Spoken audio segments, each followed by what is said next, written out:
All right, mic check. 1, 2. Too Legit City on the mic. Y'all know what it is. We are back. Meteor, Mamba. Y'all know what it is. We are back with the oxygen today. This is the Prehistoric Planet DLC lab map. And if you guys are familiar with that, this is the special situation where they speed up the meteor. And the meteor's here now. So now that this is here, I guess it's chilling. But one of the things we were working on last time was the gold volcano tamer. This is done now. We don't have anything we're really too worried about anymore. This is a tamer setup. I was gonna have a open pipe right here so that we could have some of the energy from the phyto oil leak out. So we could have a little bit of a cooling block so that the smokers right here don't wreck me. These things are hot, man. I'm kind of impressed. One of the things we realized was that ranching the Rexes is a pain. So what we're gonna do is we need the feathers still so that we could get the suits. So we're gonna try to do a makeshift version of what we need. All right, so that's gonna be the play. We're gonna be working on our Rex Ranch today.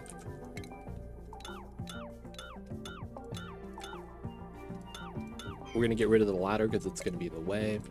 Is this even good alignment? It's not. Should we care? We wouldn't need that if that's the case.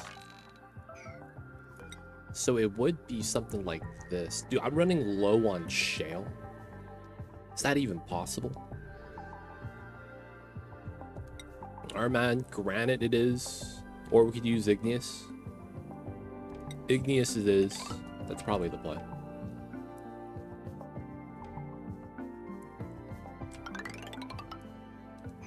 I'm sure it is. You need to feed them critters, and then you need to ranch the food critters. Yep. It's a weird... I feel like there's no easy all-in-one solution is what the problem is. I mean, I don't even know if you want to consider that a problem, to be honest. We're going to move this lower. We will want to use proper spacing.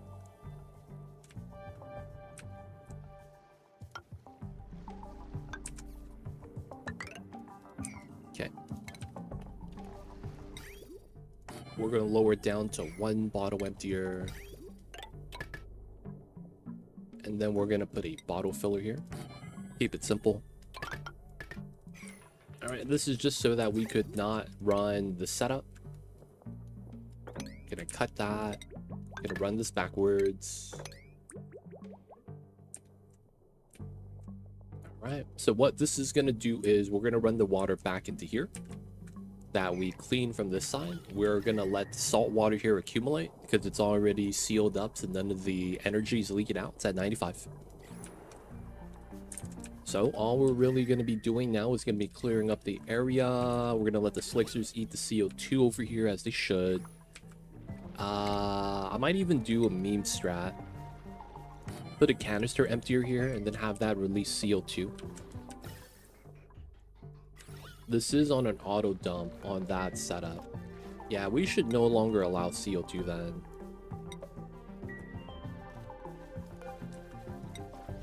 Let's start allowing... polluted oxygen doesn't really matter. We have a lot of CO2 in here. I'm thinking about going in and pumping it out. Looks like we can't do that. It's gonna be these two.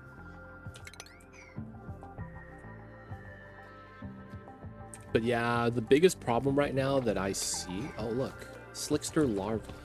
They're moving this, babies. Oh, we got new babies we gotta move. That's right. Yeah, we should be fine. One of the weird things is that, I don't know if it's fixed. People were talking about the... they were talking about how they were glitched. The Rexes have a 16 tile. Basically, they're the large critters, so they use double the space. Well, instead of 12, it's 16, right? So I guess it's not double. They have more space, but the problem is that they read other critters as the same space requirement. So you end up getting this weird thing where you can't get a properly sized setup.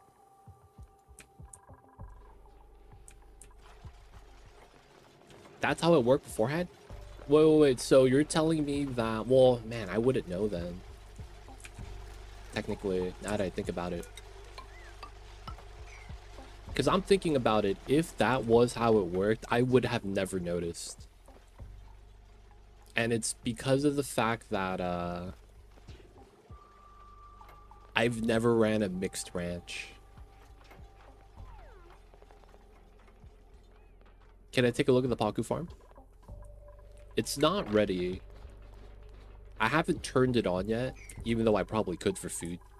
But I'm thinking that we could hold on this since the calories are okay now. Since we're able to just cook all the sweat corn into veggie poppers. I might actually want to bop a couple farms here so we don't use as much peat. But the Paku farm's like that right now. I've ran mixed ranches before. That's exactly how they work. That sucks. That sucks, man. That shouldn't be how that works, I feel like.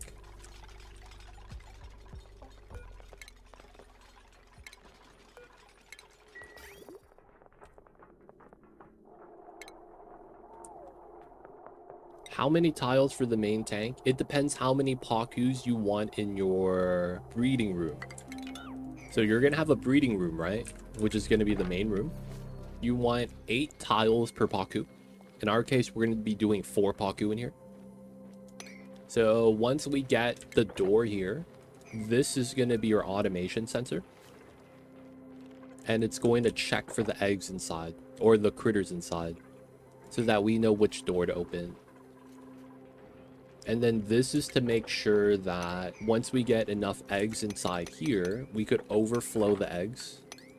And then we could run that as a omelet machine. I thought it was a balancing requirement because this was back when Cuddle Pips killed my dupes. Oh. Man. If that is what that is, low-key, that kind of sucks. Not gonna lie.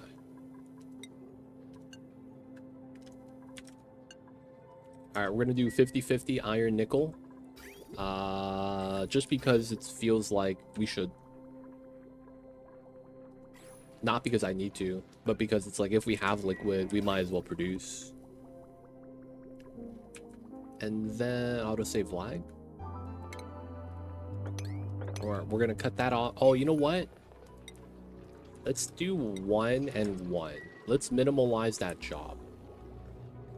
Because I don't think we need to anymore, right? That's going to be the minor reason. Okay. Let's do a little bit of sweepage, because we can. And then we have that as the point. Nice. So... I don't know how I want to design this yet. But for the sake of the zone... I feel like I should extend this as much as I can. Let's get rid of the bottom emptiers. Ooh, the water's gone. Nice. So we get rid of the pipes here. That power line's still going to be needed. We'll run this a little bit lower, though.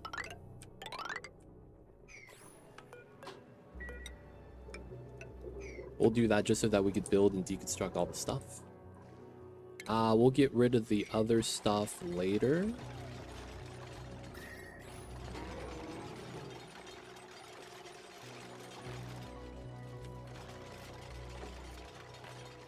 And then this build's gonna be weird. I feel like it has to be, because it's gonna be a temporary setup. I didn't want to make this, but I think we have to.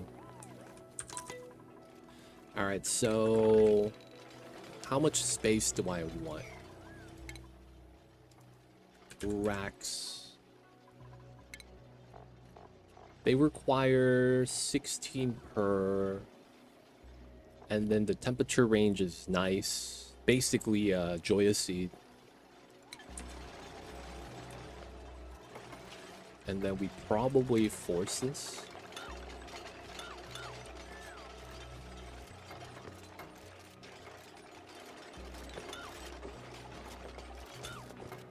Okay, get rid of that. If we can, let's get rid of this. They could go around, right?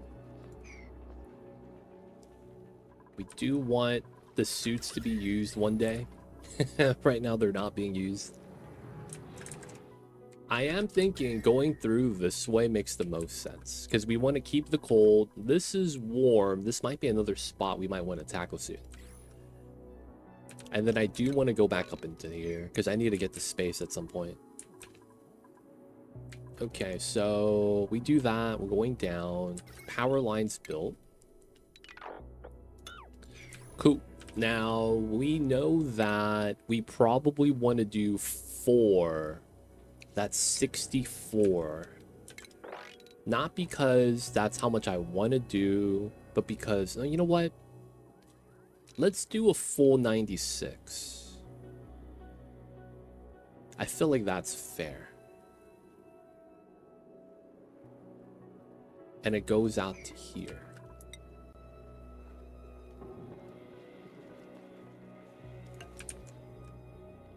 Oh, it's close. I might want to adjust this.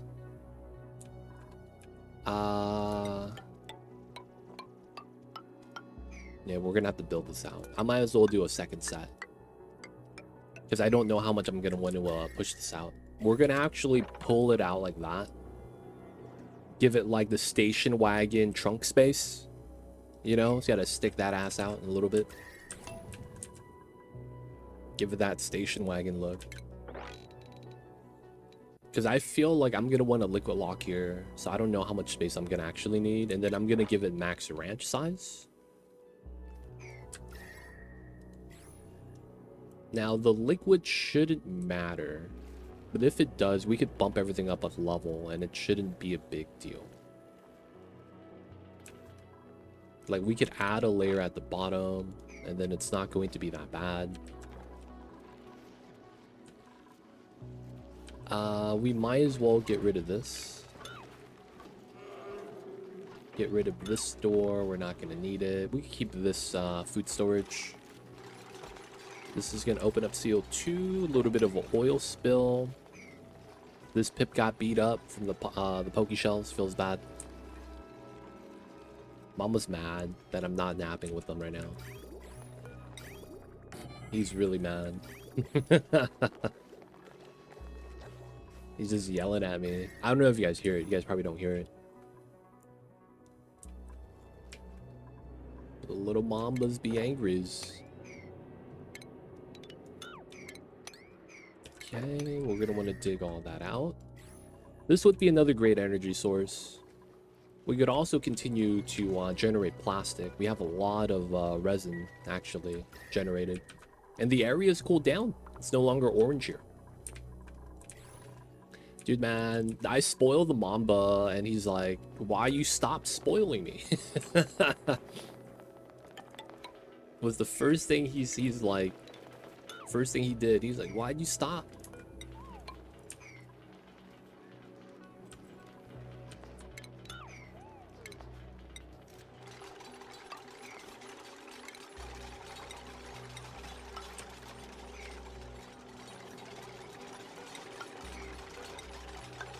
Alright. Get rid of all that. So this is gonna be, you know, just there. We're gonna have a 2-tile setup here on the outside. Gonna run this out. We know that there's gonna be suits here. Do we want to make it so that we're future-proofed? So 3 suits, checkpoint. Something like that. And then from there, we want 100 tiles. So it goes out to the side. Is this correct? 96? You know what? let me cancel that. But then one thing we will want is... I think I need the mesh setup.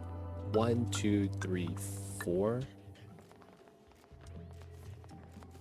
Actually, no. Let me do this insulated as I was thinking I would. Let's do that. And then we could go through this way, go through that way.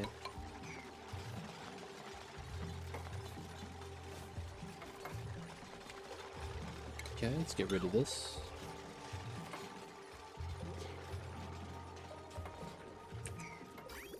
So, we're just getting water here. That's all it is. The salinating, cleaning up. This is just salt water that's fallen off. Dartle's still stuck. We're gonna free the little guy. We're gonna free the little guy. Oh, he had a baby inside. Oh, man. Drop lock, man. Drop locks are deadly.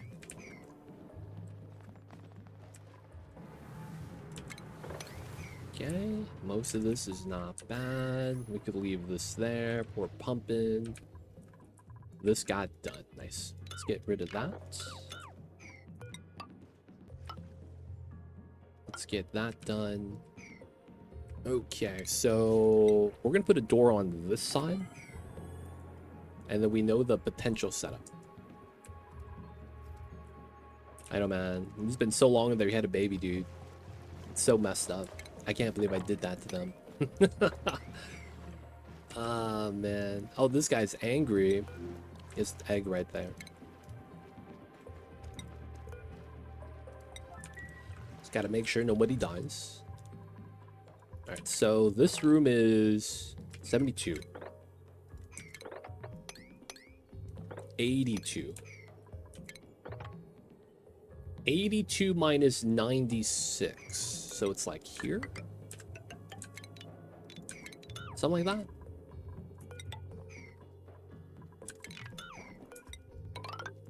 Right? Because then you add 16, that's 98. And then we just gotta add 2 tiles somewhere or something like that. I think that works.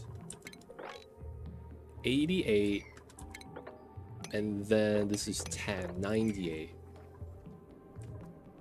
Now, how would the design even work? This might not even be right, now that I think about it. If anything, we would need these because we're going across.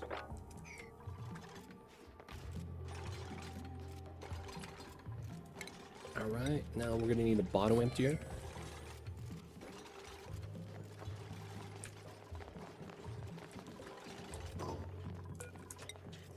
Get that in, slow this down. So we will probably want to do... Oh, yeah. Oh, they can't jump up. Yeah, they can't jump up. Because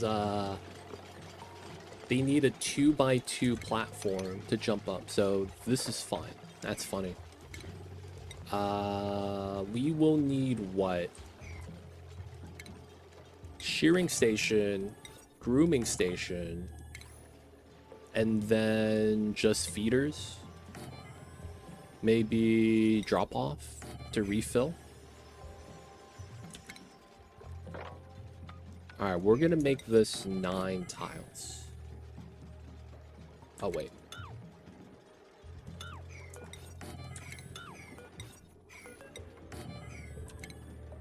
this is 8, 9. Yeah, I think that's the good play. And then we know that while we want this to be cold... Ah, man. How am I going to be doing this? So my dupes hanging out here means they're going to get bit by mosquitoes. Feels bad.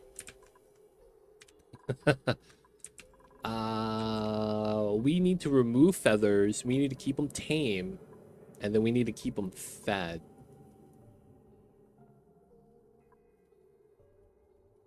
Oh, idea. Does this do anything? There's no automation on the critter feeder. Oh, come on. That would be what we would want, if possible. All right, so let's just say we don't. Okay. 1, 2, 3, 4, 5, 6, 7, 8, 9. Oh, that doesn't work. That doesn't work. Oh my god. Okay, so we got to do a +1.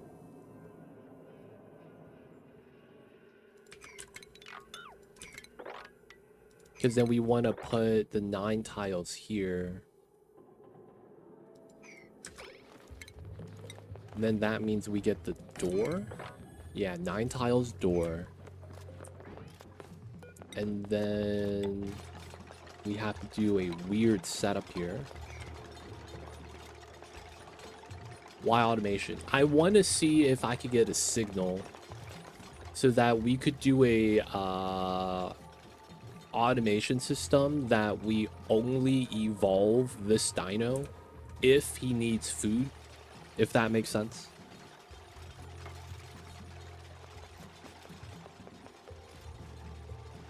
It's kind of weird. I want to say it makes sense though.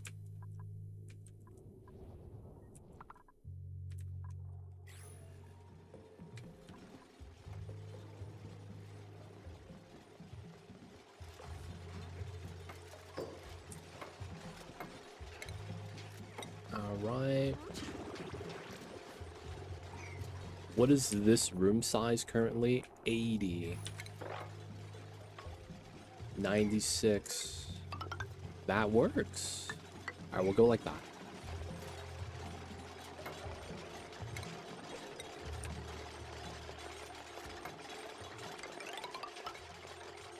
We want to do this setup next. Oh, wait.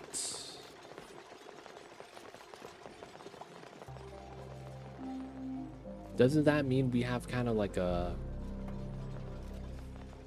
small issue? We might. Holy crap.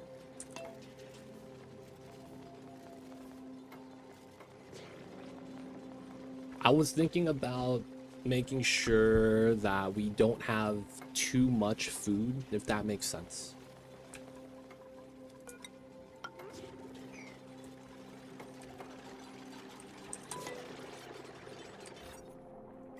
$80, 96.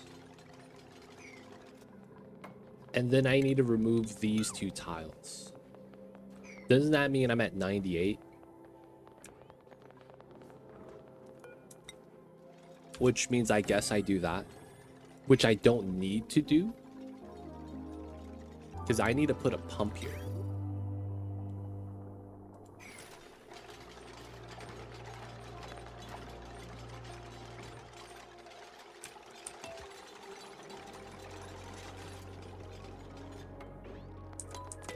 And I think that works. So then we put the shearing station. Not just the max capacity in the feeder. No, it's like, what if you already have max, right? Like, you don't have enough Rexes inside. So it's like, you're still going to evolve the lums, right? And then what do you do with that? Because then if you start putting the tough meat into the kitchen, you can't pull it back out on demand. So there's a little weird thing with that. Oh, are you going to actually cause problems? Go inside. You got to die, man. No causing problems in this colony. I don't care if he was the only puff. He had to go.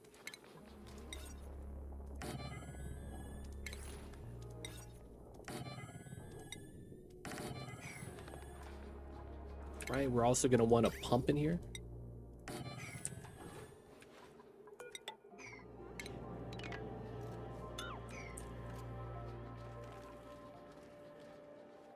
Tough meat spoils quickly. It does.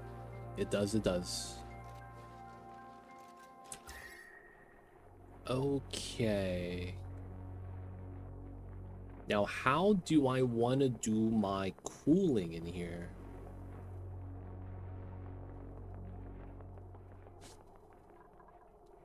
How do I want to do my cooling? Since we already have this pulled out to 5, I'm thinking it would have been better than to probably just go down for size, you know, to solve the size problem. Should be okay though. Alright, my dupes, if not doing anything, they can sweep. We gotta move the goods back.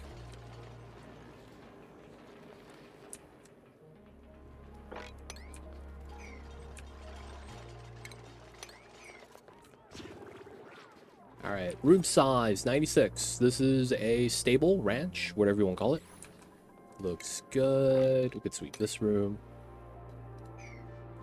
Okay, so what we need is a cooling block. And we need to do a weird cooling system. Okay.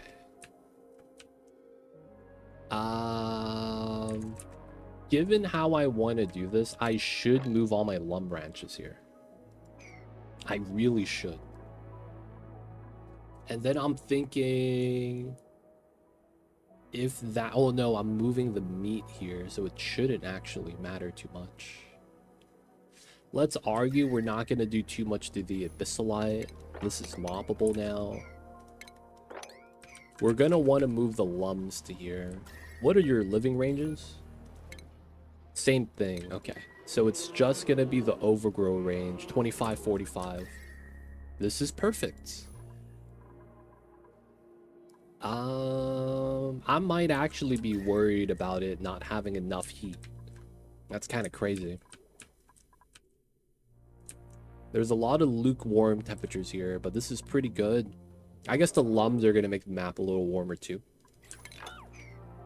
And it's really just getting the food to here. Should be alright though. Okay, so the lum ranch design, we're going to go with the tried and true right here. This is a 21.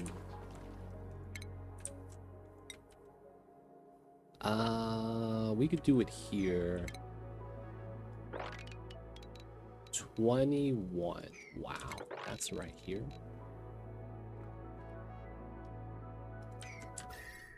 I don't want to trim this abyssalite too much. This doesn't matter anymore. And then we could face the ranches this way, I guess.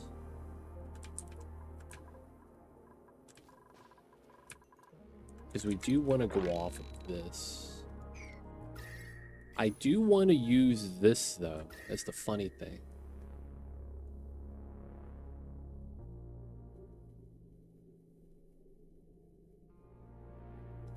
Okay. That's probably what we want to use. So then we want to run everything relative to that.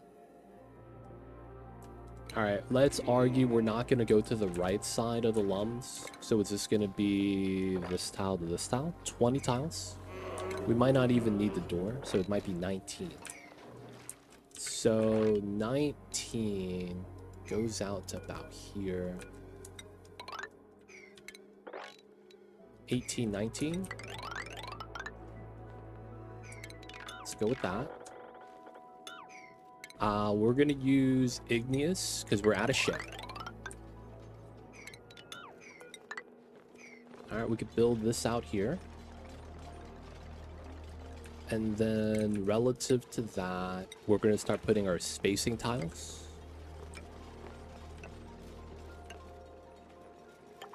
Right, that should be fine. We're probably not gonna go up to here. So we'll pull this out. Pull that out. We could actually make that jump. Alright, these are just going to be normal tile spacing.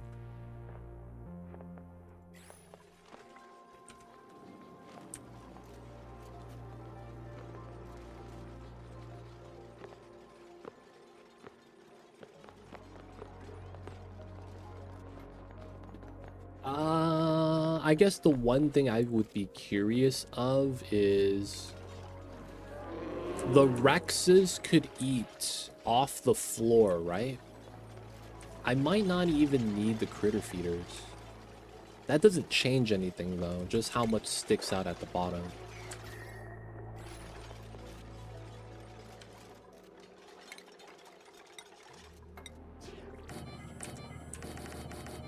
So that would be a normal setup. We do the 2-2, the proposed.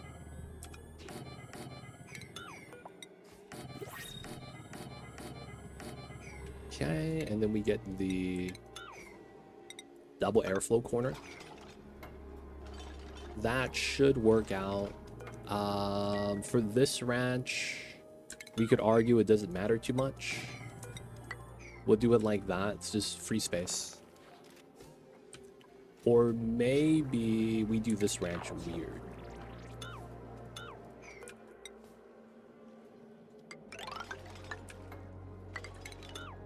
So that we could make it a little bit better.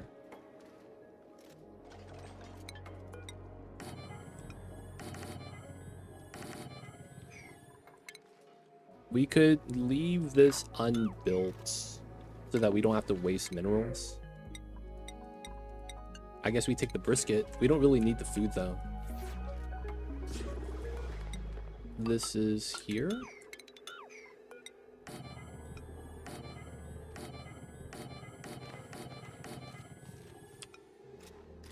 All right, airflow corner. You could go into here for no reason. And then, yeah, we get blocked off here. However, we could dig through and push it back slightly, so it's not a problem. Get rid of that. This could also just be a forced evolution chamber that we would have here. Or, yeah, we could have that be the lum overflow and then do evolution chamber in the other half. Yeah, I'm okay with that. So we get 2 here. We're probably going to get more lums on this side. And then we need to break into this. Alright, so this is the top. For the sake of what we want to do.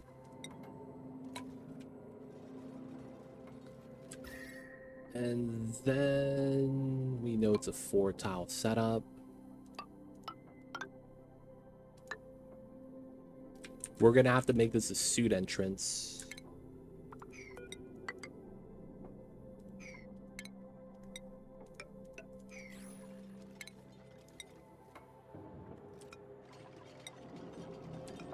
There we go. We will want to break into there. All right, so that's going to be the potential lum ranch location. I haven't thought about how we're going to keep this place cold yet. We know we will. Or we know we want to.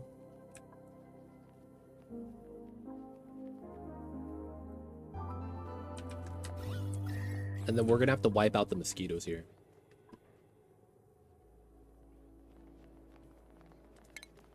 You gotta go, boys.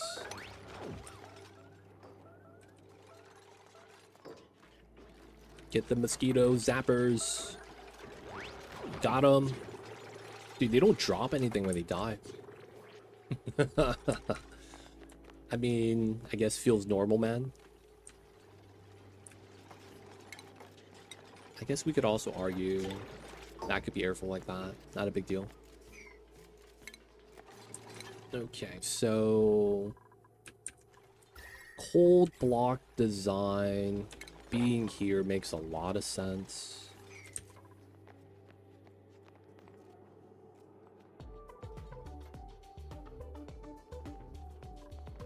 Yeah, man, they suck. I guess while we could do this, we should. So we are going to run radiant pipe here. And then it's gonna run into regular pipe.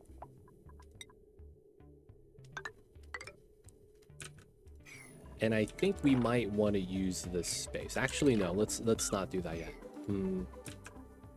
We're gonna use hydroponics. We're gonna have to, what we're gonna want to do is use this cold water to run as a coolant. And then what we're gonna do is, after we get that cool enough, in our case it's 24 degrees, we're gonna pull that out.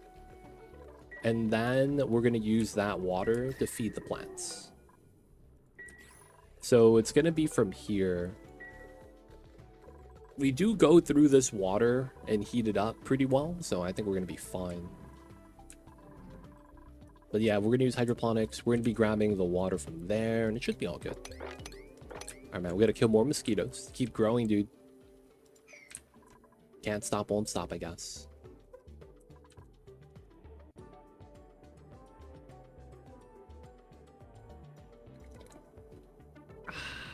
Cold coffee. For the reasoning, I do want to sweep this. Let's get the phyto oil here.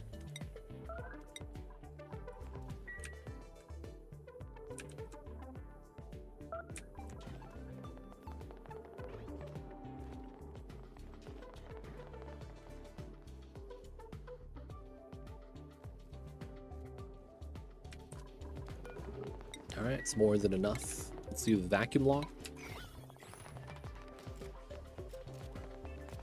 I'm thinking we might not even need the critter feeders.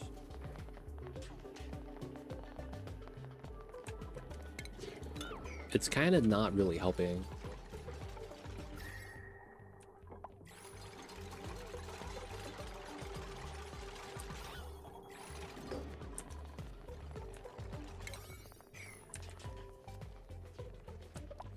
All right, they all know what they need to do. They're building. This is done. So we need a vacuum. Just gonna do that, dump it out. And we're just gonna pull it from this line.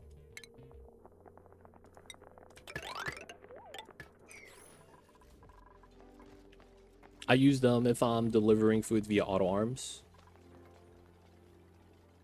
I'm thinking of just dropping the food on the floor. And just move all the brisket there.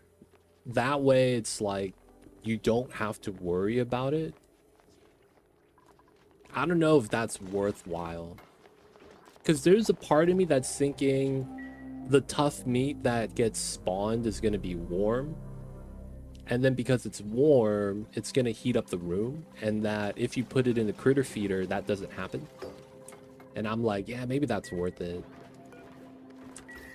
But that's kind of where I'm at right now with that. I'm thinking about that. Let's do an oil drop.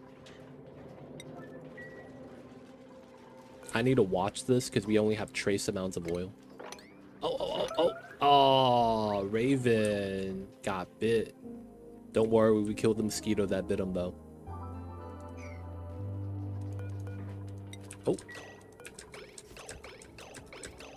500 grats not enough. Oh, and it didn't even spawn. It got deleted. Oh, that's rude. The oil I dropped didn't even spawn. Oh, man. Oh, what? Hey, dude. What are we doing?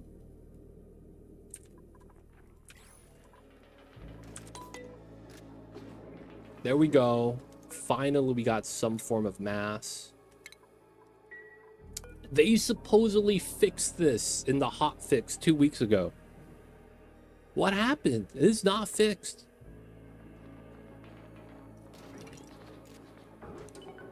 What is this, dude?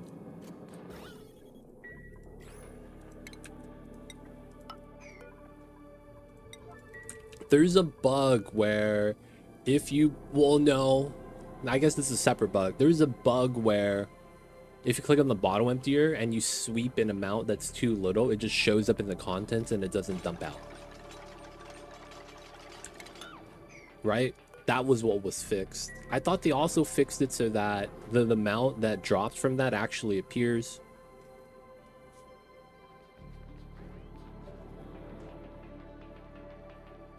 That's jank though, man.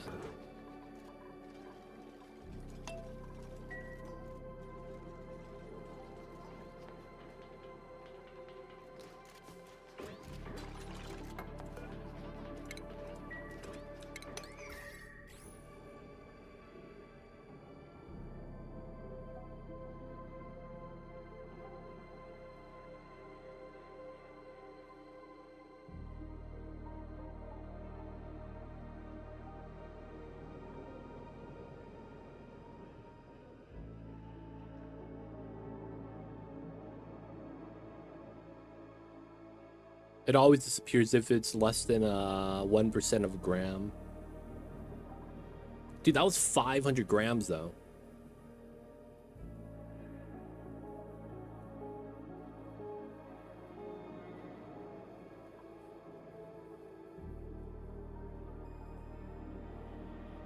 All right. This should be fine. We need to get the vacuum started. All right, that's gonna be started. This is gonna be getting it in. I need to turn this back on. We want to make plastic again. We're just gonna release the steam. Gonna get a little water around. I'm thinking it's the gas collision thing. I mean, that's always been there though. So it's like, it's one of those things where it's like, I should have known. Like, I should have been smarter than the average bear. Because I do this. Like, that happens all the time.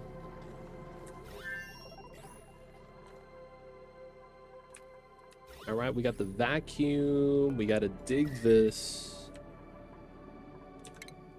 I guess I'm gonna be willing to put that there just to make sure there's nothing weird happening.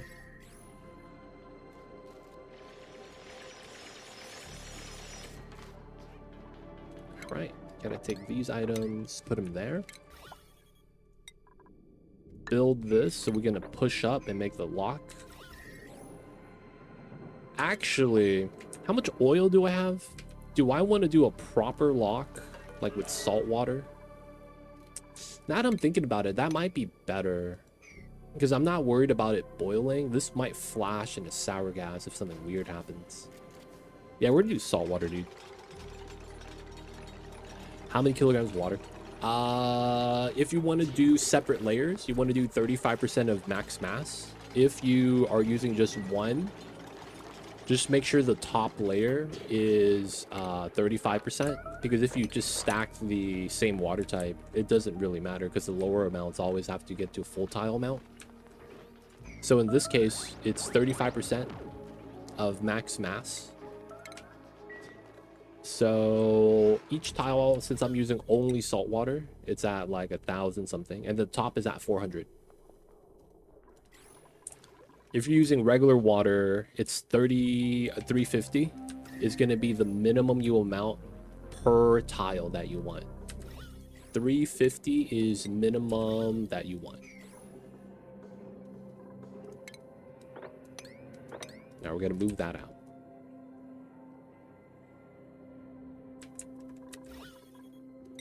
Vacuuming, we're getting in.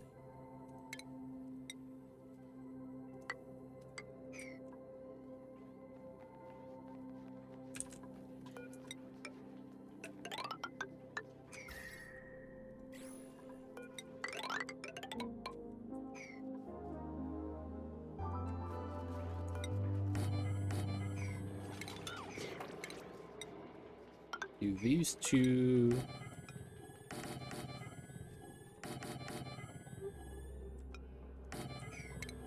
And then that doesn't matter. Just do it like that. Keep the design simple. Maybe because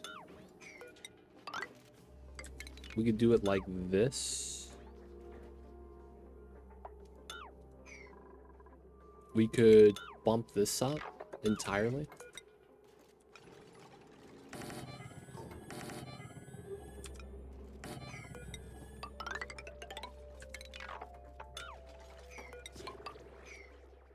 Yeah, that works. And then that cleans it up at the bottom.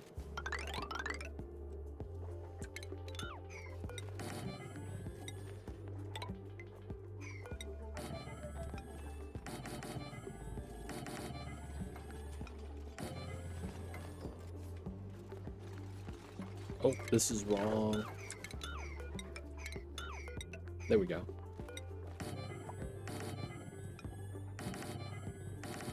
There we go. Classic setup.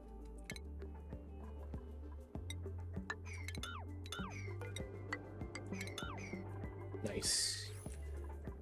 All right, still adding in the salt water. That's going to be done later. Getting the vacuum. We're trying to make plastic because we're going to get some more steam turbines. Water is becoming ice when it spills down here, I think, so it's okay. 20 kg is not a lot. Hey, Jacob, how are you? Welcome in. I see you over there, man. Hello, hello.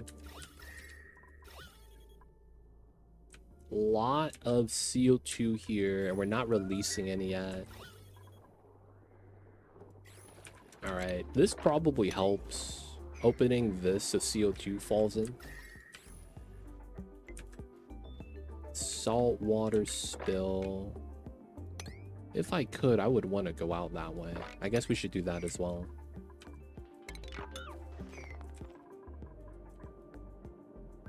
Oh, because of the CO2 though, it's tough. Tamer, how are you? I see you over there. Welcome in, welcome in. We got a mosquito who's got to go. Dude, they got a lot of mosquitoes in this swamp, dude. No more mosquito bites. No more.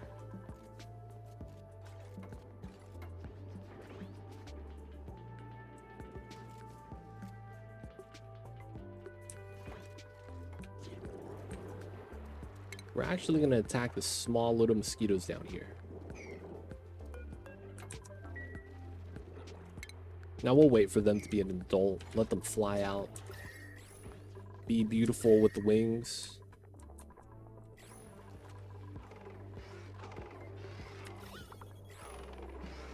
$580. We got the decent plastic. This is starting to die slowly. So what we're going to do is we're going to tap into here. We are going to look at this area. And we're going to strip all the hot material and we're going to use it. That's going to be our play. At least what the plan is. So we're going to be going inside. Try to set that up. Mammoth egg. Sure. We already got one of those little babies. There's nothing that off gases inside, right? We should be good.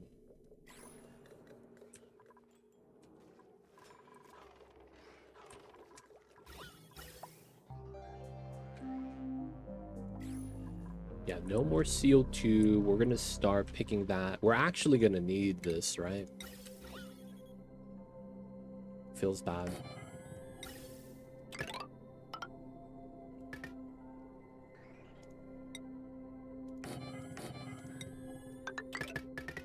This should be fine. Have to run the solo power for that, which is okay. This has been turned off. 30, 29 degrees, 60. I think we're great, man. I don't think there's any way for this to become a problem anymore. Like, the cold is already done. Everything's chilled out. We could still actually move more of the cold brine from this room.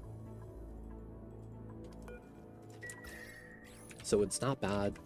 I wouldn't mind doing that too, just to warm up the area. Reverse dump. We could also just use that brine for other stuff too. There's no problem on the asteroid. Problem's the player. Yo, man, I'm just trying to keep everyone alive.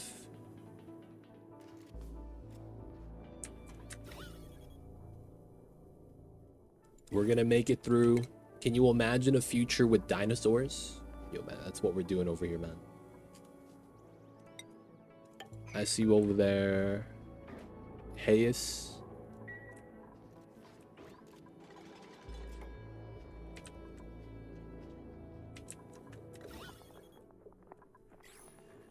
I guess we could start sweeping stuff here. There's a lot of stuff here.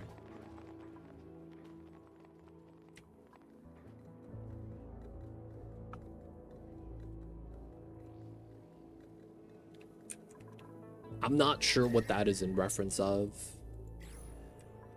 Did Scarlett Johansson do something? Was there a movie?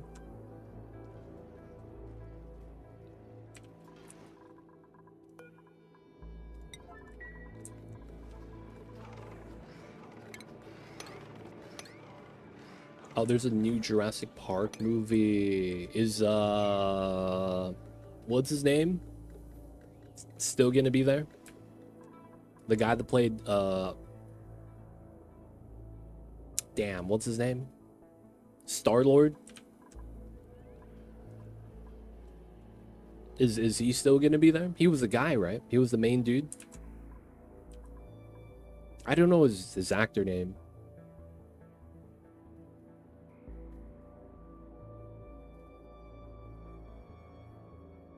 What's going on, Green Ferret? Hi, first time chatter. What's the point of the salt water on the left section? So we are going to want to go into this hot zone, right? The temperature of the zone is at 1200, as you can see. And what we want to do is we want to make a system like this. What we did previously is we dug out all the tiles that was hot. And then we are using the hot debris that fell down. We actually collected it all and put it in here. It's inside the doors. You don't see it right now, though. So when we did that, we're basically extracting the heat from this and then running it on a steam turbine so we get free power. So that's going to be our objective of what we want to do. Now, the reason why I was thinking about swapping back the salt water and not using the oil is because if I were to do an oil lock, we would be doing a drop lock like this, right? 3 drops of a liquid, and then the center tile is a vacuum, right? So the problem with that is these tiles aren't connected. So that means you could see here, the natural gas doesn't leak out in temperature. That's a good advantage when you want to do a liquid lock entrance to keep something isolated. Right, in our case, it's going to be just getting the natty gas, making it so that the room depressurizes so it doesn't overpressure, and then we could pump it out and store the fuel until we need it. So that drop lock, while good, you run into the problem where while you're building the build, if you have a dupe with a build command somewhere else, they could just pick up the igneous or obsidian and walk out with it. The problem with that is this is a drop lock. The mass is at the minimum level that the game allows it to be. So that means the heat calculation is going to be very simple. The liquid becomes gas. So since that's the case, it's going to flash into sour gas because we're going to be using oil, right? That's going to fill up the room, and then that's going to start conducting heat from all the obsidian that we dug out. Normally in a vacuum, you don't have a gas that's sharing the heat all around inside. So we want to take advantage of that. Now, in this case, having salt water is a lot better because if you fill it up, even though the temperature of overheat is going to be at 99, the thing is that you're going to have 1,000 kilograms and it's connected. So if you heat up this tile and you're walking out with 1,000-degree obsidian, it's not going to immediately boil. So we have more leeway that way, even though it sounds counterintuitive, because oil boils at 500 and salt water boils at 99. The main reason is because of this stat, but I'm not going to get into that. That's just more like, you know, details of the game. Otherwise, though, that's going to be the reasoning why. Well, another reason is because I only have 87 kilograms of crude oil. So I couldn't fill up the entire lock with crude oil. And since I can't fill it up, I was like, yeah, we're better off just using something else, like salt water in our case, because we have a lot of salt water. Right? It's all right here, and it's all right here. So we're changing to a liquid that we have a lot of, because mass is going to beat out the temperature spike. Zero Shadow, free, but it uses up the hot debris, right? I'm also new. Yeah, welcome in, you guys. Let me know if you guys have any questions. It's not used up. If I want to, I could just open the door, and then the debris are there, and I could use it if I wanted to. You could see, though, that on the tooltip, It used to be this degrees at 1200, but you could see that on the different items, it's cooled down to like 250. The obsidian, 25 tons, 20 tons, 13 tons, 10 tons of igneous. Right, and then we have abyssalite here. Abyssalite doesn't have a lot of heat transfer, so it's not really going to do much. But you see the iron's cooled down, the obsidian's cooled down, right, to like 270. So at any point, I could go in and use it. It's just that I have everything locked. This door has no access. Dupes can't go inside. This is danger zone, you know? You just want to make sure they don't do anything weird. But yeah. That is going to be why we're doing that. And it's technically free. You're losing the heat, but I don't want this hot 1000-degree temperature to be exposed. You know what I'm saying, man? Like, it's kind of hot, man. It might ruin someone's day. So I'm just trying to make sure that, you know, they be okay.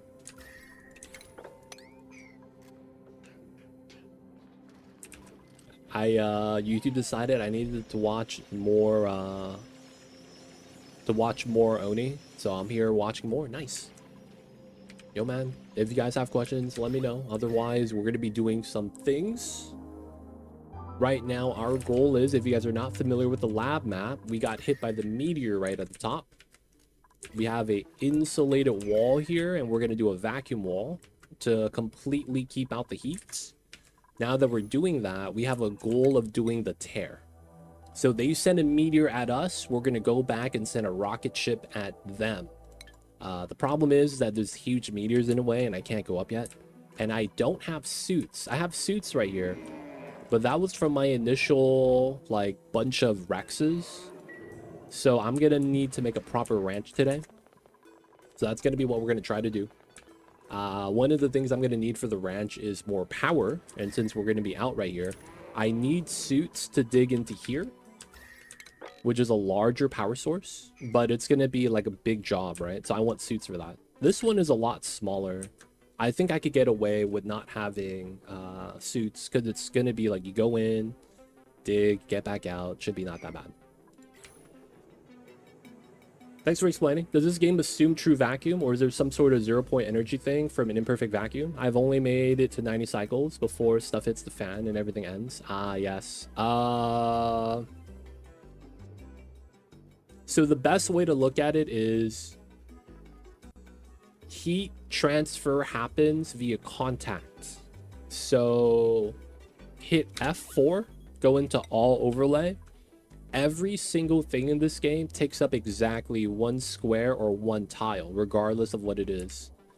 Whether it is a drop of biodiesel, or a, you know, gas bubble, or a full water tile of 1200 brine, right? The mass only matters if it's over the max, in which case it's going to spawn a new tile above it, right? So if there's no element there, right, because that's everything is an element, it becomes a vacuum. And if there's a vacuum, there's no contact. I hope that answers the question.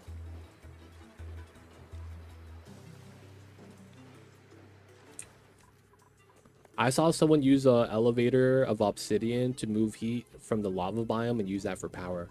You could do that. I just feel like that's not worth doing, so I'm doing a different method.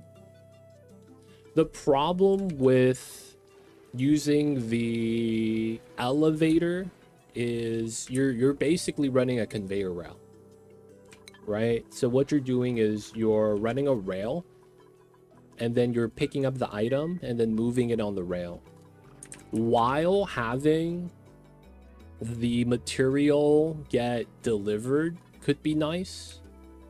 A lot of the times I don't feel like it's worth it, because it's not going to be a permanent solution. I mean, you're free to do it. So what I'm doing instead is I'm just breaking into the hot biomes and I'm building a mini power plant. That's going to be my plan. so that I'm not going to have a central area where we deliver everything.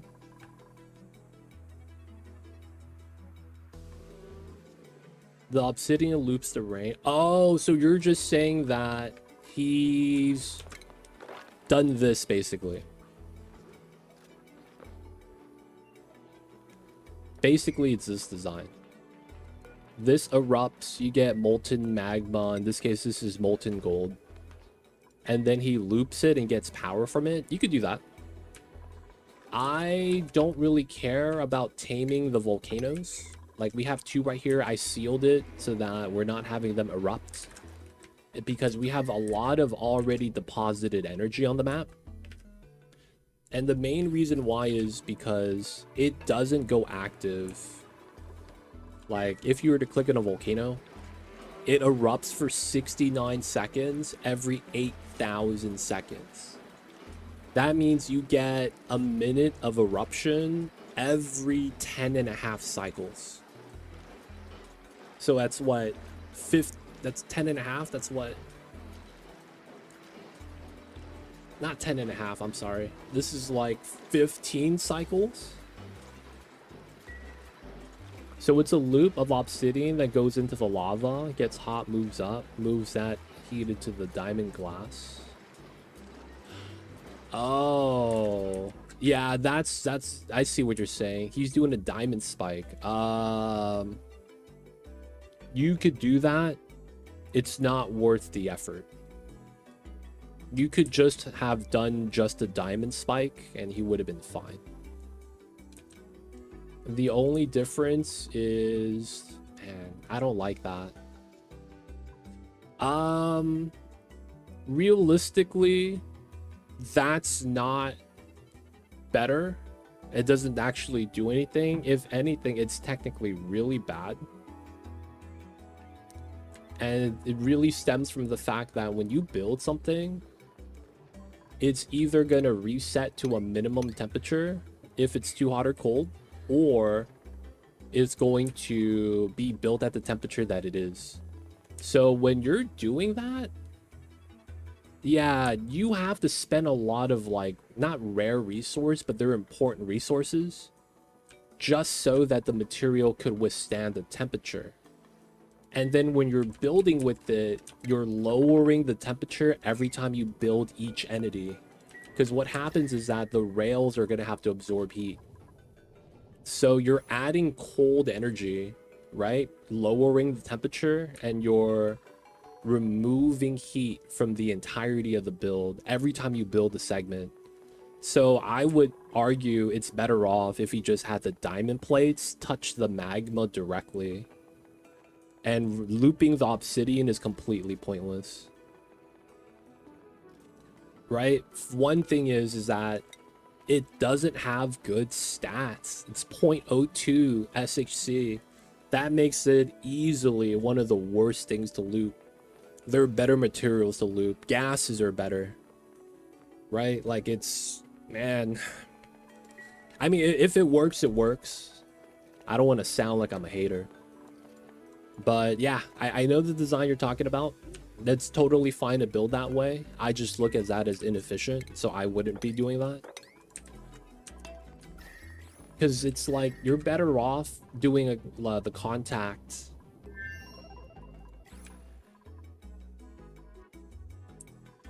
Now, there is a reason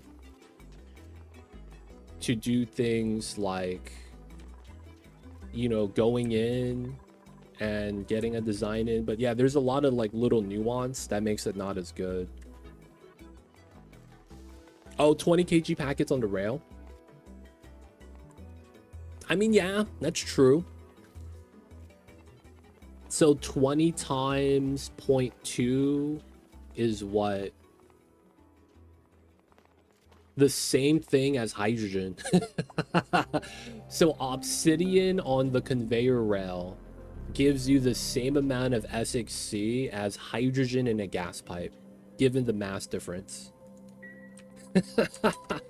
That's funny, man. It might be 20 times more mass, but it's barely as good as hydrogen. But yeah, you're better off putting in something with better SHC that doesn't melt. Diamond is really good if you could get that much. You could even argue running in the steel itself would be decent. I mean, it's not, but it gives you a rough estimation. It's a rough estimation. I think my largest issue is managing oxygen. I always end up suffocating, and if not that, it's heat control. I'll call myself an amateur. What's a beginner way to deal with heat CO2? So, heat issue is something you can't tackle until you get into a certain stage of the game that I like to call the mid game. And what I mean when I say that is you lack the necessary tools to do a proper heat control system. Early on, you do a lot of band-aid fixes, is how the game plays. That's just really because you're not going to have a lot of tools at your disposal, right? So in the beginning, what you want to look for is you want to bring up the thermal overlay, and you're looking for cold biomes. Basically, you're hoping to find ice, and then ice moved into a warm area is going to help cool it down. Do I have any ice on me? I guess I do. Bright ice. Let's show you an example. Right now, this area is heating up because I'm making plastic in the living area. That's not wise. I will say that right now. That is not wise. This is going to give me 200. We'll do it here. All right. I'll show you a quick and easy way to deal with heat. This is probably going to be one of the better ways to deal with it, especially early on. It requires you to go to research and unlock this building called temp shift plate. That's right here on the solid material. It requires only supercomputer tech temp shift plate. Now, what you're going to need is you're going to need something called ice. You're going to have either polluted ice, regular ice, brine ice, and then you have temp shift plate, and then you want to do brine. Make sure that you have this in contact with a tile and that it's not insulated. So any tile is fine, probably not mesh. So regular tile, metal tile, plastic, airflow is cool. Maybe not snow, because snow might melt, you know, problems. But for the most part, you want to do this. We'll get this built. And you could see it's warm right here, right? 48, this is 34, and this is getting hot.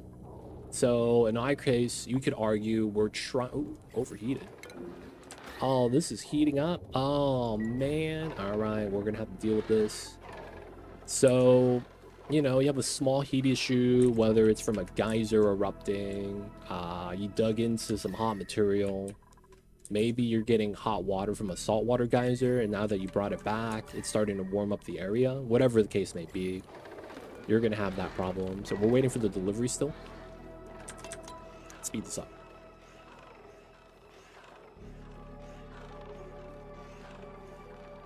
I think they're gonna go to sleep right now. That's why. They're slackers, dude.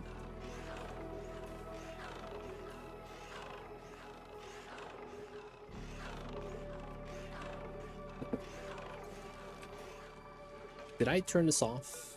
I did. Okay, cool.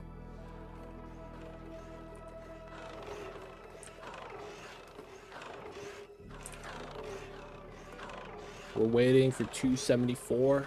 Almost there.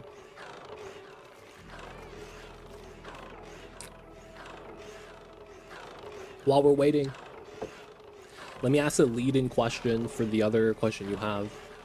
Do you know how gas works in this game? Oh, wow. He gave me 74, so we're missing 200. No, we got it. We got it.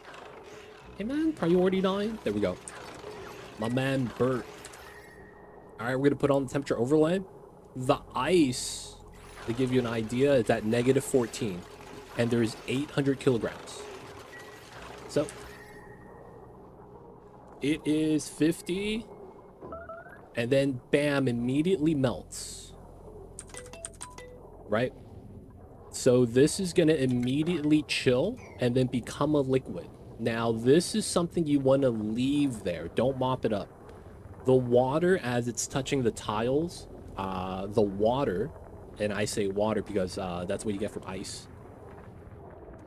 No matter which version of ice you use, the resulting liquid you have is really good at cooling. And it's because you want to look at this stat, specific heat capacity.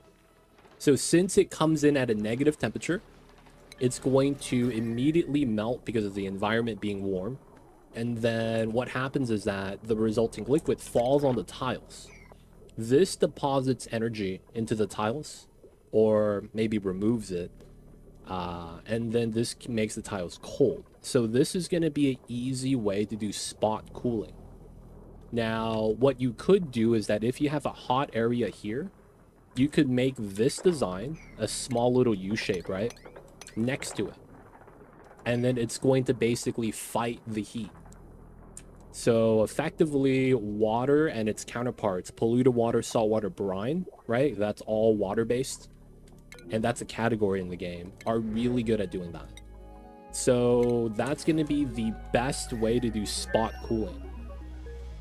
If you get lucky, you get one of these guys, the Weezewards. These are very sought after because of what it does. This is a plant, not technically, it's a critter, but we're not going to talk about the specifics.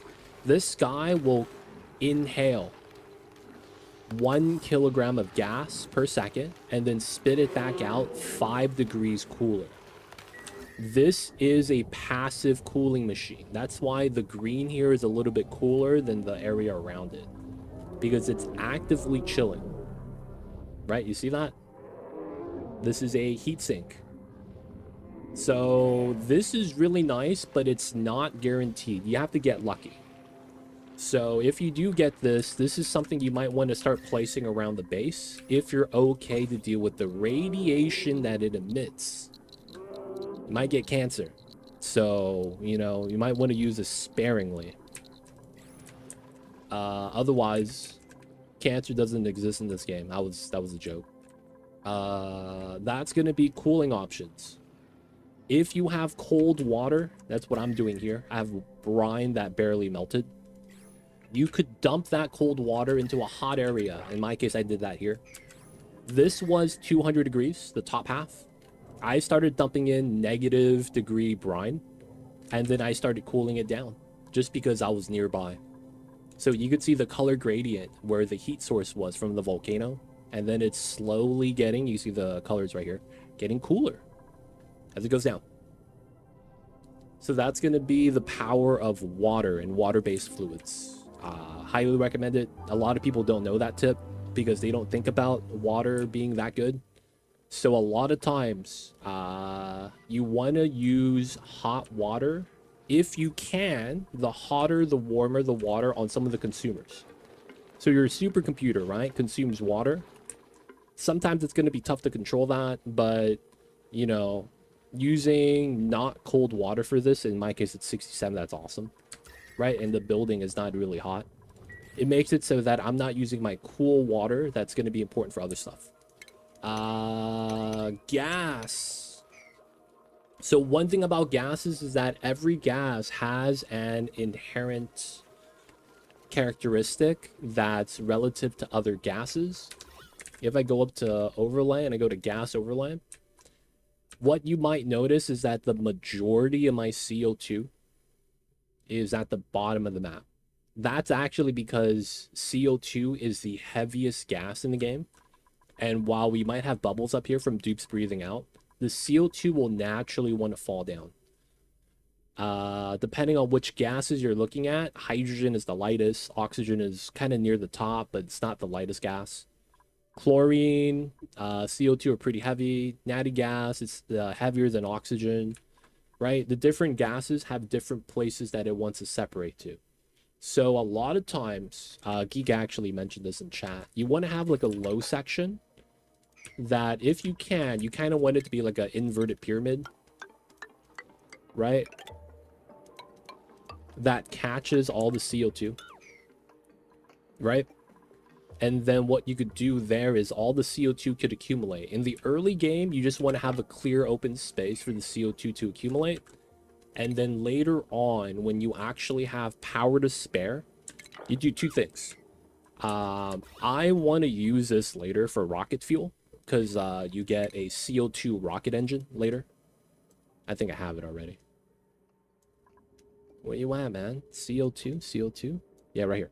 Carbon dioxide engine. I'm saving it for rocket fuel. So in my case, I'm pumping it into a box. This is known as an infinite pressure gas box.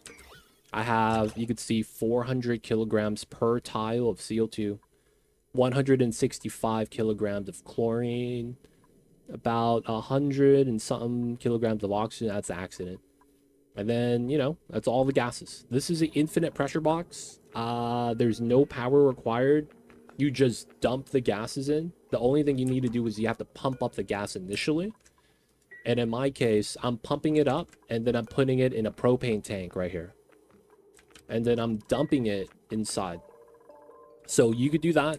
That's what I would highly recommend because it doesn't use power. The other method is the very much dev intended method. You build something known as a water sieve. And then you build something known as a carbon skimmer. You build it next to each other. And then you just do the pipes. Right? White to green, white to green. So what happens is around this building, it will delete CO2. Actually delete it. Now the thing is that it will consume water, but none of it gets lost. It's basically using water as a filtration device. So your regular water gets converted to polluted water. So all you got to do is run a sieve next to it. And then it converts the polluted water back into regular water. And you get a closed loop. Everything around it gets deleted. So you remember that pyramid thing I was talking about? Right? Right? You get the diagonal right here. And then you allow all the CO2 to slowly get down. You could literally just run that setup at the bottom. So that anytime CO2 gets down there, it gets deleted automatically. This will not turn on unless CO2 is in its area. But you need sand. You get sand on any playthrough. If you ever need sand, click on a rock crusher, any mineral that you have, and you will always have a mineral because that's going to be what you use to build tiles and ladders. You could crush that into sand. So it's not that big of a deal that you don't have sand on the map. You could always get it. So that's going to be how you deal with CO2. So I'm running a more advanced automation. I pump out CO2 once we get CO2 on this sensor. And then we run a small automation so that there's no, you know, false true values. And then we pump it out. And then we do the thing. Hopefully that makes sense. Water liquid is better coolant due to the mass when compared to gas, and solid due to the fact that atom molecules vibrate easier in a liquid compared to solid. Not only that, it's calculations. That's part of the equation. But one of the things that a lot of people don't think about or even know is that the equations in and of itself are different. So when you have a gas that's next to a solid tile, or when you have a gas next to a liquid, it's going to do a heat transfer equation. The thing is that not all equations is made equal.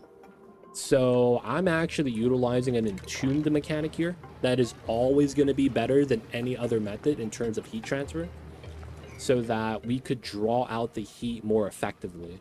I'm not going to get into the details of that because it gets complicated. But yeah, that's something that, you know, once you start getting into the game and you want to start min-maxing, you're going to want to learn that. Excellent info, but what is brine? So brine is, you click on salt water right here, go to database. You could actually see that salt water, when you chill it down to minus 7.5, it starts to become brine right here. So all it is brine is a higher concentration of water. I mean, a higher concentration of salt water because you get more salt from it, I believe, when you desalinate it. But you only get brine by chilling down salt water. You cannot convert brine to salt water outside of boiling it to getting the salt out and then re-emulsifying it back into salt water. I don't know if that's even positive or net zero.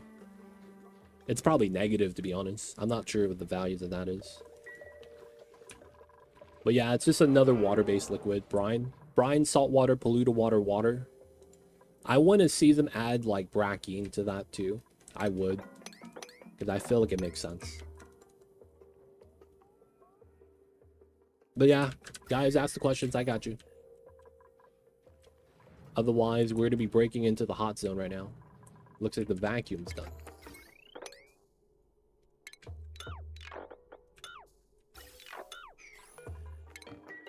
Okay, so this is going to be one of the zones. We're going to have to run a coolant in this area.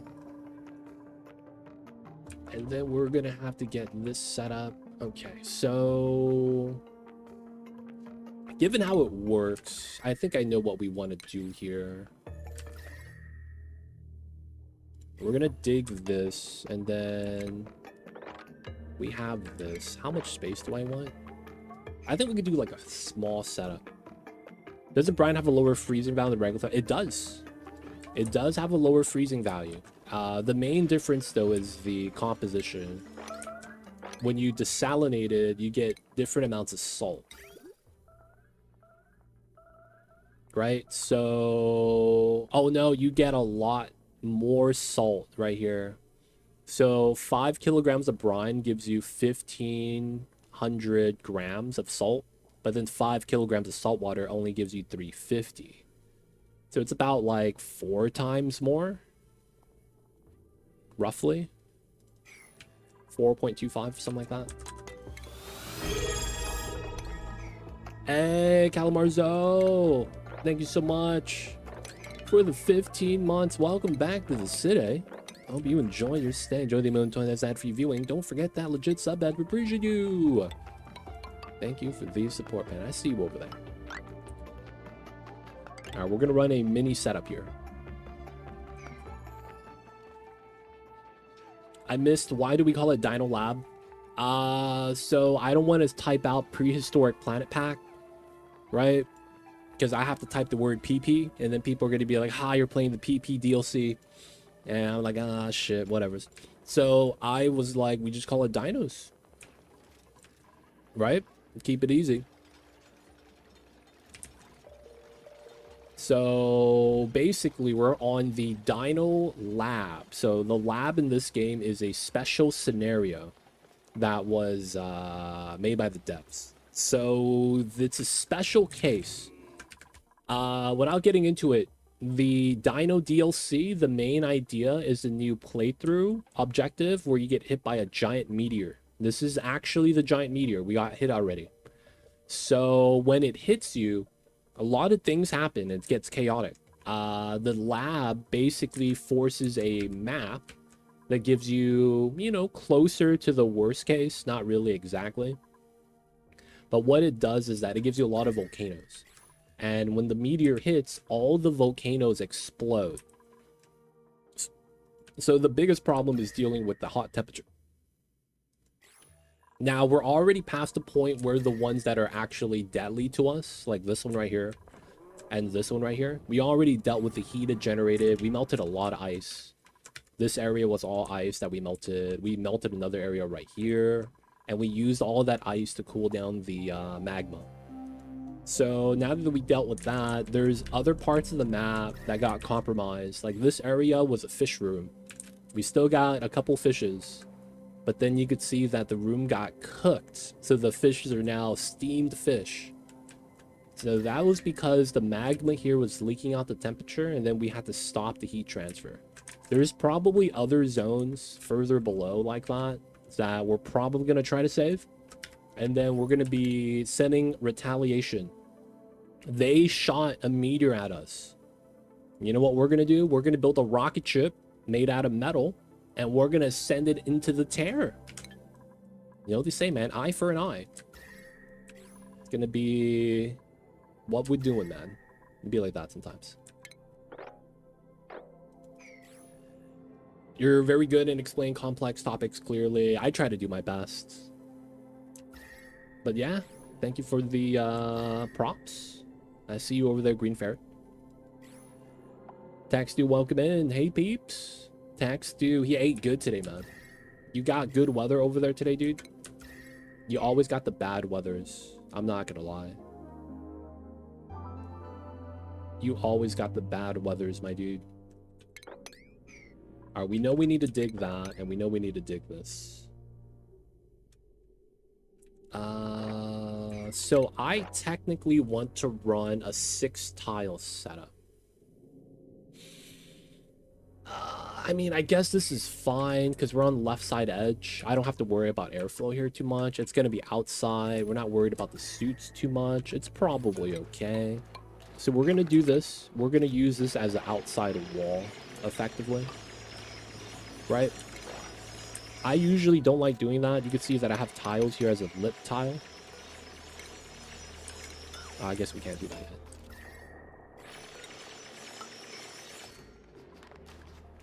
Damn, 95? Yo, man. You barbecuing, dude? Did you eat any hot dogs on 4th of July, Tax Dude?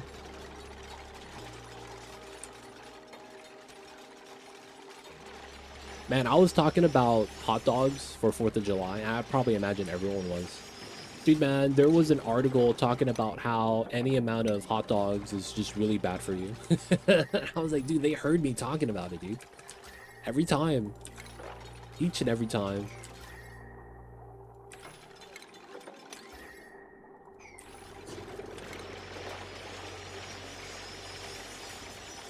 No hot dogs. Feels bad.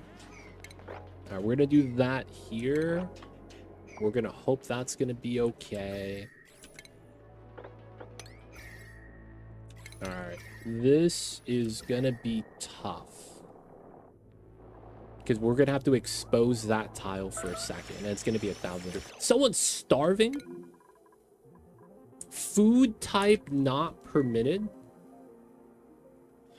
I'm not cooking sweat corn fast enough. Are you serious? No way, dude. They ate all the food. Alright, so we have that separated so that they don't eat the food that needs to be cooked, right? Because we generate calories by cooking it. We almost double, right? If not, we do double it.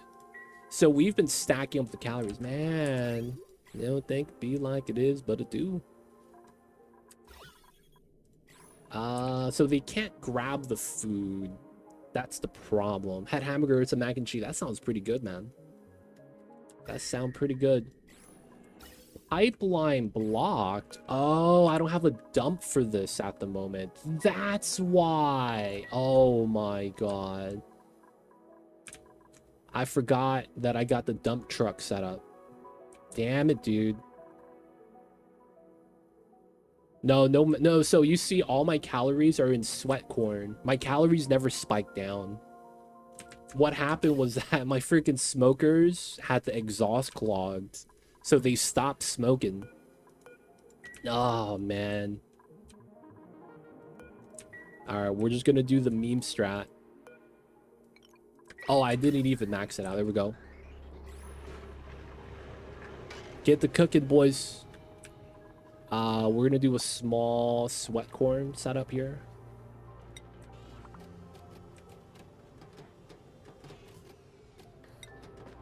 Oh, wow. Alright, we're fine. We're fine. So we just pulled out 300,000 kgs. 3% stale. Oh, dude. Am I gonna save this? This better not rot in the tile. Are they sleeping? No, I just took the food out. Come on, y'all. I just took the food out.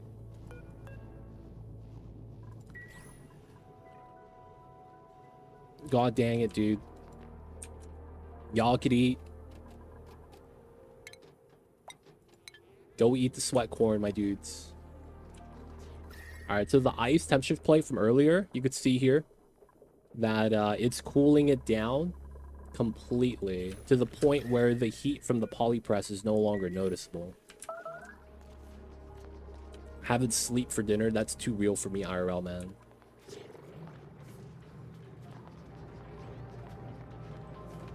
Wait, you still didn't? He didn't... Dude, he didn't eat.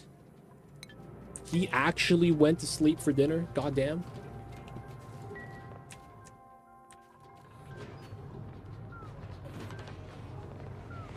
Alright, he got the foods. Nice. Aricia coming in with the raid. I see you over there, Aricia. Thank you so much for the raid. Shout out to you.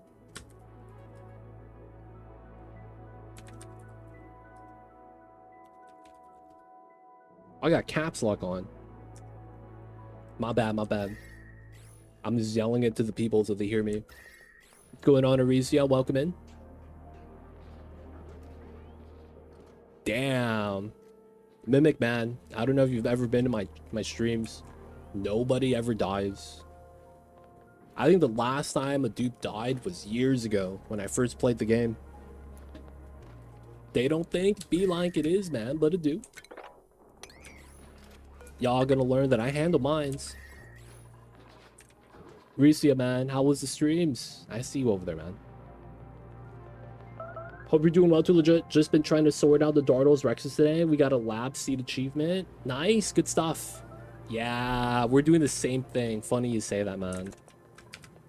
I'm not gonna lie though.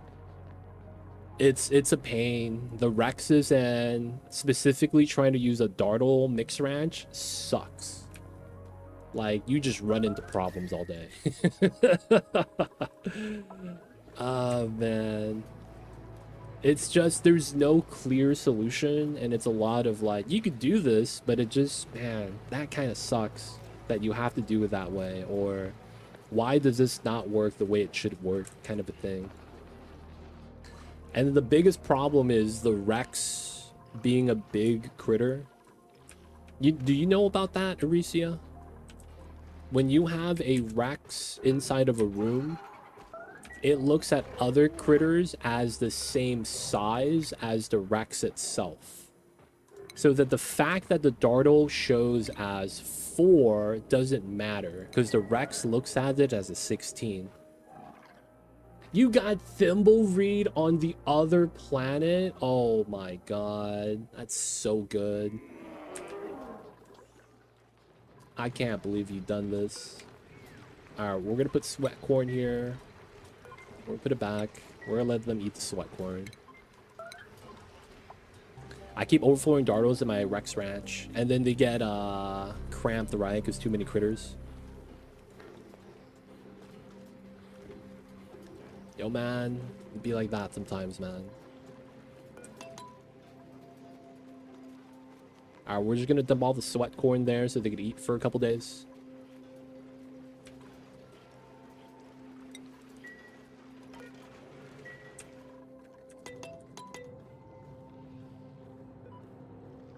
I see you over there, Zach. Yeah, I'm gonna be doing a different design.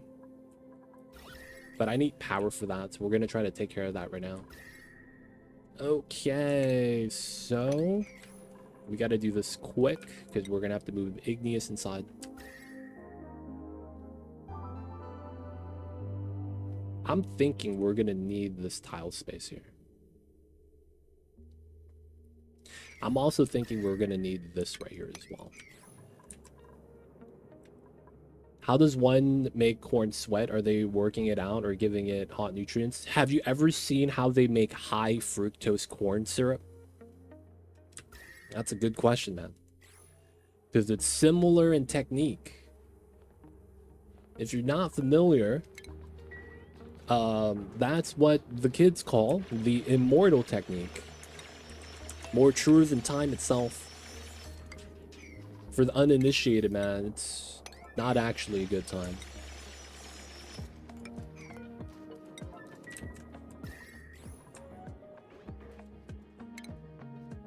Alright. We're gonna move the debris.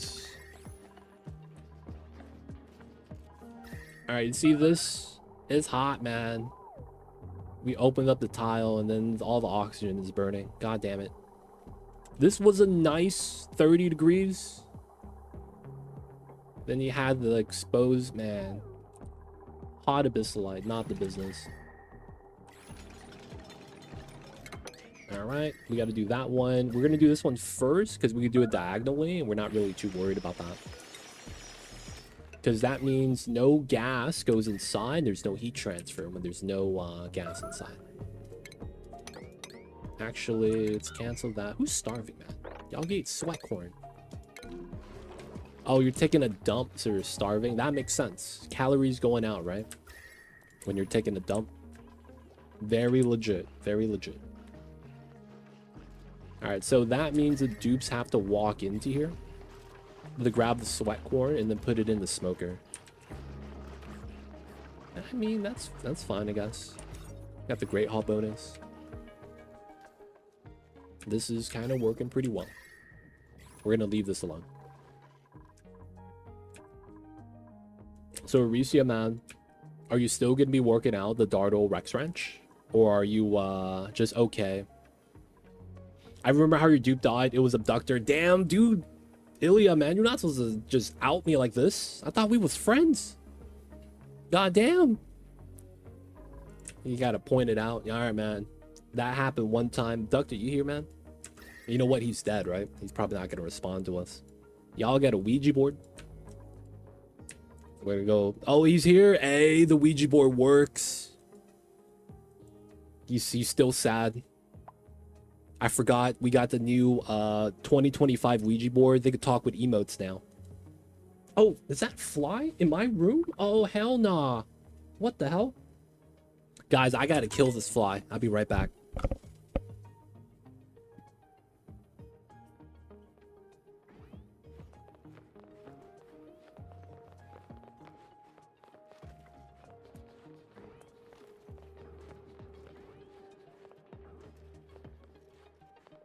Dude, I hate flies in my room because I don't like covering my food. Because when you cover your food, it's hot, and then the water gets to the top of the lid and it falls back in, and it's kind of weird. So I like having my food kind of just no lid. And then if there's a fly in a room, dude, that compromises the strat. I got a huge electric swatter. I'm waiting for it to be in like striking distance. Oh, man.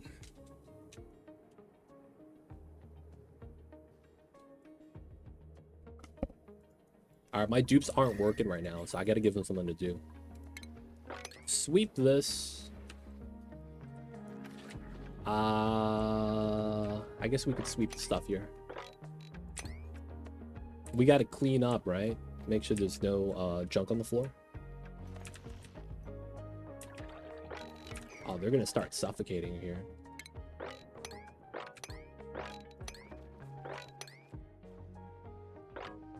You know how it is. We just clean it up. Clean it up. We gotta hydrate. Okay, cool.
Oh man, this fly is really agile. He probably went to boarding school.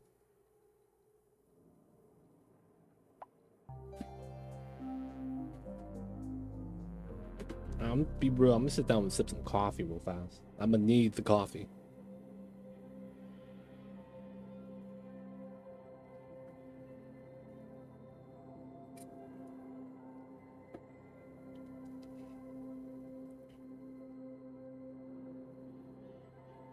Y'all know when flies feel like they know too much? It feels like they know I be colorblind and they fly like, oh, there he is.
Dude, this fly's good.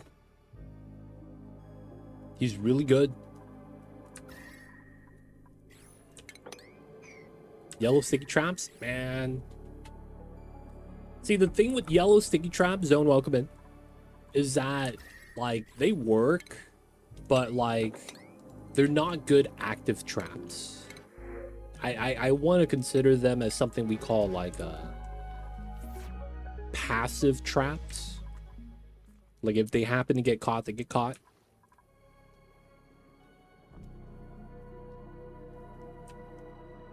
Yeah, they catch everything.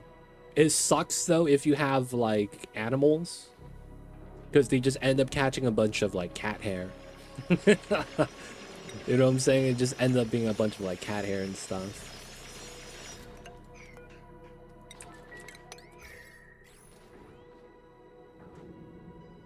I actually, before I got my electric swatter, I used to use one of my long socks, the one that goes up to like your calves, and I would use that to swat flies. I got pretty good at it.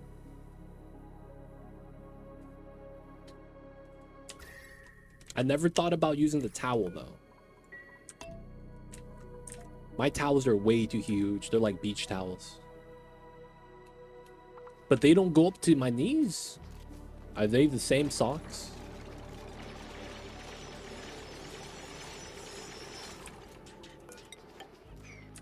Aren't the... Oh, dude. What are you doing? Why didn't you do... Oh, dude. You're gonna go on break? You're on break. Oh, you menace. You dug it open just to cause a problem? Oh, man. Look at this 100-degree polluted oxygen going everywhere. My dupes. Why couldn't you just build the tile? I got the electric swatter for the mosquitoes. These flies, man, they got bigger health bars. I've swat a fly with the electric swatter, and it made that zap sound. And this motherfucker's kept flying. It's like, what? Does this guy have enough vitality to take 2 hits? This guy got the investment, man. You know, that guy stacked health in Expedition 33. It's like, dude, I'm supposed to one-shot you. What are you doing? He's like, nah, I'm stacking HP, baby. This guy probably played Paladin in a different life. get the high voltage stuff. I was a little worried because I have a cat, that my cat might not be too smart and then like rub up against it or something stupid. And then that would have been like, you know, kind of bad for me. All right, let me bop this. We're gonna move the oxygen bottle release to here in case we pump up oxygen. Okay, nice. So this is ready. We want to cut that.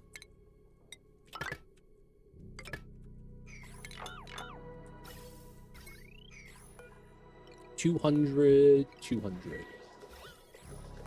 So chlorine is going to get dumped back in. CO2 we're going to want.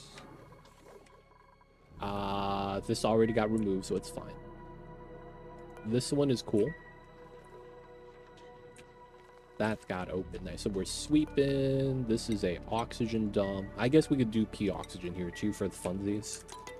Get the automatic fly swatter where it scans the room and kills flies with sands. Oh, I've seen that. Yeah, man. I have a cat, dude. It's gonna start shooting my cat. I don't want that, man. So I have a black cat, and a lot of the stuff in my room is black. Like I have a black beanbag. So it's gonna look at the eyes moving. It's like, oh, it's a mosquito. It's gonna shoot my cat in the eyes. It's gonna be a bad time, dude. It's gonna be a bad time. Do I have enough steel? 3,000. Okay, we should be okay to do this then. All right, so we're gonna be running 2 AQs. For the sake of it, I think it has to be like this.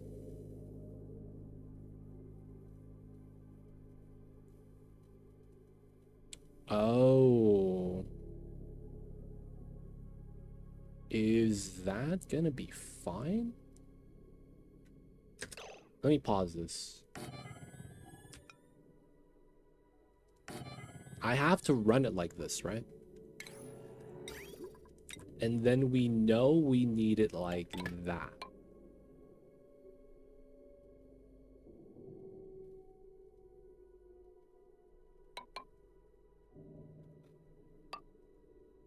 Wait, how do I do this?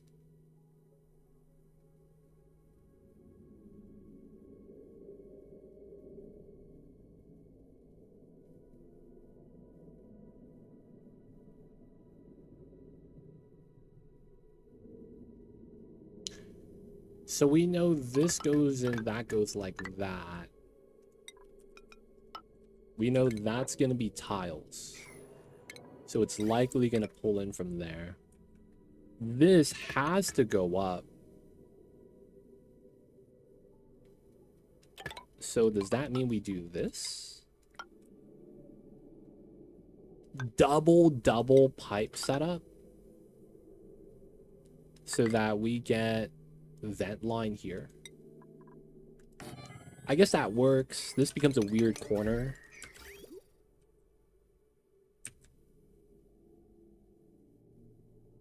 And then the smart play would be 2 tiles nickel here. Run that. Run that. So we get a cooling line. And then we run the... Yeah, I think this is fine. So we run thermal sensor, nickel. Run the automation wire. Let's run yellow wire. Right? So we're going to run 2 AQs here. One of them is going to be for my Rex Ranch. And the second one is going to be for the cooling internally. That's going to be... We have enough plastic, so it should be fine. We're going to disconnect this so that we don't have any more resin problems. Let's get rid of that. Water drop there. I'm not going to care for it. All right, so I want to do this.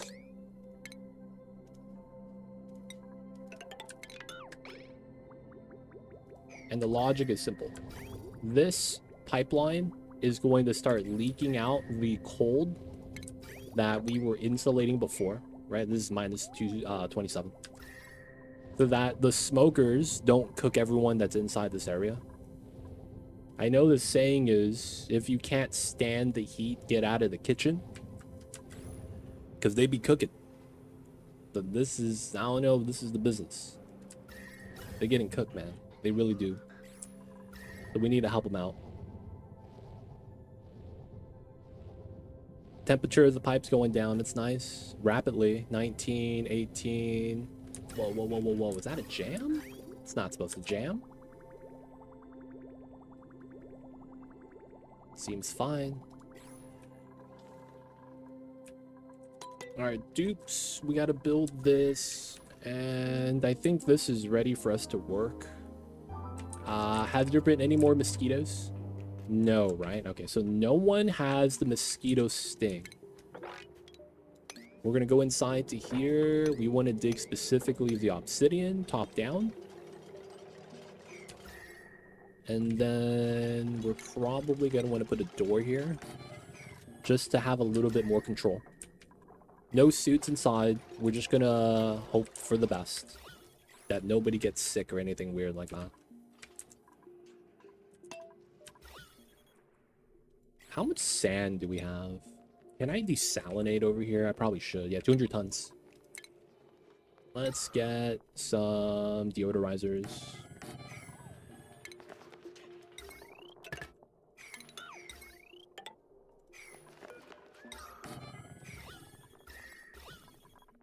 All right. Another thing I'm thinking about doing is taking the oxygen line from here. Let's start doing a vent line here.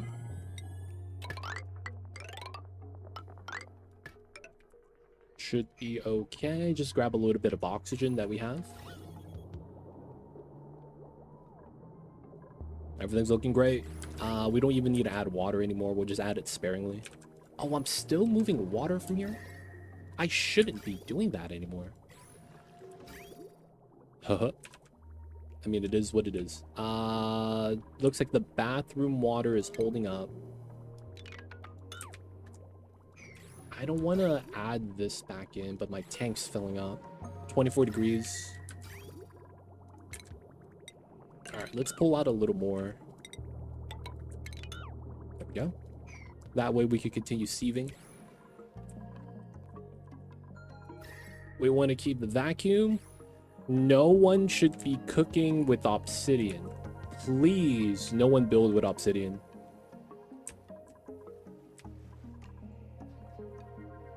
Guys, I'm hoping Mamba killed the fly. Because I haven't seen it fly around. Do the pipes transfer heat? Pipes transfer heat in anything that's not a vacuum. So in water, inside of a tile, on top of gas, regardless of the pipe type, it will do it to some degree. So insulated pipes have a very low chance.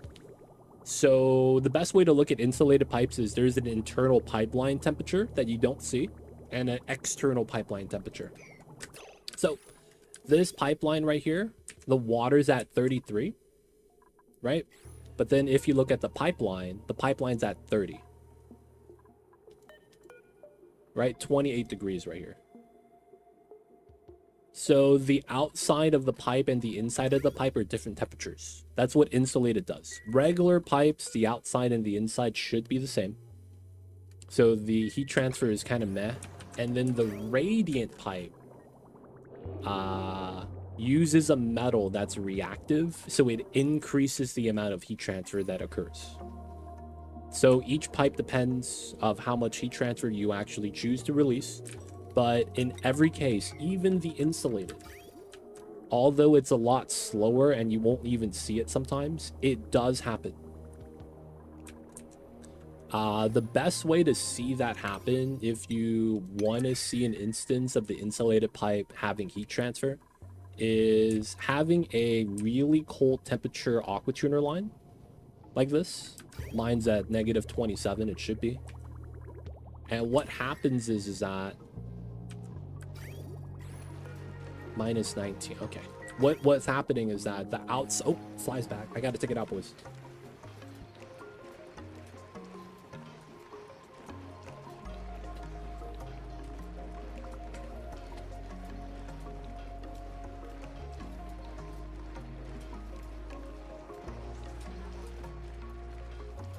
Goddamn, this fly, dude.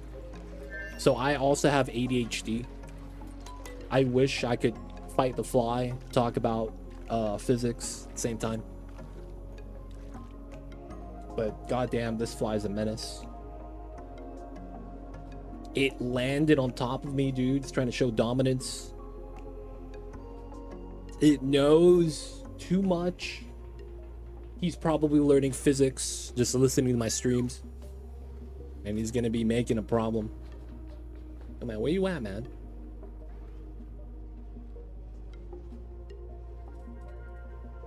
Alright, he flew away again, man. It's like he knows when I'm looking for him. So one of the things is these insulated pipes will eventually release a little bit of heat, although it's like trace amounts. Like you'd see the inside is -20, but the outside 6 degrees. So even though the gas temperature is at 50 out here, the pipeline's still pretty cold. So it's very low heat transfer. It's still there. Insulated does not perfectly protect you either. So if you're in a cold area that could freeze the content of the pipes, whether it's liquid or gas, that's not going to be something you could really... How do I say this? You won't really be able to do too much about that. Like, it's just going to happen, so to speak. Now, there is a method, though, of stacking insulated that slows it down by so much it seems like it's going to work perfectly, but it's not going to last forever. Maybe like 1,000 cycles. You run insulated pipe inside of insulated tile. That effectively makes it so that you could transfer anything and not lose or leak out any of the heats because of how the insulated properties stack. I might want to run this up. I feel like though running this down is what I'm supposed to be doing.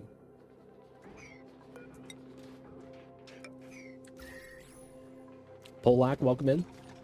I have a little homie jumping spider that hangs around my window and he will usually catch the fly in my room. I see you over there, man.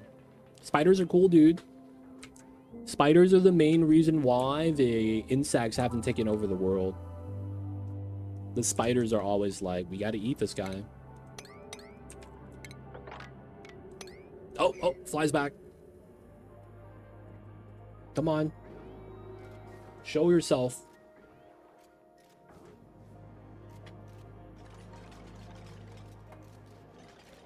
Dude, I've seen one of those online internet gifs, and it was a pet iguana, and a guy had him on his arm, and he brought him close to a fly on the wall, and then you could see the moment the iguana locks in.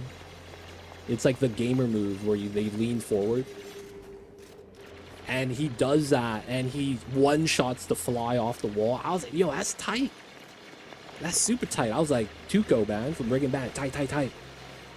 And, dude, I asked a friend that, like, had pets, reptiles before, and they're like, yeah, that's not how that works. That's a 1% clip. It's like watching a highlight of Chris Paul dunking. I was like, damn, you know about Chris Paul? He's like, yep. So Chris Paul is like a 6-foot flat guard that, because he's 6 foot, he's dunked like a handful of times in his career in an NBA game. So it's one of those things where it's like, yeah, that's going to happen like once every year. I was like, oh, that sucks. So it doesn't work like that. Feels bad. This fly, man, he knows. Anytime I pick up the electric racket, he knows, man. Gotta make a funnel. Oh, man. That's gonna smell, though. I see you over there, though, green ferret. Alright, we're gonna move the obsidian. The abyssalite, I don't think we care for.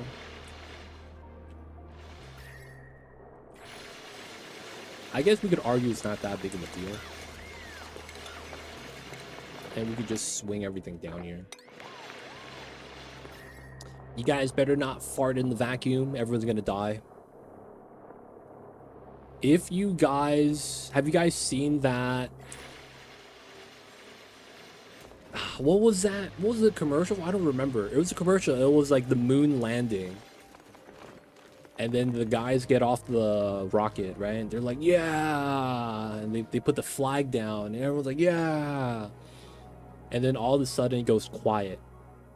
And it's like a big monster appears out of nowhere. And all the astronauts are running away. And then, you know, one by one, the astronauts are getting killed. However, one of them makes it out and he's hiding behind a rock. And it feels like he's about to make it through. And then he farts inside of his suit. Or no, I think he shits his pants or something. And then immediately the monster hears it. And I think it was like a... What do you call that? It was a commercial. It was. I just don't remember what it was a commercial for.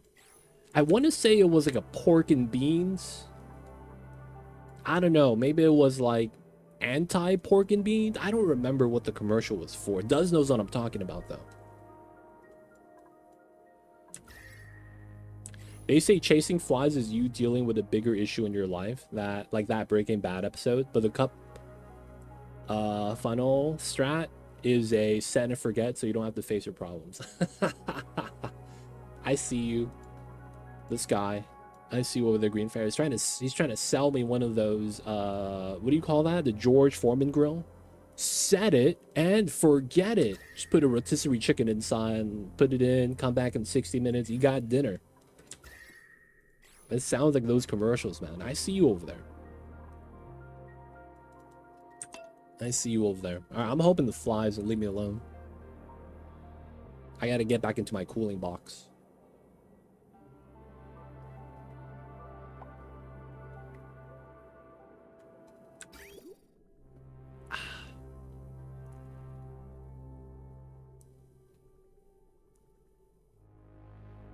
Cooking those flies like nobody's business. Never eaten pickled fly. Never say never, man. You know when you play RPGs, when you beat the game, there's like a book you could read that tells you everything you did in the playthrough, and you're like, wait, I did that? Dude, we get that at the end of life, man. I ate how many spiders? And then that's how the dude found out that people eat spiders in their sleep.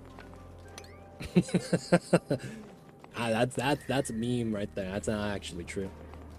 But you know what I'm talking about, man. You gotta read those, man. You gotta find out how many pickled flies you had.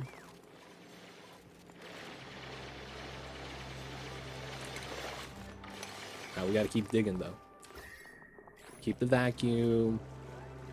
You know what's the coolest thing about dupes? They got the strongest, most thermal insulated shoes of all time. We're walking on 1,000 degrees and it's cool.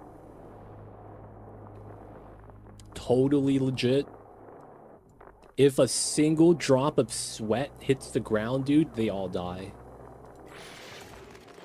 Somehow though, it's okay.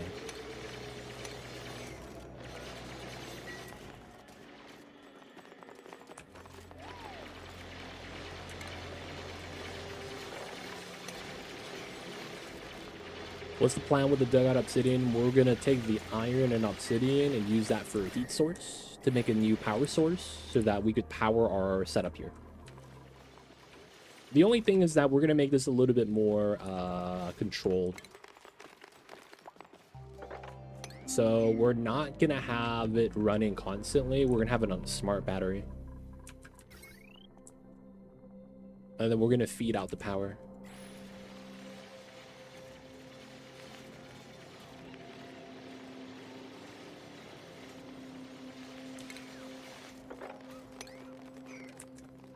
So we're basically going to rebuild this here so that we could power a ranch setup. And the reason why is because this is running out of power. We're not going to have enough, man. So it's one of those things where I feel like we need to get ahead of this. Now, of course, we know that it's not going to be a permanent solution. Eventually, we're going to have to make another one over on this side. Because we're going to have to use this for power. It's just that right now I need to get reed fiber. I mean, I guess you'd call it reed fiber. I need to get the feathers so that we can make suits. But yeah, we gotta do what we gotta do.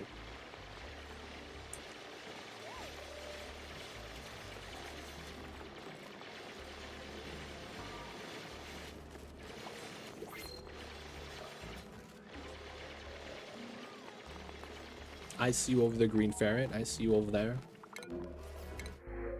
Seacomb. I guess we could take this. Oh, poppers. Poppers are getting good. All right, we are going to put the sweat corn back in the infinite storage because it looks like our poppers are okay again. We're back up to 55.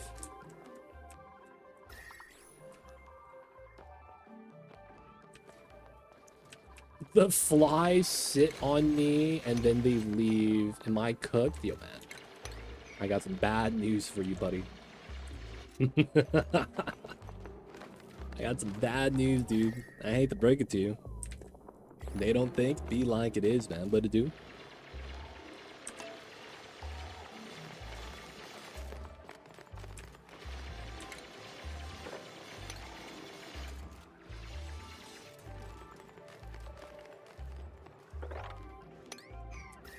All right. We will want to pick these up. Put them over here. You're edible. Dude, have you guys ever heard of the garlic strat? You take a bunch of garlic and then you roast it in the oven. And then you make garlic bread. And then you eat the garlic bread. And they say that every bulb of garlic you eat is like that many weeks that you'll smell like garlic. And then the flies leave you alone. Because they're like, oh man, this guy smells like garlic. And they have a prejudice against garlic. Garlic's delicious though, man. I don't know about that.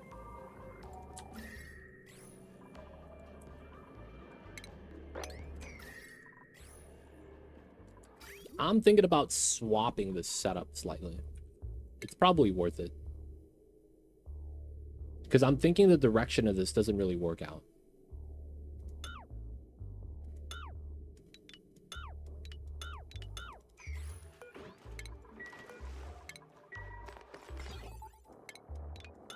It seemed fine though. Oh, that's vampires. You know what? Now that I think about it, I think the dude said it was for the chupacabra.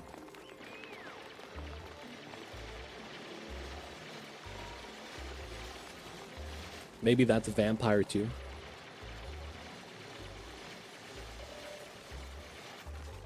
Y'all don't know about the chupacabra though, man.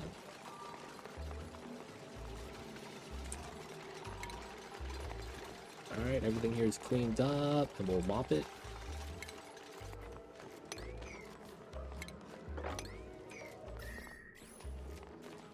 Sounds like Olive Garden, dude. I'm not gonna lie, man. I have never had a good meal at Olive Garden. Never.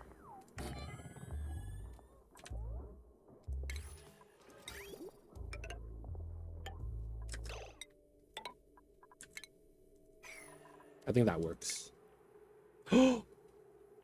Oh, it landed on my hand, this fly, and now it's on the monitor. It's time, boys. It's now or never. No, my bat ran out of power. Oh my god, he knew. My bat ran out of power. What the dude? I'm gonna get this guy with my bare hands.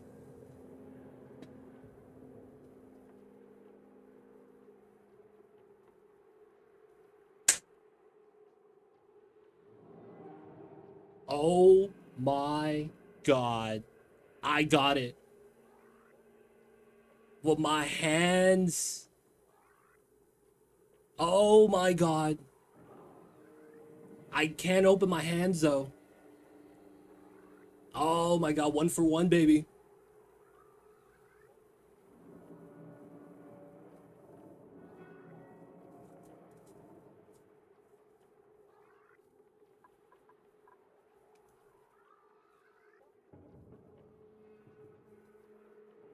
I got it. Oh my god, I gotta go wash my hands.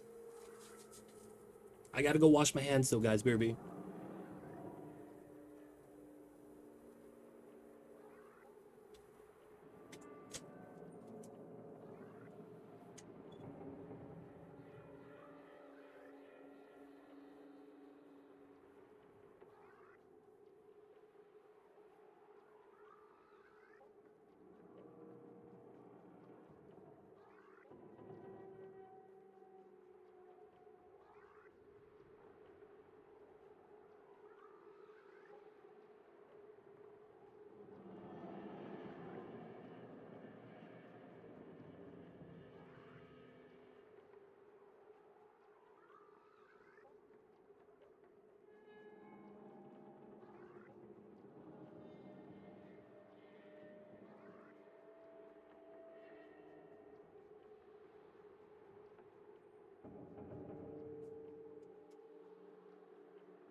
Oh man.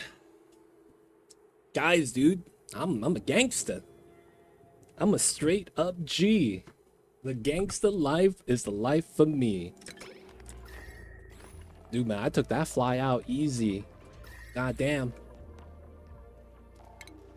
I told you guys, man, I handle mines. Oh, I'm building this out still. Okay, cool. We do this. Whoa. Did I pull out obsidian? No, right? Yeah, man. Why is this made out of obsidian? That's a trap. There we go.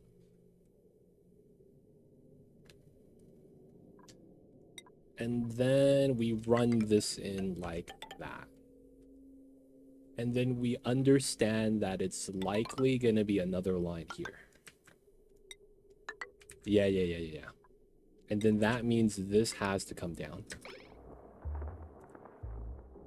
Yeah. And then we get the thermal here. Automation. Nice. Alright, so they have jobs now. They know what they need to do. There's no more flies that bother me, so I could sip on my coffee and actually think about the build. Let's go.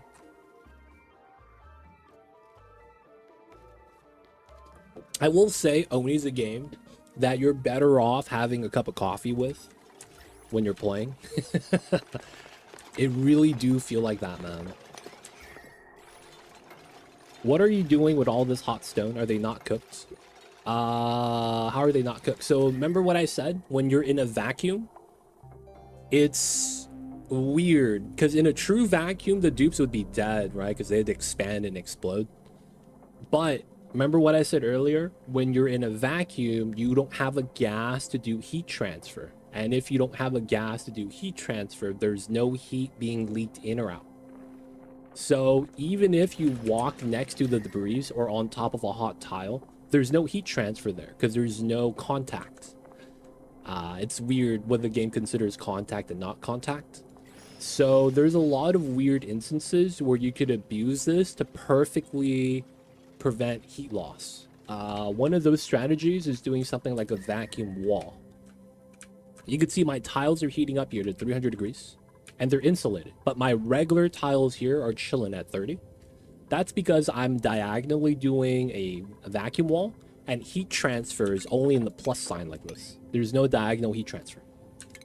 So because of that, we're able to utilize a couple of mechanics to prevent that from happening. So that's why I tell people when you play this game, don't compare it to real life because real life is going to ruin your day. You're going to be like, but this is how it works in real life.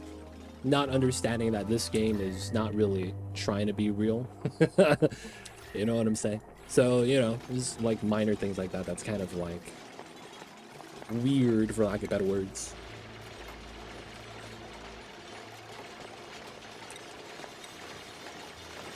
All right, I'm probably going to want igneous ladders there, but I'm not sure.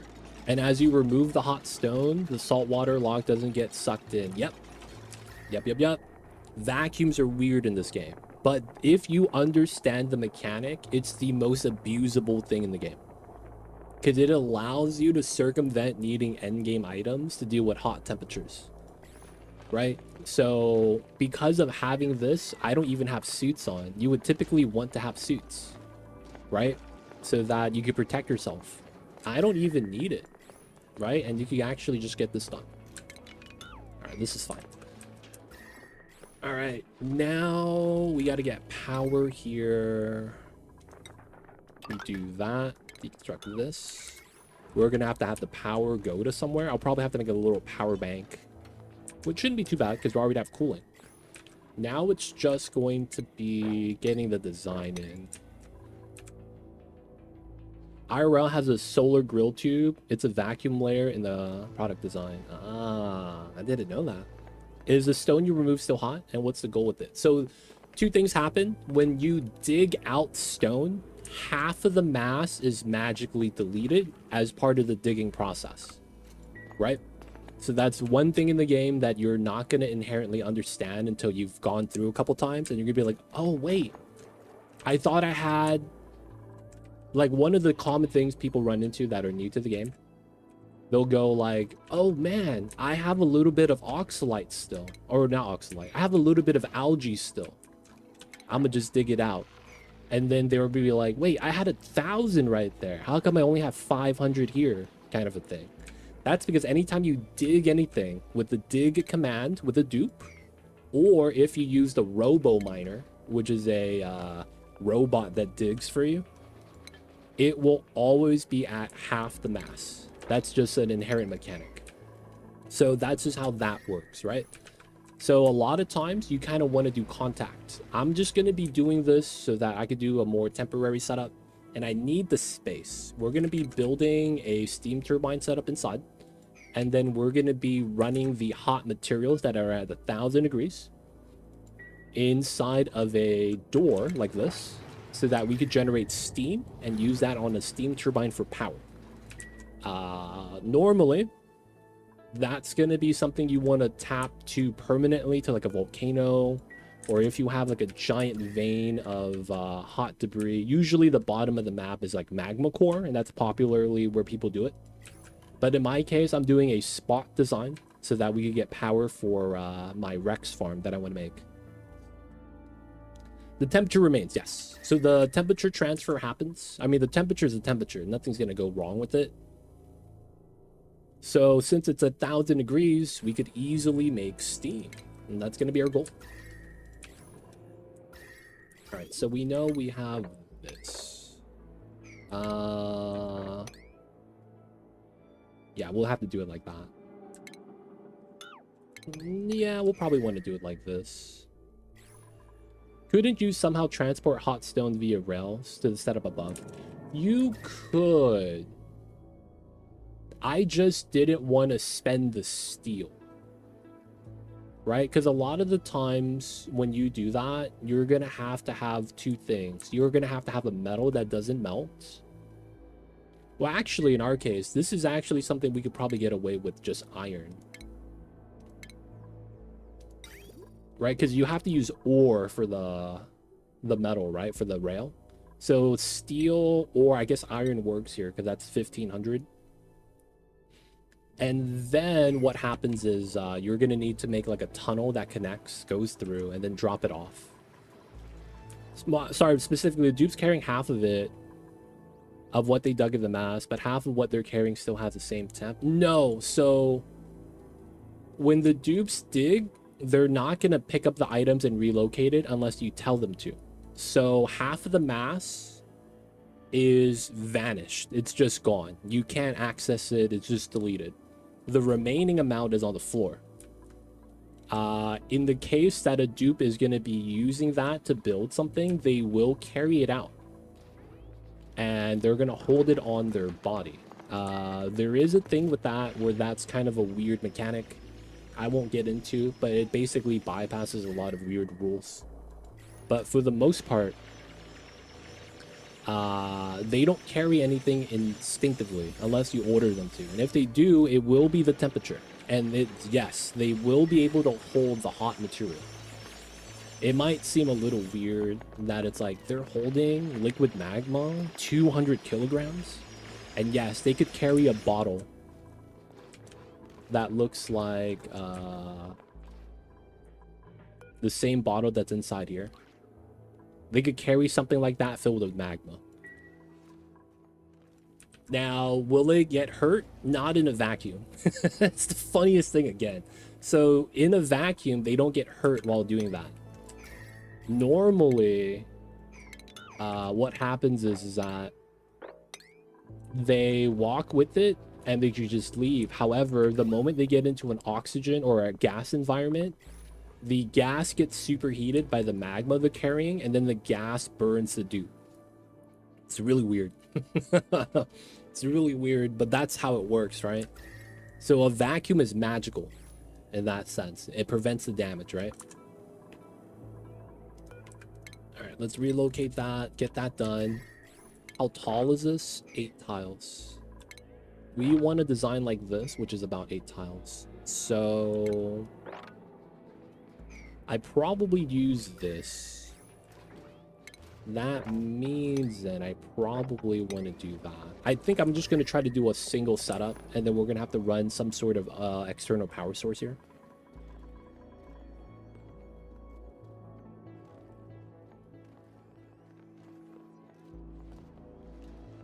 Yeah, we won't be able to power both unless they're not both running at the same time, which is fine. We'll just have to add some wheels to inject some power inside. I'm okay with that. Okay, so this is at 13, 13, 12. So nothing in here is above 1408, right? But vacuums get really hot, otherwise you wouldn't need heat. Or am I wrong? In the game, you're wrong.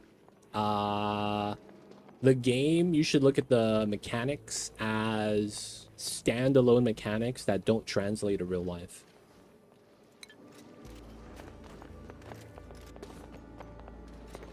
So yeah, it's really weird. A lot of the mechanics aren't really, I guess, intuitive in that regard. How wide is this? 4... I guess we could do this one. I guess we could try to get everything on here and do the 2 dig here. And that does work. Ah, Kerbal. Radiation is a mechanic. So there's solar radiation. And then you have radiation sources in the game, like uranium, Wheezeworts. Radiation in and of itself is a separate mechanic. That might be why it might seem like, oh, that's weird. And it's because it's like something like that. All right, so I think it's these 2 tiles I need insulated. We get 6 tiles here. That works. And then we are gonna want to run iron. I think it's iron. That goes out to there. Let's get the iron signal. I just want to verify this. 1409, 1534. Yeah, we're fine. And then this is refined metal. I don't want to spend that. We're just going to use the mechanized airlock like we did before. That means we typically do another automation wire. I guess we could just do it like this. Well, we probably need the extra wire there. But if you're talking about, no wonder I always kill off my colony, so complicated and try to compare to real. Yeah, you really don't. You don't want to compare this to real life ever. It starts to get like it's a video game, right? It takes inspiration from real life, but it's never accurate. It's a thermodynamic simulator, not a physics simulator. That might be a best way to describe this game, man. No memes. That probably is the best way to describe it.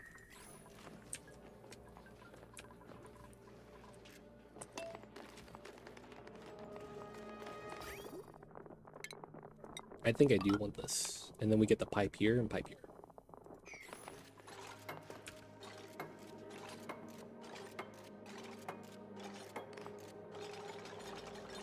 D-Mayor, the legends. Nice. All right, doors are open. That's what I want. 1, 2, 3. Stress simulator. That kind of is accurate. That kind of is accurate.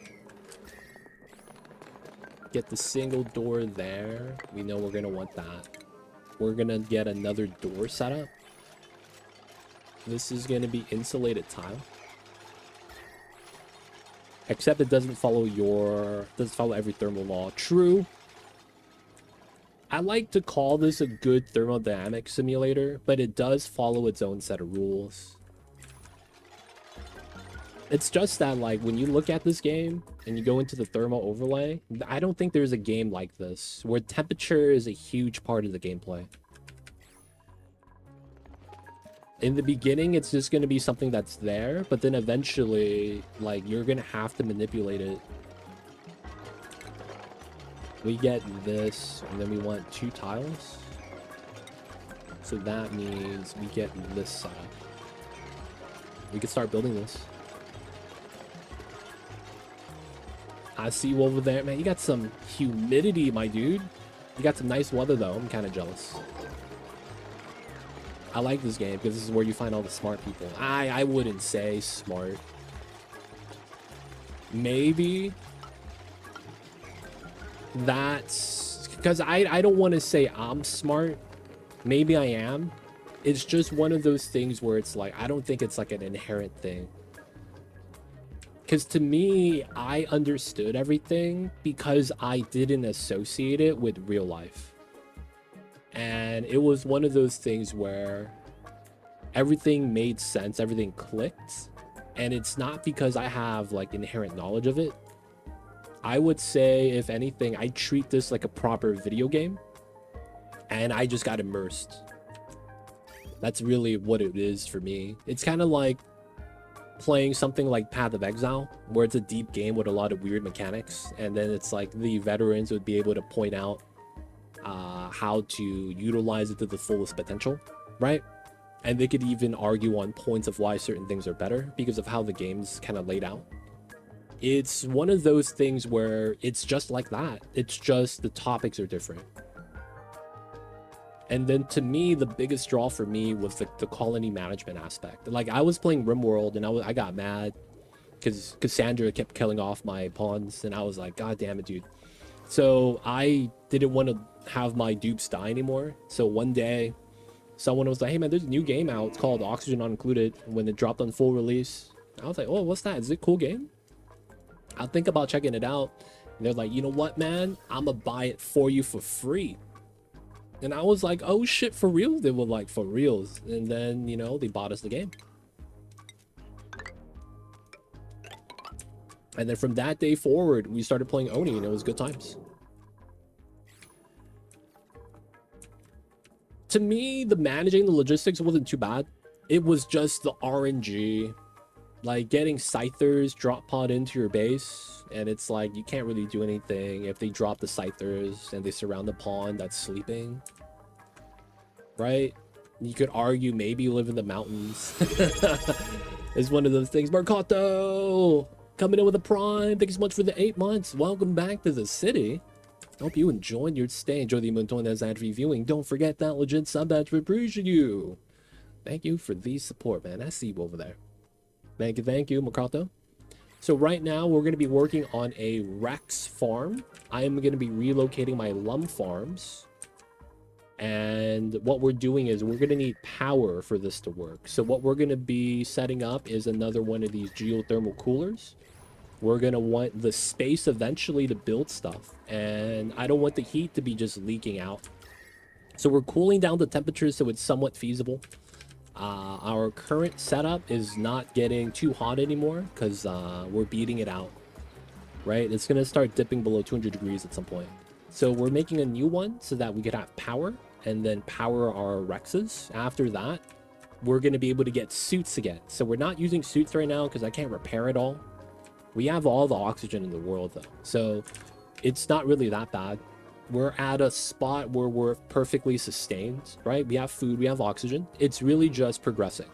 So we're trying to get suits so that we could do things safely. and then not have to worry about holding our breath for the long travel distance. That's going to be the major thing, right? Just pathing back and forth to breathe.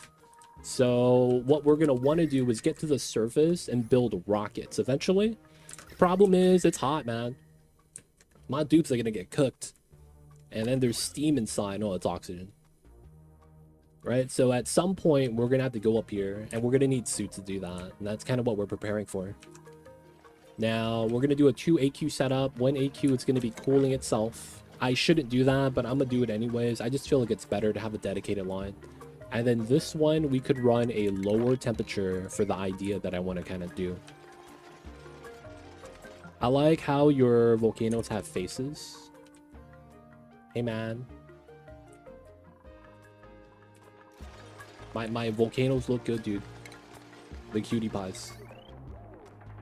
All right, here, here, here. Once we get the ladders, we could prevent the items from popping out diagonally. Oh yeah, we gotta move this in.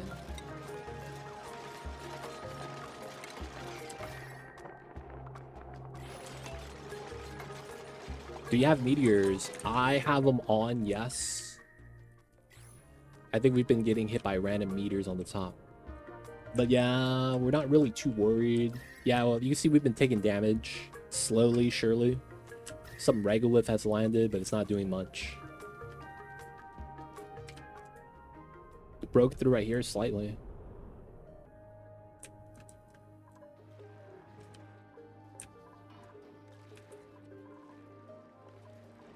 Two eyes, a mouth, and a nose. I think I see it now. He got the ears right here.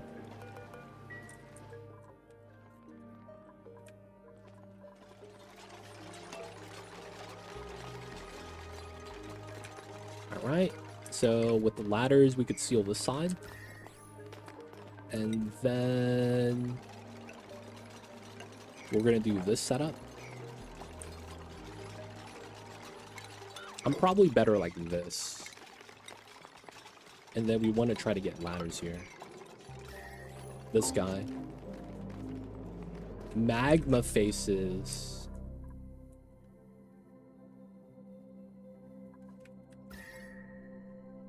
Yeah, that's because the Abyssalite does a pretty good job of containing the heat. It's just that sometimes you'll get a single tile exposed. That's a problem. So sometimes you have to go inside and seal it, right? I've done that there. A couple tiles there. But in most cases, I don't think we have any more leaks. That's one of the things you're going to have to worry about. Heat leaking out from a hot source. Sometimes it's problematic. All right, so I don't like how my insulated tile here is ice cold. Because that's going to affect the steam being generated, funny enough. How that works, man. ST, we're going to make this out of gold. Because we have a lot of gold. We're going to need to get a bottle emptier inside. Okay, so I think this is straightforward. We run that. We run gold here.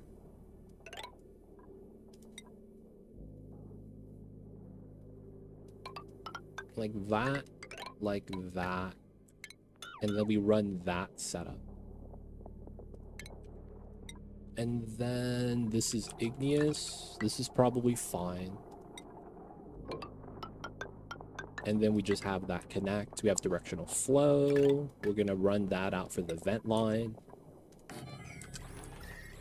Looks good. All right, so we want to do that one above everything else. And then we're just going to need to connect this to the power source.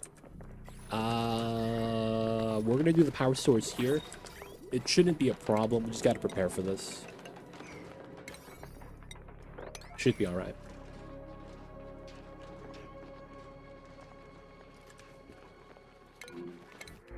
Water. Guys, what's your favorite beverage? Like if you were on a deserted island and you had water, but you could have... you are stranded in the eye of the Sahara. You don't see anyone for years. However, you have an oasis. and you have water there. In the water, you find a magic lamp, and a little genie comes out. What is the beverage?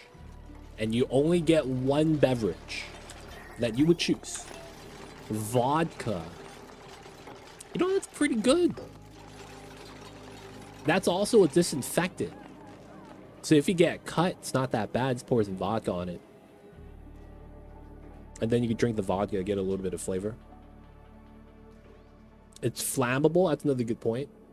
Wait, is that good, though, if you're in a desert? And then... yeah, alcohol. That's pretty good. That's actually a pretty good choice, man. It's hard to really get something with more utility than that. I was gonna say something like, oh man, I want iced tea or something. Keep it cold. And then I was gonna be like, yeah man, the genie could do that. Because, you know, he's a genie.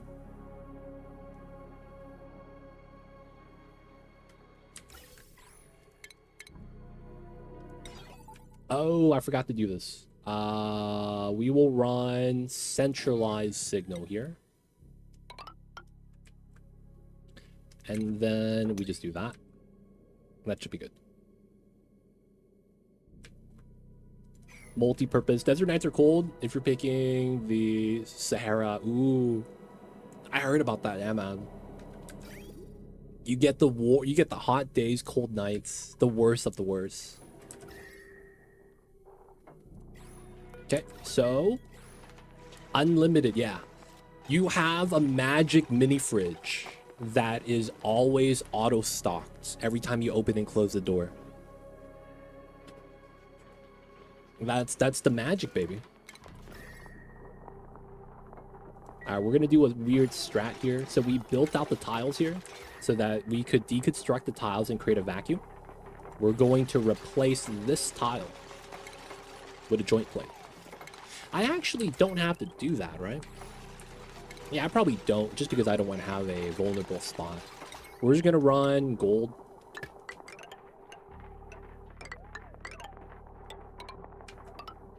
Right, we're just gonna run both of these turbines together, because we're gonna run one here as well. And then we'll have that feed out the power. Can we trade with people? There's no one. You don't see people.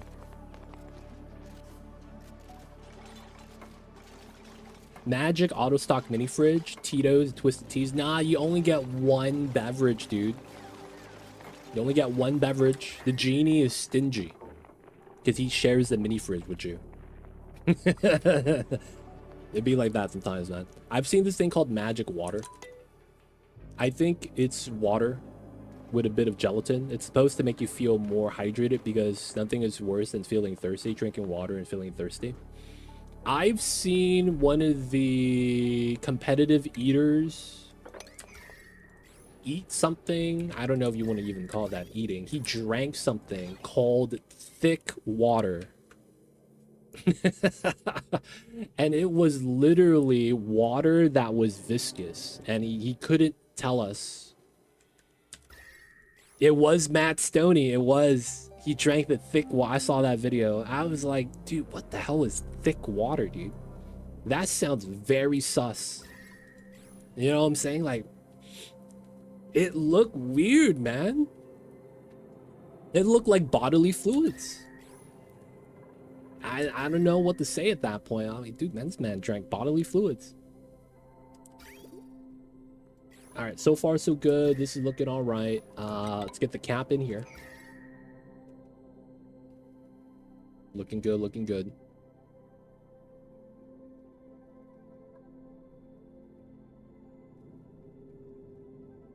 We have this power line looking good.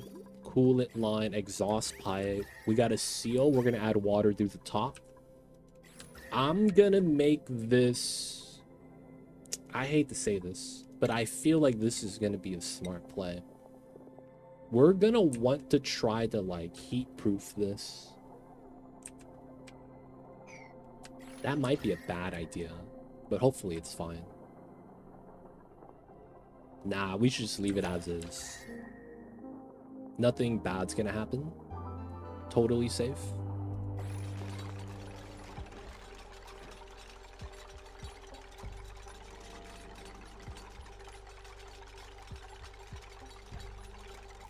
Thank you, Bubbles. All right, vacuum is sealed. We got the AQ line there. Automation wire here. Everything's looking pretty good.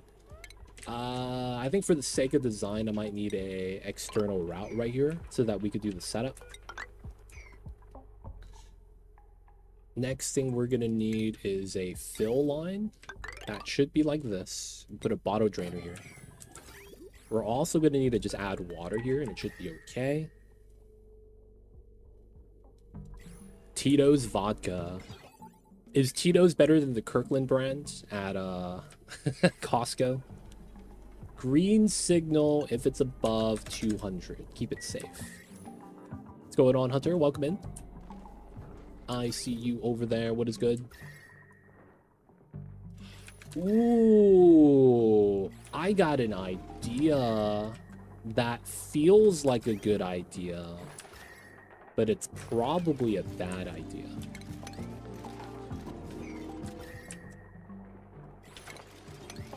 I don't know. Got an idea, but it's probably a bad idea.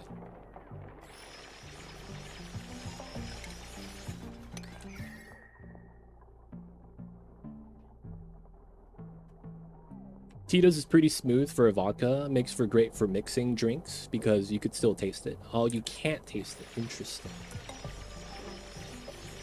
I'm not someone that drinks a lot of hard alcohol, man. I'm gonna be real. I throw some baking soda into the water, make it thick for the alkaline, for the stomach comfort, electrolytes.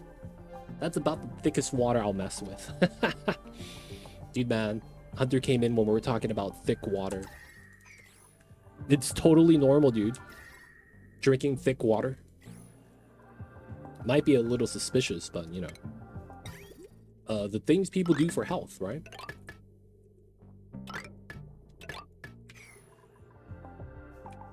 So there's a video of a competitive eater drinking, I think it's like a gallon of what he calls thick water. Dude, man. I just, man, I wouldn't be able to do it, man. What's something that would be kind of impossible like that for you to do? Like, dude, if you were on Fear Factor, and you could do this,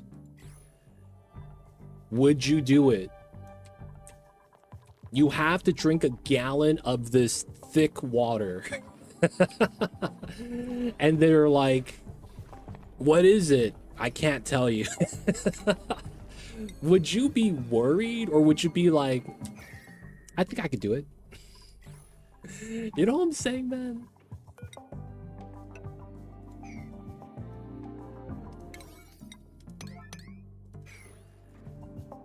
Oh no, D-Mayor. At least you're back. It's kind of like jelly, yeah, but I heard it tastes salty. So Fear Factor was $1 million. No, was it 100,000, 10,000? I don't know how much money Fear Factor was back in the days. D-Mayor, man, hopefully it doesn't keep happening.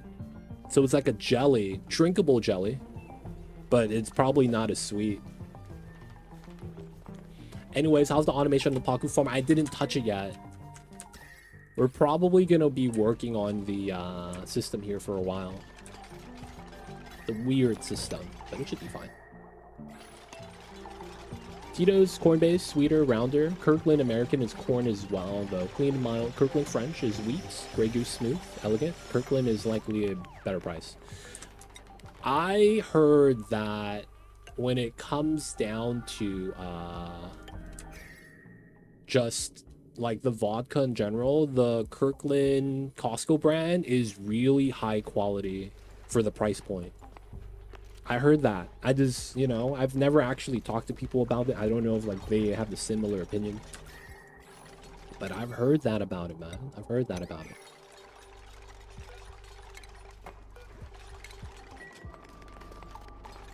No, I mean I'm building one for now. So the Paku automation is simple. All you have to do is you have a number of Paku that you could have in here, right? That's gonna be your value on this inside of the room, right? Where your Paku ranch is. It could be in the water, it could be next to it. I'm eventually gonna get doors here so that this is gonna be a room, right? You want this sensor, and then you want green signal below, and then whatever your amount. So mine is gonna be 4, right? Because I have enough space for 4 Paku. 32 times. So remember, it's water tiles, not actual space in the ranch. So below 4, we add an egg, and that's going to connect to... Wait, do I want to do below 4 or above 4? That means my automation is wrong. Alright, I'm going to do above 4. No, yeah. It's below 4, and then we got a NOT gate change. Yeah. I gotta remove this. So this should go directly in. And then we should have a NOT gate on this side to go to the right side. So this is gonna control the door right here. And that's all you actually need. You don't need to do the automation up here if you don't want omelets. If you want omelets, you want to do automation wire attached, and you want to do only eggs. And then you want to have it -1 from here. So this is 4, right? So you probably want to get 3. Green signal if it's below 3. This one, you only want to count critters, no eggs. And then the logic is when there's no Paku inside, it's going to open the left side so they could flop into here. And then once you have enough, the doors are going to close and all the Pakus flop to the right side, which is your overflow tank. If you want omelets, because it's going to be more calories, but lower morale, you're going to be able to do a automation wire like that. Set this to below -1. That way you always have like a minimum amount of eggs here to keep the breeding room alive. And then you just get the extras. And then this pool becomes your first... This is your live fridge. Because basically your Pakus are just going to live here until they grow old and die. So what happens is that if you ever need calories, you would kill the fish in here first. And then that could be calories on demand, right? And you don't need to do anything. They're just going to be alive, right? Until they die. So you don't need to, like, you know, put them in a fridge. Really good for the early game. Because they're just floating, you know, food. They're hanging out, man. But that would be the design if you wanted to do that. I drink it straight. Don't know about mixing it. Man, dude. Nothing wrong with hard alcohol. It's just, man, how long did it take you guys to, like, drink it straight? You know how it's like, you know, when you're, like, young and you haven't really acquired the taste for the alcohol yet, beer. Like, you see, I think there was very recently, I watched the NBA basketball. I don't know if you guys are familiar with that, but one of the teams that won the championship recently, right? They were the youngest team to do so. And one of the things that happened was that they have so many rookies that some of them aren't of age, or they're barely of age. Some of them didn't drink beer until they were celebrating with the team. And you know what happens? They have this on camera. One of the dudes, they're like, yeah, first beer. They crack open the bottle, they drink it, and they make a grimace. Like, oh, what the hell is this? You know how kids are all like that when they have their first beer, first alcohol, right? How long did it take you to get past that? You know what I'm saying? Like, at some point, you don't make that face anymore, and you actually enjoy and appreciate it.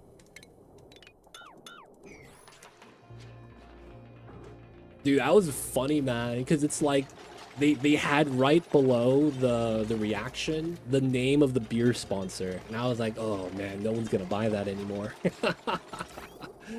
Like, if you think about it, because they were drinking Michelob Light. That's the 1 calorie beer, right? So it was like, oh man, shout out to them, but like, dude, I don't know if anyone's gonna buy that anymore. Alright, the Abyssal Light wasn't gonna really release any heat for us, so I just cornered it. I don't want to deal with the debris. Yeah, I did have my first beer. I was celebrating something with my professor in college. You was of age, right? Totally of age. For the, yeah, WTF, would anyone even drink that? Dude, and you have that as your first beer. That's the way to do it, man. Set the bar low. And then give them like a Guinness or something afterwards. And you'd be like, okay, this is not bad.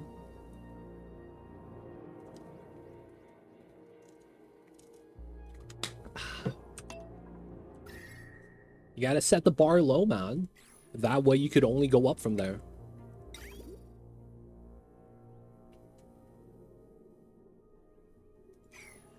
Okay, so these are not hot. I'm not too worried. We were celebrating me becoming able to legally drink. And you was still in college? Dude, I met someone that graduated in college before they were able to drink. Like, they did college in 2 years. Got in, got out, and then they were, you know, not 21 yet. And I was like, wow, that's impressive. You gone through college without drinking. One of my first beers I had was Pilsner. That's like Guinness. I thought I'd puke. Really? Man, I like Guinness. It's that cappuccino flavor, man, was enjoyable for me.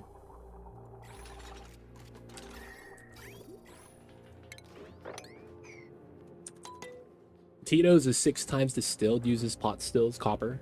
Helps clean it up real nice. But it's done in a big steelless column stills. It's smooth.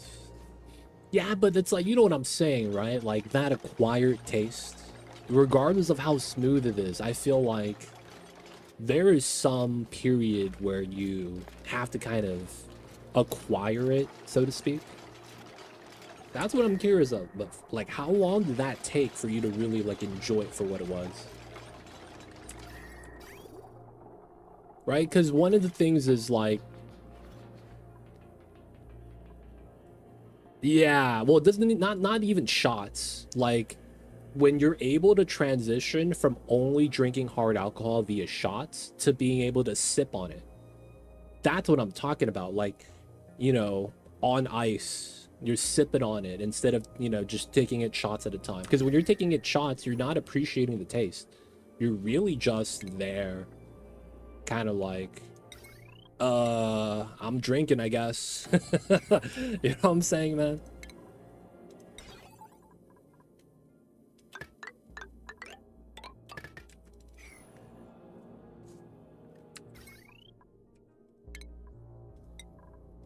And I think this makes sense.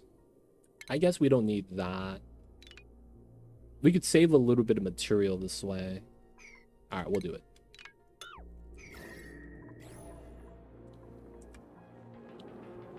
I still make a face after drinking for 12 years. Damn, really?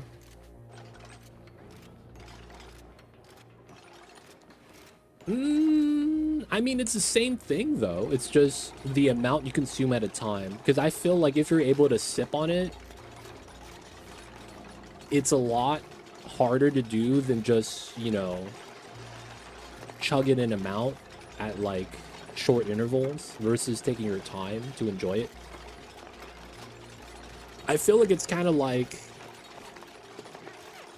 being able to eat something you don't like. You just take a quick bite versus enjoying it properly.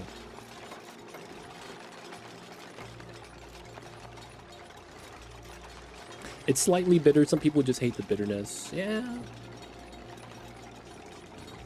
I guess I've been watching too much of the Clint Eastwood. He's been just, you know, whiskey on the rocks. He's like, oh yeah, that's good stuff. Difference in quality. I guess you could argue that. If you broke, it'd be like that sometimes. But still, though, you know what I'm saying. You know what the question is. Oh, are you stuck, my dude? Oh, I was gonna say.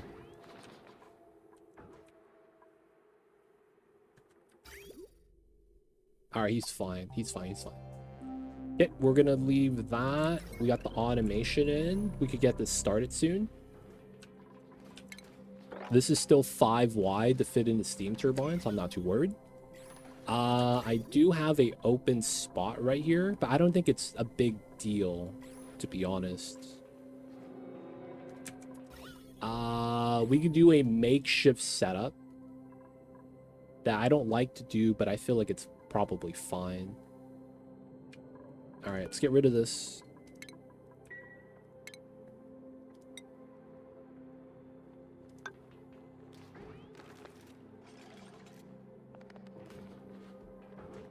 And then it's that tile. There we go. Let's also remove that just in case. Get the seal there. We could do the second one later.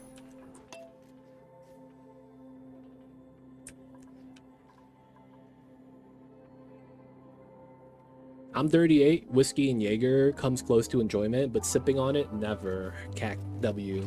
But I have a sweet tooth. I enjoy 2 to 4% juice-flavored beer ciders. I see.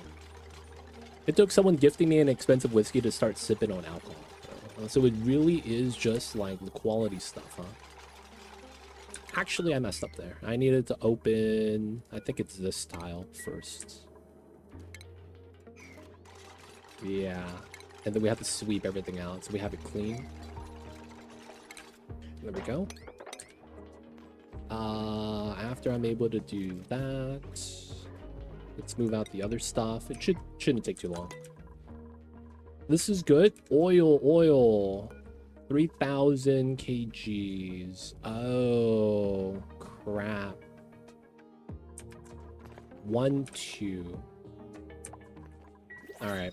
We'll put that there just to help it do the setup. And I guess I should do it like that. That would be a lot better to do like that. Which eventually means I should do this. Okay. Let's get all that done. I hate to put a tile here, but I kind of need that, right?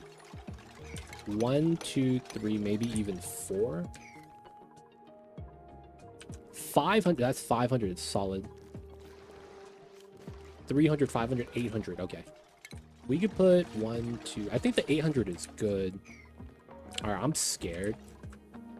Do I have any oil locks anywhere? I don't have any oil drop locks, do I? Right here. 150, 100. All right, let me do the not 3,000. I needed 300. 300. Right there. You got to be chilled down, man, on ice. You never want to drink lukewarm alcohol, I don't think. My cousin owns several McLarens. Introduced me to 20,000 bottles of wine from Napa. Damn! And some crazy tequila. I learned quickly that the cheap stuff is good as expensive stuff to make the rich feel good. I think it's all about quality of what you're drinking. But still, it took me 3 years to develop a taste for good whiskey. Ah, I see over there. Pretty impressed. 3 years. I can't imagine that you were like... Wait. I want this. There we go. I can't imagine that you were like drinking every day. Maybe you were sipping on a little bit every day. But like, is that 3 years of like being an alcoholic? For lack of better words, I don't actually know. You could drink it lukewarm for more aroma. Huh. I've had a $20 bottle of Cabernet. And I'll tell you right now, a $30 bottle of Simi tastes even better. That might be... So I've heard that as well from some rich people, that the more expensive the wine, the difference in taste is less noticeable. And that they've had really old wine that's tasted like crap. And they've had... Yeah. Like, they basically, what it is they're saying is that the price of the bottle has diminishing returns at a certain point. Like, the difference between a $5 chuck and like a $20 bottle of wine has a bigger difference than the $20 bottle of wine and a, you know, $100 bottle of wine. Like, that initial gap has a bigger range than the secondary gap, right? And that's really just diminishing returns. But for the most part, it's got to be like kind of like Apple, right? You're buying a really crappy PC, but because of the Apple sticker, you gotta, you know, shell out an extra couple $1,000s. That could be another thing too. When you're rich, you shop at Erewhon and pay $20 for a gallon of milk, and then it's $23 because you got to pay tax. They don't think it be like it is, man, but it do. Really do be like that though sometimes. You hate to see it.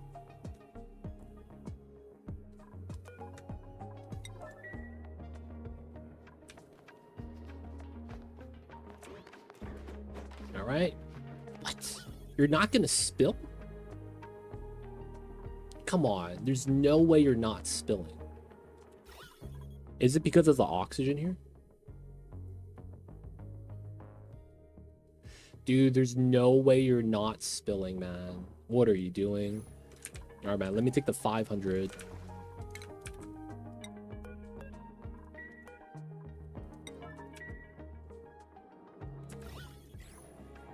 Its mass is less than 350. I was hoping to get 100, 100, 100 here. That's what I was hoping for.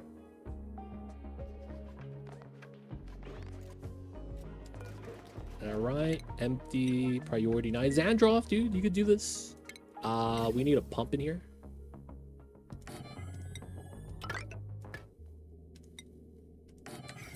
For the sake of ease of access, we're just gonna run wheel into a power line.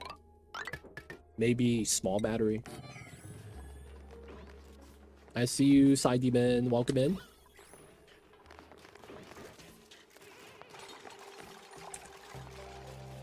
$350, $120. Okay.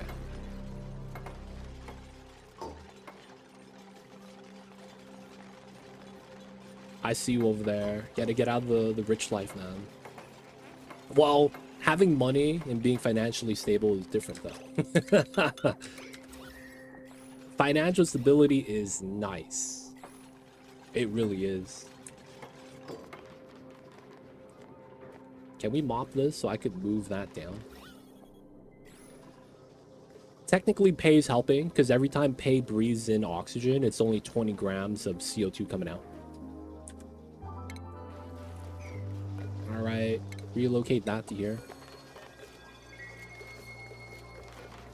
Empty. Food management. Demon, welcome in. We're just playing some Dino Lab, Prehistoric Lab. We're doing a power source off of the hot magma zone. If you guys have questions, feel free to ask. I'll be happy to help. Appreciate you guys for tuning in. My name is Too Legit City. Y'all know what it is. Thank you for coming out to my channels. Green Ferret has a question. How am I dealing with my food? So I have a gold volcano in here. I tamed it. That's why I have the steam turbine set up. I ran a second aqua tuner in that same build. So you could think about this as a single steam turbine with a single aqua tuner. We run this aqua tuner with a liquid. In our case, it's phyto oil that could reach pretty low temperatures. And the temperature we're looking for is to trigger something called deep freeze. So a lot of times you want to use negative 18 Celsius. We're going to be speaking in Celsius for the entire stream. So this is the general line where 99% of food freezes. So depending on the food, some of the values are higher. Like you have, I think it's sleet wheat. This, where's deep freeze? This deep freezes at 0 degrees, so it's a lot higher. So of course, you know, -18 is just going to be the baseline that you want to target. Our case, we're going to be using a liquid that goes down to negative, I think it's 35. So we could easily get it to -18. And then we're running the food inside the setup. Early game food management. Okay. So early game food management is you want to build this. I had this here before. It's a U shape, 2 ladders, so you can travel across, and you want to put a food ration box here. If you can, pump up some CO2 from the bottom and dump it here. What you're going to want to try to do is create a pocket of carbon dioxide, because carbon dioxide is considered a sterile environment. That is going to be half of the equation. You see how it says sterile atmosphere? It reduces or decreases the food's decay rate, right? So that literally means you're dealing with half of the issues, because there's going to be 2 things you need to prepare for food. A sterile environment, and that's going to be doable with CO2, hydrogen gas, and chlorine gas. The 4th one is having it in a pure vacuum. I won't really go into that, but those 3 gases, if you have the food sitting in it like this, or if you have the box itself submerged inside that same gas, it's going to give it a sterile atmosphere, and it's going to slow down the food decay rate. That is the earliest form of food storage that you could do cycle 1. Well, not really cycle 1, because you're going to need to get the food box research, right? You actually got to tech that up. So the moment you get this tech, and you can move your ration box from your starter zone, because you're not going to be able to relocate your printing pod and then build the U shape right there, right? You're going to be able to get your first stage of food storage. After that, you could do what Demon's saying. You could do that same setup once you get fridges, because fridges will chill it down to a refrigerated temp. So it's not perfect, but it still reduces the decay rate. That being said, everything here is a band-aid fix, because none of this is going to be perfect food storage. You're still going to get waste. If you don't mind getting a mod, there is a mod I highly recommend if you're having a lot of... I don't use this personally, because I've gotten to the point where I could get past it and not worry about it. But there is a mod that flips how dupes inherently work. So let's go over this really quick. When it comes to eating food, these guys are super picky. And what they do is they will pick food that you allow them to eat that gives you higher morale value. They always pick the food with the highest morale value, right? So they have that in this consumable tab. Hover over the food. There is a morale, right? And then they're going to want to choose from the highest morale, the freshest food. So when you hover over the food, you have a freshness value right here, right? So they're always going to pick food that's close to 100%, if not at 100. That's actually why I recommend when you have unperishable food to don't allow them to eat it unless they really need to. Right? If you have nothing else to eat, then you allow them to eat this. Because this is always going to be the first thing they eat, because it's 100%, right? Well, assuming you have no better food that's -1, right? If you get something like meat, still -1, mush bars, sweat corn, so they're probably going to prefer this because it's fresh. So there's a mod called Waste Not Whatnot on the Steam, workshop. I recommend it because it flips it. It makes it so that they actually choose to eat the food that's about to rot first.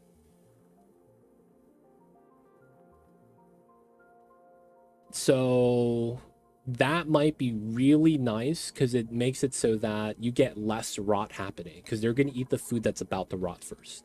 But yeah, CO2 box. Later on, once you get refrigeration, you could just upgrade that. Same box, just replace the food ration box with 2 fridges. And then you get the refrigeration on top of the sterile atmosphere.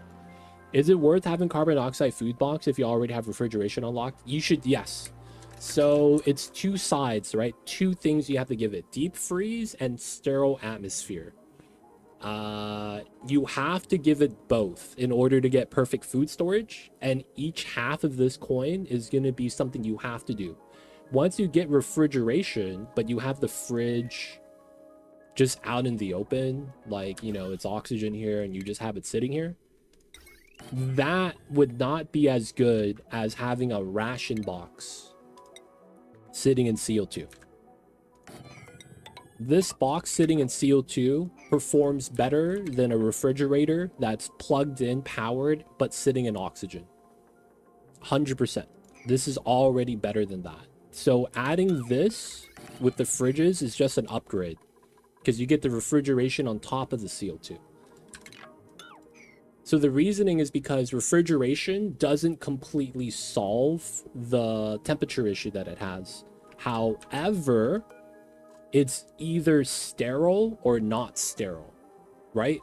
So that way it's like you're solving it with the CO2 completely, half of it, and you're just worried about temperature at that point. So you taking it out of the CO2 and putting it in something that does allow it to be, you know, polluted oxygen, natty gas, anything that's not a sterile gas, it's only going to remove that buff that you always would want.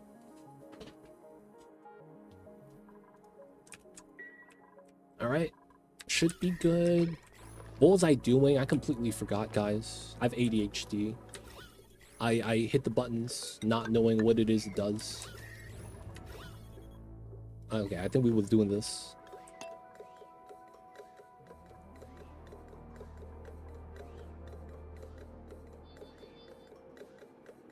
Slightly, no. Nice refrigeration system. Unfortunately, it's worse because of the wet debuff. You are probably not familiar with this design. My man is not wet. Jump out. He is still not wet. This is a advanced design that circumvents the wet debuff while getting the liquid storage still. Right? So this is just a more advanced design.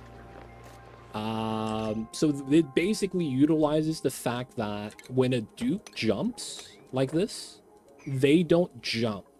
They teleport from this tile to this tile. So that's just a deeper understanding of how mechanically the dupes interact. Right? So that's just game mechanics that we're abusing. So when they're traveling, it looks like they're moving through every tile. They're not. Right? So you could use that to your advantage. So by having a gap like that, they're going to always want to jump. And then since they jump, they never touch the liquid. But yeah, that's a good question, though. A lot of times people would see that and not understand what's going on. So if you guys see something, ask the questions. I'll be happy to help. That's a good question, man. All right, right now we're going to be vacuuming this part. So yeah, if you lower this by a tile, so the reason why they jump is because they want to reach this tile. They cannot pick up the food from this tile. They have to be here. So because of that, they want to go directly there. If you have this as a 2-tile liquid lock, it doesn't work for a couple reasons. First, they're not going to want to jump. Second is if you lower this so you still have the gap, they go down to the bottom because they can't jump through a 1-tile gap, right? They hit their head on the ceiling. So technically, that's going to be the reasoning why, although the other reasoning is you can't stack 2 liquids consistently and not have it move without having the walls there. Why CO2, not hydrogen? I naturally had CO2 here, bottled up. Hydrogen is perfectly viable. I just have a pump design, right? So I have all my CO2 at this low pit down here. And I pump it up into a reservoir that feeds into a canister filler. I always just have CO2 on hand, so it was just more convenient. You could completely use chlorine, hydrogen, if that's what you want. I just didn't have to build anything, and I had it bottled. So it was convenience. You're perfectly fine to use H2, though, or chlorine. If anything, you could argue it's easier to maintain because it's not going to float away. It's going to stay in the pit that you make because it's the heaviest gas. So you don't have to worry about like, oh, I have to vacuum, then put a vent, and then dump it out. Why bottles? I didn't want to build pipes. So basically what my problem was that I used this storage and I pumped into it my CO2. But as I kept pulling down, I had to keep extending the pipe. I didn't have, at the time, infinite storage. And then when I eventually did it, I put it here. So we have infinite gas storage here. Instead of having a pipe go out to the vents, I made the dupes pick up the canisters and deliver it to bottle drainers instead. So instead of always having to, you know, I didn't want to build the pipeline. I just made the dupes do it instead. But I do have unlimited storage, right? You can see it right here. 397 kgs per tile, chlorine, mixed gas, it works. And I'm just dumping it via the canister drainers. So the main reason is that didn't want to build a pipe. I didn't have automation here, so sometimes I would pump up oxygen. So I have a canister emptier here to empty out the breathable gas. But yeah, a lot of it was just because of, you know, convenience, choice of design, because of just that happened to line up.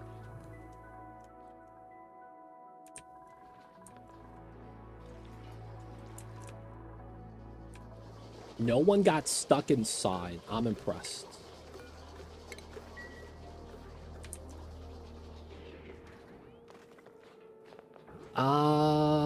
Two tile lock, usually pretty stable for my runs. It's so I don't like using anything that's 90% stable. I want foolproof designs, right? So Zach, you're perfectly, you could do that. It's just in my experience, because I've played this game for like 4,000 plus hours and I've done max difficulty runs. It's a habit that I just prefer something that's foolproof, never gonna break. So a lot of the times I never really take risks when I'm playing the game. Everything that I'm doing is like premeditated. I know exactly what the outcome should be. If my dupes do something stupid, like, you know, we got to deal with that. But, you know, in theory, nothing bad should happen.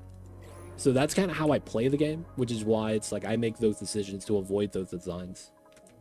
Sea Demon brings up another point. Hydrogen is better for conducting. No. One thing people get misconstrued in this game is you don't need the food to be cold. CO2 is better because it saves you energy on the aqua tuner. And we're actually banking on the fact that CO2 isn't conductive. So if I look at this millet right here, it's deep freeze sterile atmosphere, but it's at 27 degrees. Food doesn't need to be cold itself. Food needs to be in a cold environment, right? So that's the small little thing of detail. So having it in CO2 means I don't actually have to cool down the food. It's just deep freeze, and the H2 conductivity doesn't matter.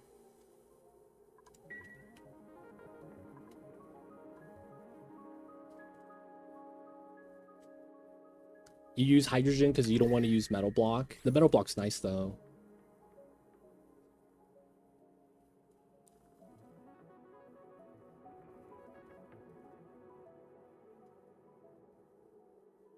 Hydrogen's better. Food is the future. CO2 is better to save food deep freeze without cooling the food itself. Oh yeah, yeah. You know. As I said before, deep freeze. Yeah, yep. Gas temperature, but system takes the less one. Okay, so you got it. Yeah, so yeah, there's no real advantage with H2.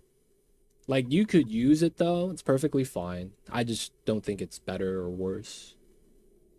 I use chlorine in case you get food poisoning on it. Man, just make your people working the kitchen wash their hands. You have chefs cooking without washing their hands, Zach?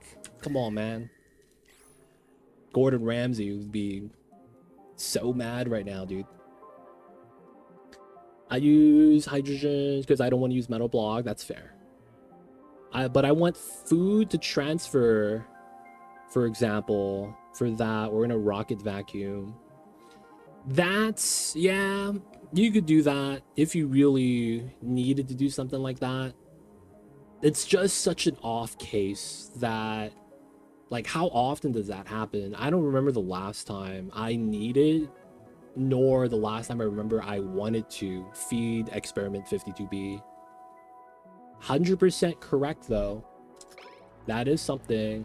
I actually, what I do is I look for food. You go to the tab right here, index, food. I look for food that has 30-day shelf life, and I just put it in a fridge. So I'll do like grow food preserve, 32 cycles. I'll do pickled meal lice. That's also 32 cycles. And then I just use that for the rocket mission. That I typically don't care about the temperature of the food. I just find food with longer shelf life than the normal 816. And then that becomes the rocket food for the mission. And then I just try to make it so that I don't overfeed them. But yeah, I mean, everyone has their own playthrough strats, right? I can't be mad about it. You donut, dude. That episode, man, Green Ferret, where he talks about the salad. Oh, that was the greatest thing. That was the greatest thing. Gordon Ramsay goes to a place in the hood, and he's eating the food, and he's mad, and he walks to the back of the kitchen. He's like, was there anything that I ate today that was not microwaved? And then the dude goes, the salad. Oh my god, the entire crew, the kitchen, just started busting out laughing. They had to look away like, oh, I can't believe you said that to Gordon. And Gordon looks at him, no shit, you fucking donut, you don't microwave a salad. But he's like, yeah, salad was the microwave, that's what you asked, right? Oh man, that was such a good moment, dude. I'm not gonna lie, I see that clip on YouTube, I click on it just to chuckle, man. Such a great scene. And look at the little babies. The little babies hanging out. Dude, 100%. Berry Sludge is really good. Pemmican is also up there. Right? Pemmican is also one of the new foods that doesn't spoil. And pemmican is very nice to make now because it's meat-based. All you need is tallow, which kind of sucks to make. But if you have it, pemmican is really nice. Because it's like, how often are you not ranching? I feel like most of the time you are. Pemmican, berry sludge. I want them to allow you to use the overgrow figs for berry sludge, and that would be amazing. That would be such a big upgrade, dude. Using the overgrow figs for berry sludge would be nice, because then you could start making it with megafrond. Where's the megafrond? The megafrond, right? The new giant plant that does sleet wheat. It's not sleet wheat, but it's, you know, the equivalent. That would be so good. Because then it becomes a thing where if you properly ranch and maintain the critters, you get to go to space. It's kind of nice. Yeah, you got to watch out. That is one thing. You kind of need hydrogen if you go with the deep freeze temp. 100%. 100%. If you do want to go for like a -69 ethanol loop, I've done that before, you kind of need hydrogen. Otherwise, it's like all the gases are going to liquefy. Oh man, the clip where it says the freshest thing in this kitchen is pigeon. Dude, yeah, that was a good one too. I saw the memes and people put like they put the what do you call that? The Balenciaga sweater on it. Has a gold chain. They made that pigeon look fresh, dude. Oh, the memes are so good. He's like, thanks, Gordon. Have you ever tried cold nuclear reactor from mass atomic power banks? I have not. I have not. Is that the one where you take the uranium power bank and they emit radiation and you use that? I think I've seen that before. but I haven't done it myself. Yeah, right? They replace it on the mixed berry pie. It feels weird that we don't have it for sludge, berry sludge. Maybe it's like for balancing reasons or like we can't do this. But it'd be tight, man, if they do that. That would be really convenient for the Oni players. All right, let's get this here. We're eventually gonna need it, so we'll get that ready. Okay, so we're still waiting on the vacuum. It's the enriched uranium power banks. They provide 60 watts for 150 cycles each. Do they emit radiation? Or was that fixed? There was something like, if you take those, they become a permanent... Yeah, it's one tile range around it, like a temp shift plate. Like you put it here, it's like that 3x3 space with it in the middle. And then you stack a bunch of batteries there. And then you could use that as a radiation source for like rad bolt and stuff. I thought that was going to get patched out, man, when I first saw that. Because I was like, dude, that's really... like, that's going to become like the optimal design. It's going to be hard to beat. Because you could use that for rad bolt rocket engines once you get enough, and it just becomes a really nice method of recharge because you don't have to spend anything. It's only when power is being drawn. What if the batteries are plugged in? Yeah, I thought they fixed that. I thought they fixed that too. I didn't think that was still a thing. But yeah, they used to have it so that they emit while on the floor. Or maybe they have to explode, right? Take damage from the water. Oh, you could only do it one tile per power bank from a small discharger. That's not that good, man. I mean, it's something. I just don't think it's worthwhile. If anything, it means that the power dischargers are now disinfecting the area. That's kind of cool, I guess. We got some disinfectants hanging out.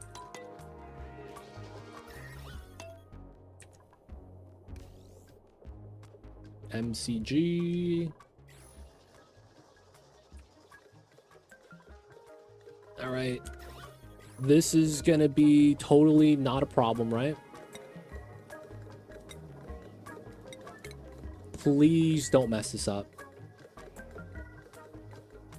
A proper setup with shine bugs will give you all the rabble you ever need. Dude, man, back in my days, shine bugs don't exist. We got these lums and rexes and dartles, but shine bugs have not come out in the evolutionary line yet. No shine bugs on this map, man. Feels bad. All right, there's nothing. Whoa, whoa, whoa, whoa, whoa. Okay, it's 10 degrees. Nothing here is going to freeze the water, right?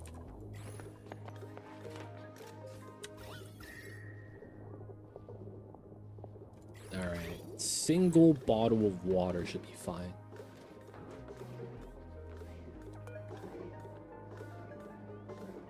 I shouldn't need more than that.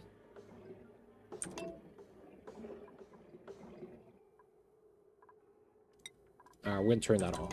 All right, so that's gonna be ready. This is almost done.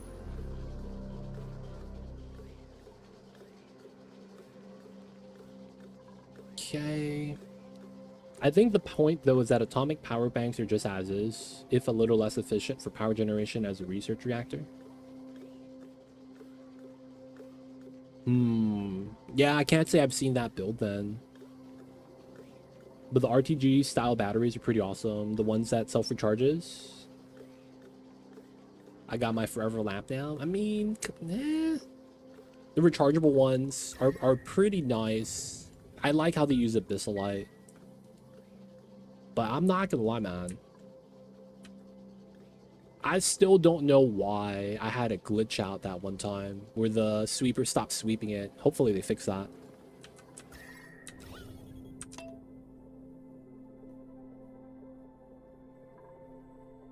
All right, this is almost done.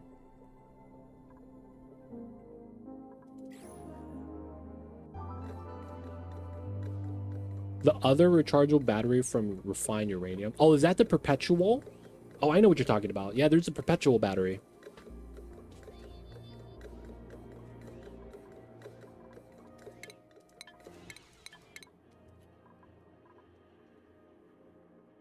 This one. That's the one he's talking about. I think it's this one. Eco battery's nice, but it's constant energy drain to keep in mind. The thing about it that's kind of nice and convenient is that the battery discharger buildings aren't bleeding out the power. If anything, I would say that's the best part about it, man. It doesn't bleed out the power like a proper battery here does, right? With a runoff. There's no runoff, so it's super, super nice.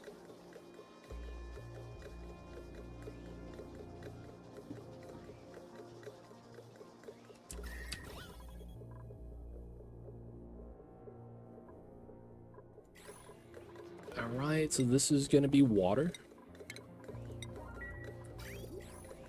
Oh my god. I never swept this? Oh, what a travesty. Alright, man, we're gonna sweep this, boys. I hate it, man, where there's an item inside of my Steam box. Like, I gotta have it clean, dude. What the hell is this? Someone get inside. We gotta clean it up. Come on, man.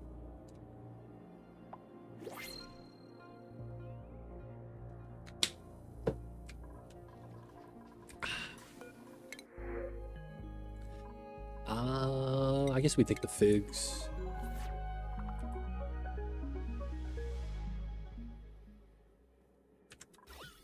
Alright, this is self-vacuuming. We just gotta sweep and it's done.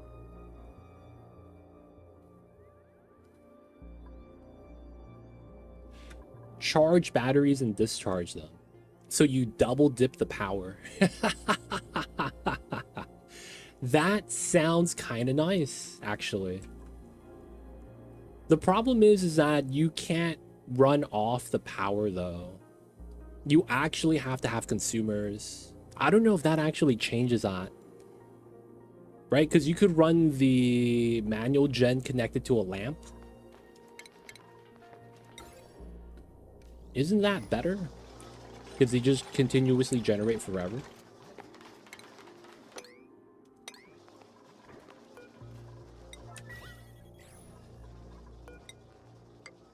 All right, sweeping is done. This should be fine.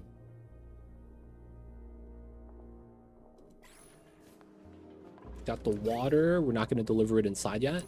We actually could. There's no downside with that right now.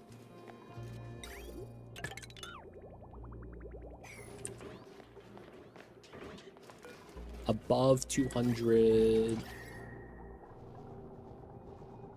60-degree water. It's not bad. Sweeping is done. Okay. This is done. Let's get this out. Let's cut this setup out. Get that done. Gas pump removed. Cool. Alright, we can remove this tile as a safety tile.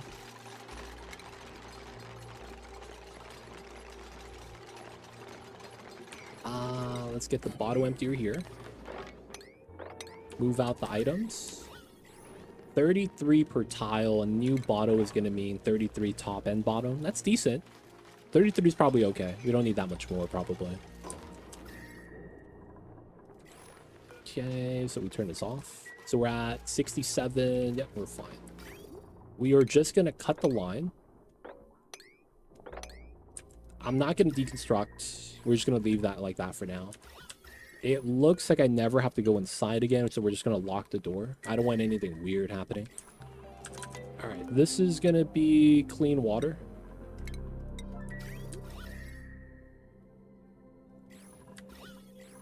We're going to mop that tile.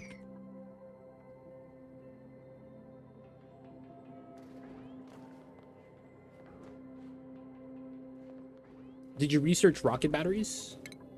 I should have it. Rocket batteries are the best. Building one of these underground because they don't have heat generation, they don't have runoff. It's nice. I have not done that yet though. I'm not using the batteries for like holding the power. I probably should have though. That is always a good play. Yeah, we could use it in the steam room. I should have used it a lot earlier though. I wonder how much power I deleted.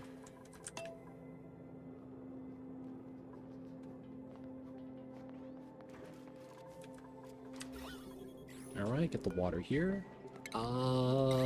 Technically, we could do this. We don't need a lot of water here. Single bottle should be fine.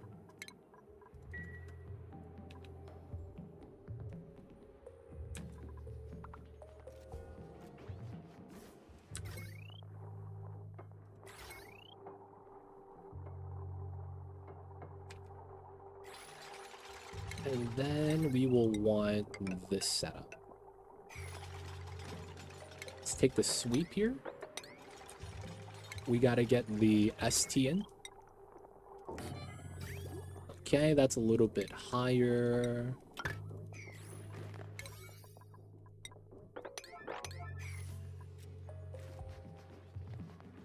Dude, the microchips are nice.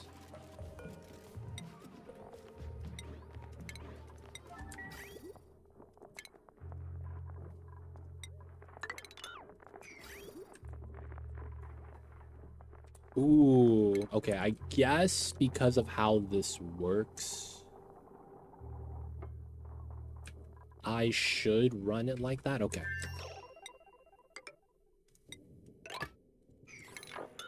Salt water.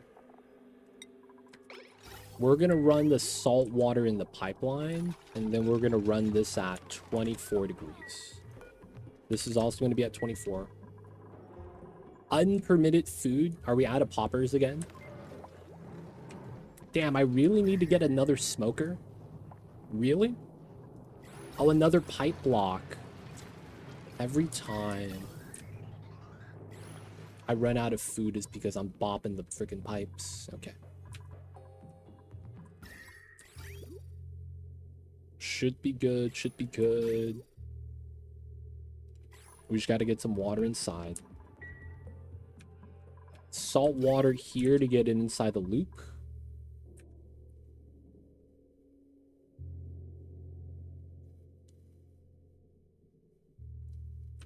Man, realistically, I should bridge because I don't want to mess this up.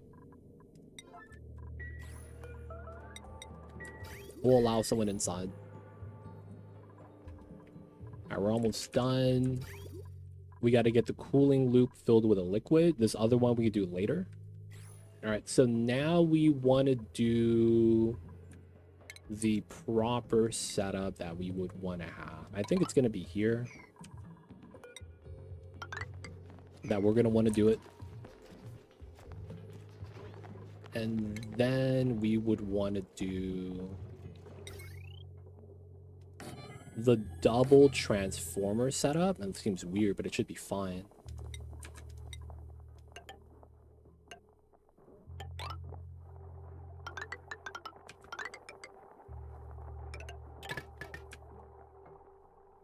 That way we never overload the wire.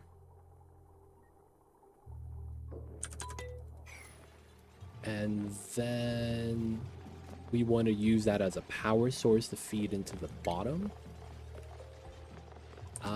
So we have power here. We want to connect that all together. There's going to be two of these guys. Oh, got water. 50, 60. That's going to be good enough. There we go. That's not supposed to turn on. Salt water is in. Oh, I forgot to put temp shift plates. I should have put that in. Totally forgot about that. We should be good though outside of a deconstruct right here. We might actually have to pick up some items. Yep. Here to here. Turbine, yeah. We don't need it though. It's fine. We have it in a vacuum. This never had any problems, and there's no temp shift plates on this. You don't need to. It's something that does help it though, right? So it's like I'm not really too mad at that suggestion. 95, 55. Yeah, the turbine room right here, because it's gonna be in a vacuum, right? So the heat transfer is a little bit slower than if you were to have one. Oops, this is done. Ridge is removed. We should be clean here.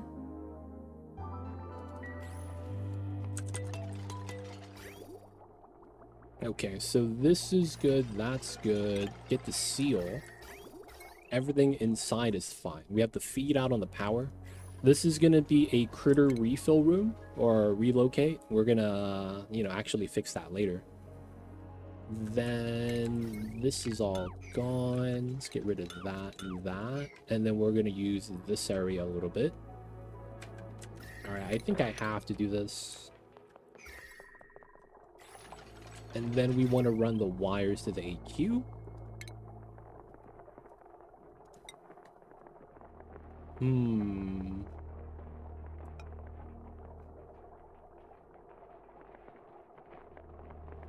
Why is saltwater not polluted? What I have readily available. What is that wire from the steam turbine to the smart battery? So I'm assuming that I'm gonna want to use this longer. This power has been burning off, even though my battery's full right here at 20,000. So I'm wasting energy. I'm actively gonna turn this off from running once I get enough power. That way it will last longer, right? So that we're not just constantly cooling the room, because we don't really care if this room cools down. It's in a corner of the map. So we're just gonna be using this purely for power. So it just doesn't hurt to be a little bit efficient, you know what I'm saying? Doesn't hurt to be a little bit efficient.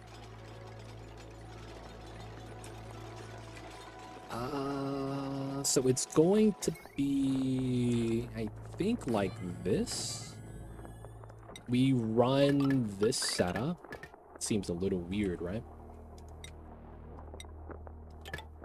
Then we want to run that setup.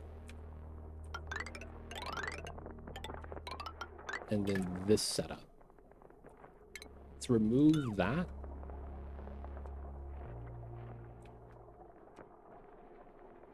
That should be fine. Any tips for max difficulty carnivore on the new map? Not sure you tried on this run. I haven't. For the most part, don't you have enough lums on the map that you could just eat the 13 lums?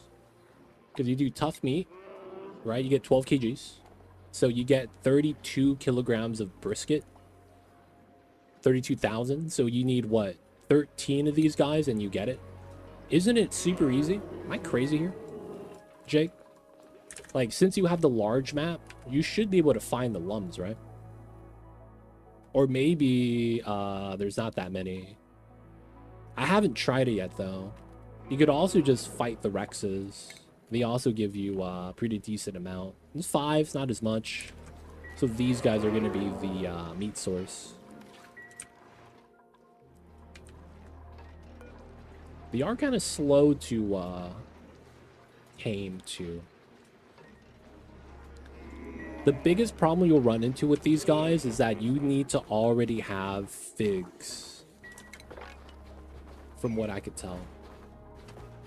Because it takes forever for you to grow out all the vines, right? And then it's like, unless you already have that, you know, set up, they're going to wait a long time to be fed. That might be a problem, to be honest.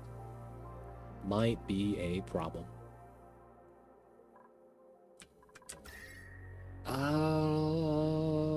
Okay. I didn't want to do it, but I think we might have to. It's probably better at the bottom then. All right, so we are going to do this setup. I'm hoping the dupes are cool with that. We're going to be doing a weird line. That also means we're going to run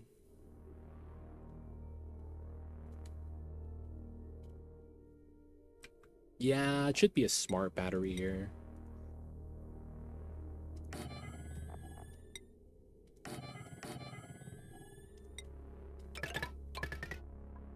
And then we will run it kind of jank like this.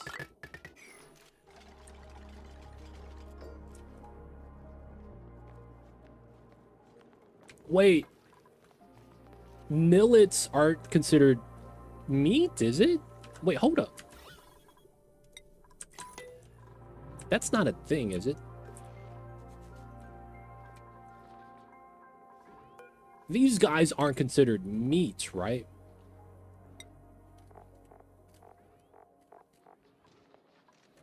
Yeah, carnivore, right? He's trying to do carnivore. Yeah, he's trying to do the meat eater run. Get the Achievo. But yeah, it's only 13 lums if you smoke it. All the meats. So it should be not that bad. We technically also have jawbows. This should technically also count. This is effectively double calories as well. So this is pretty good too. Smoked fish should count for the carnivore achievement. I haven't tested it though. But in theory, it should. It should. Damn, they ran this fast. 95, 55.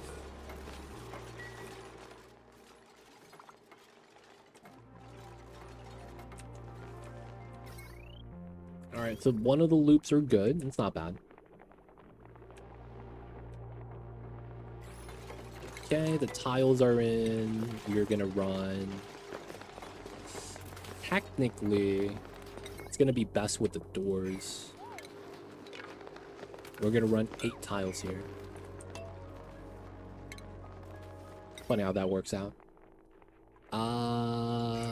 Looking at ore, isn't gold the best? 1-5. Oh, what the garbage is this? Alright, maybe not the doors. We're just gonna use regular tiles. What in the garbage, man? Oh, we use bunker door. Super meme. That's a lot of steel I waste. It's probably not worth it. We'll just run igneous. Then we're gonna run gold radiant pipe. Okay.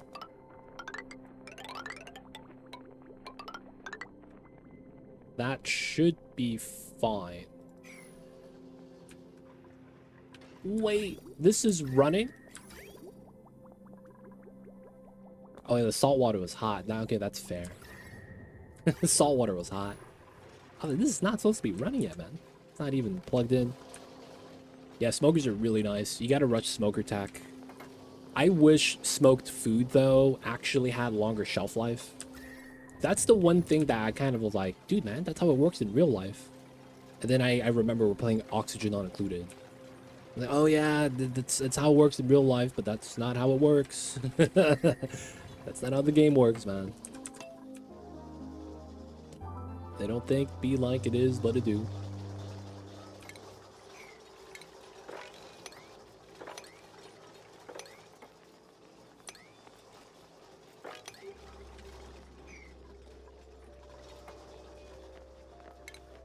We know we're gonna need this. Get that ready once we're ready. Running on the wheel to do the AQ, dude. Let's just cut the line for now, so they just stop running. Am I actually ready here, though? I think I am. Alright, guys, it's time to let her rip. So... You guys ever watch Beyblades? It's time, boys. It is time. Let them rip.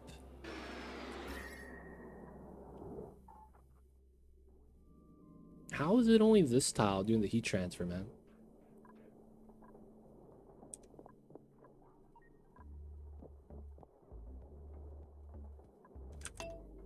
I should have got some, oh, there it is, a little bit of steam.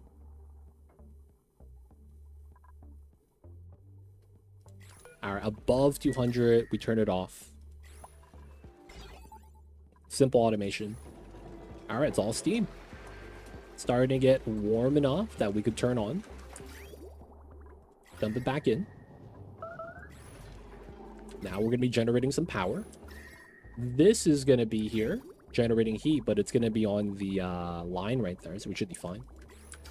This is not going to be generating enough heat yet. The water is getting warm, but we know. Should be good. Okay, now that we have power. All right, so this turns off. Now it's full power. There we go. It works. Looking good. Ooh, dew seeds. I'll take that.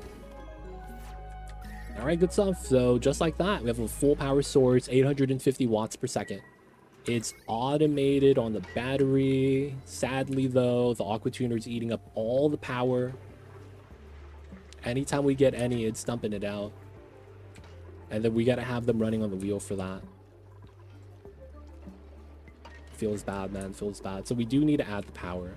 Now, of course, though, I do think we get to a point where this starts running, and then that makes up for the power difference, and then we should be fine.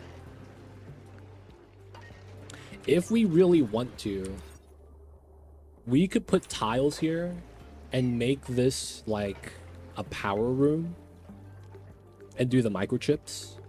You know what I'm saying? We could put 2 hamster wheels here, make it into a power plant, and then we just start microchipping this. We could do that. You see that now it's full power. The water's cool enough at 17. There we go. Not bad. We are jammed because we're building out pipelines.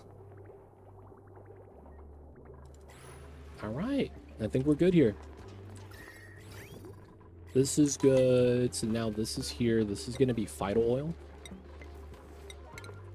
Okay. This is going to be -19. Is it -19 I'm looking for? This is going to have to be put into a res. I have to put it somewhere.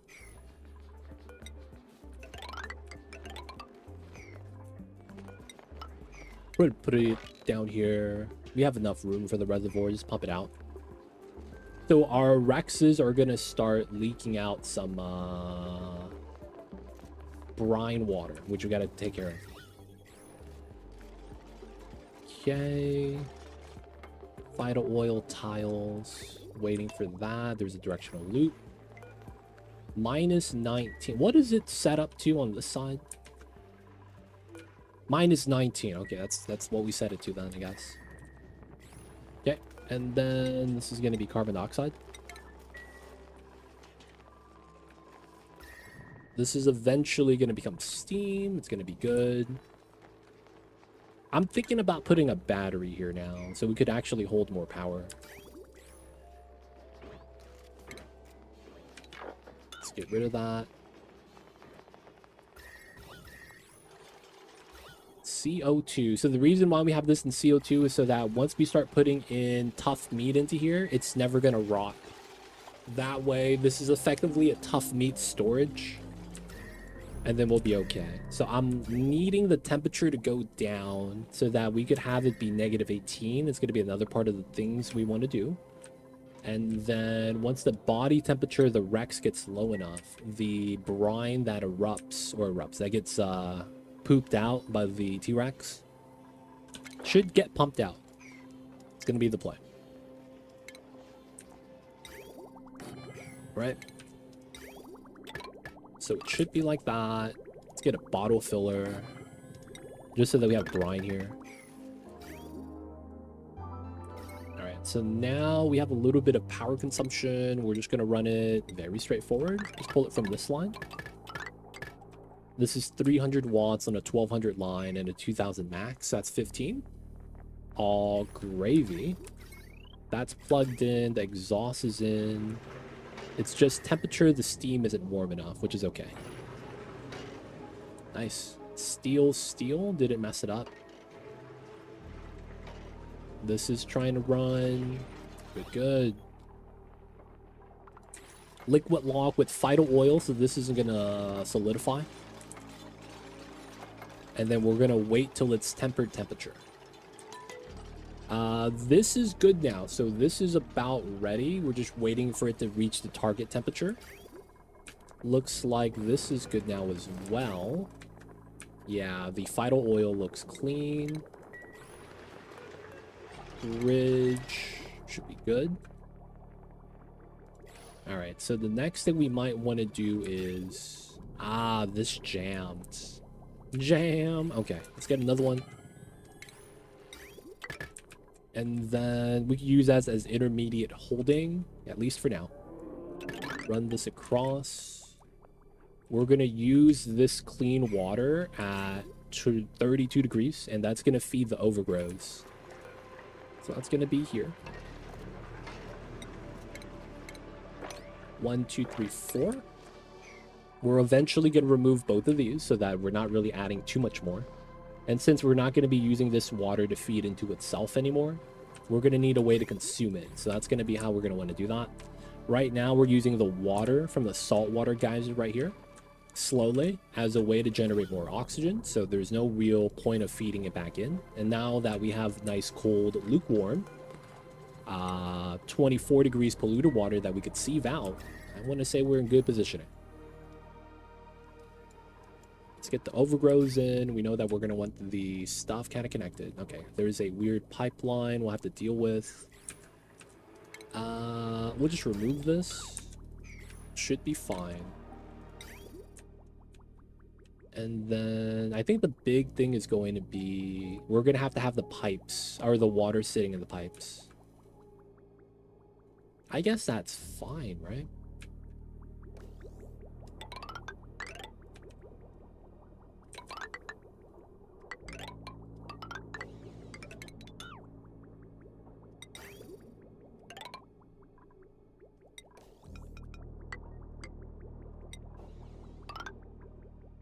Okay, then we have to run this through. Due to how this works, I probably have to run it above the tile. Ooh. Here. And then we run it inside here. And that becomes this line. That's going to be how we get the water. It's going to be traveling, but it's a permanent solution. It's going to be what we want. All right, now my dupes have something to do. Max volume. This is a pump out. We're not at 2K per tile yet. The amount doesn't really matter, I don't think. And it's 100 kilograms inside here. I just don't want popped eardrums yet, because they're going to be going in without suits for now. All right, so we are going to be running this. Ideally, I was thinking about running a gas loop here that was going to dip into the tiles so that the temperature would be more evened out. It's probably worth it to do it still, so I'll do it. We'll run... oh yeah, all the metals suck, right? 152... 453. Is nickel the best? 444. Oh my god. Iron's better, technically, because it's more reactive, which is what we would want anyways. All right, we'll do an iron setup.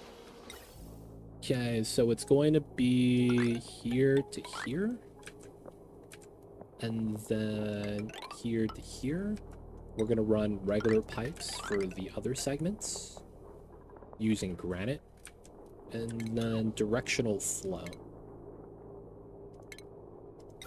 So that way. Yeah, that makes sense. And then we just got to add hydrogen on this. So that's going to be drainer. I guess we should put this outside so the heat from the canister is not a problem.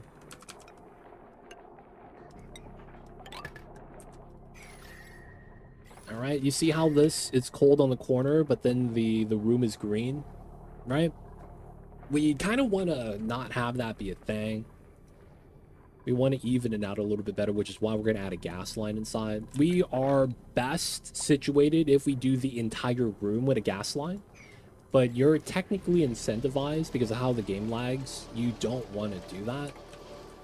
The best way to do things for, you know, making sure it's like getting effective use is doing the zigzag that you see right here with the rails.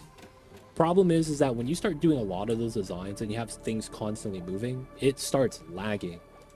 So I want to avoid that. I'm just not going to put as much. We're just going to put 2 layers for a single loop. Gonna get that in. Free power. Let's go. All right, and now we got to wait for these to grow, which is fine. Now we get to move on to the next thing we're going to want to do. It's still cold right here. I think it's fine. Saltwater geyser is tame. We don't really need to do too much here. Oop, CO2 here is low. Guess what, boys? We're going to start dumping CO2 into here so that the slicksters have food. Let's go. CO2 canister emptier. Feed it to these guys and we get oil. Sweet, sweet oil. All right, so now that we're done with that, the next thing on our list is probably tapping this setup in a similar fashion. This has already leaked out a lot of heat through the oxygen right here, which kind of sucks. We could just ignore this and take one of these instead. That's a lot better. I think I do that. Because I'm thinking what we do now is go out this way. What do you think Fido oil tastes like? Have you ever had kefir lime oil? It's like a very concentrated taste of lime. And it's a very distinct flavor. I would imagine it tastes something like that. If you know what kefir lime oil is. It's basically, imagine you take the extract of a lime. So it's like a lime on steroids. I want to say that's a pretty good description of it, but I'm not actually sure. If, you know, we're thinking the same thing.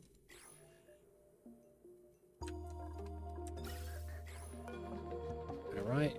Do the empty, just in case. I don't want to fall behind on the poppers. Yeah, so I'm thinking we could leave this alone. There was a leak right here, but we're fine. And I think leaving out on the left side makes a lot more sense. We're going to have space on this side. It's already vacuumed out partially. Salt biome. This is not really contained, so I might have to deal with that.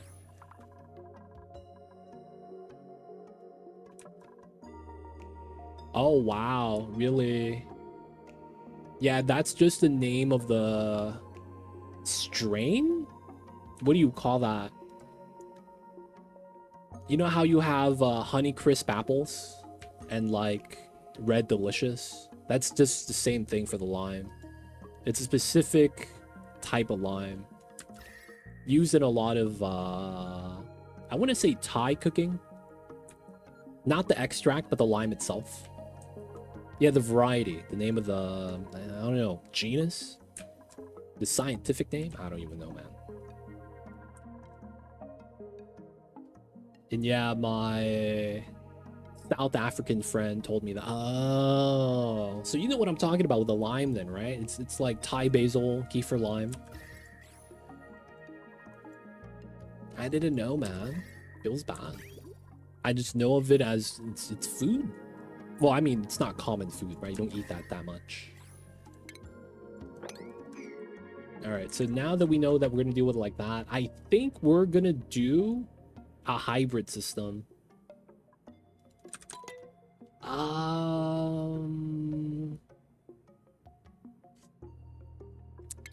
What's a element that All right, we need to find something that...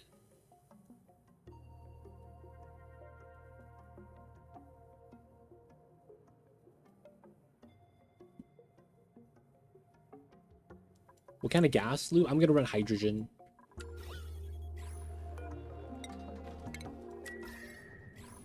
We're gonna want to run hydrogen if I can, which I'm gonna have to pull the gas from here or right here. It's not gonna be a big deal. Do I have any already bottled? None. Okay. A pipeline contents. We'll just do it here.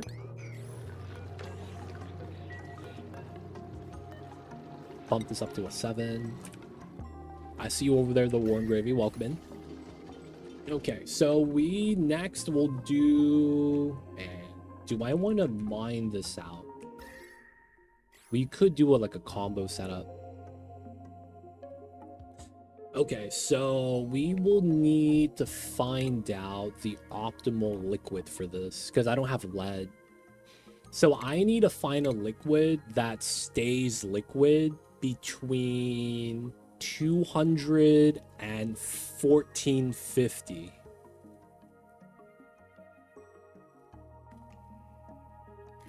It used to be lead that I would use because that's 327 to 17, but I don't have enough lead on the map. Right? We have what, 500 kilogram? That's nothing.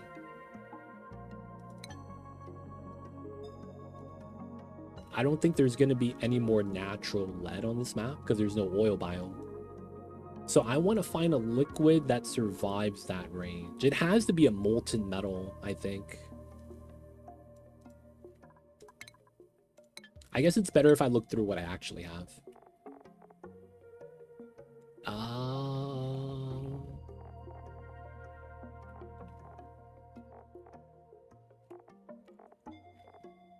No, these don't have a top in that's good enough. You didn't get the uranium geode? Oh man, something spawned on top of it. That's the worst, man. I wonder if it could spawn a geyser on top of a geode like that.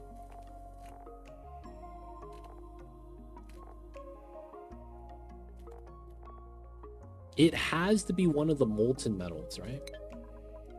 I don't think gold works. Low end is 1,000. Yeah, that's no way that works.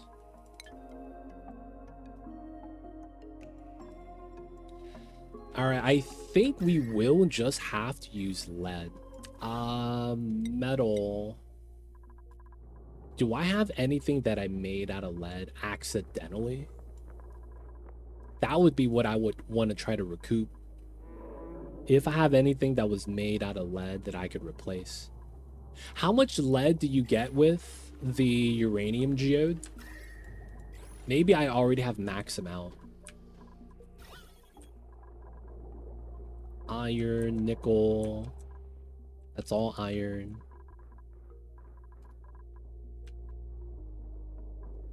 Gold, steel, iron, nickel automation. I don't think I used any of the lead, actually. Huh. I could probably do it with lead. It'd be a travesty because it's not enough. I guess it would work, though. I have no other liquid that really is within the range that I wanted. Yeah, no aluminum. Aluminum would be close. Copper would be decent, too. Copper's at the down, never mind. Aluminum at 660, right? Yeah, 660 is decent.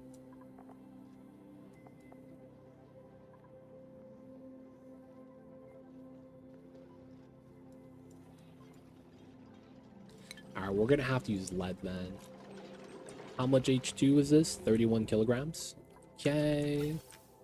So, pause. This is 44. So it's about 44, 46. It's how many kilograms I need. So we could wait for that. For the sake of what we need to do, let's start setting this up. I think it's these two tiles. And then that. We could technically do that then.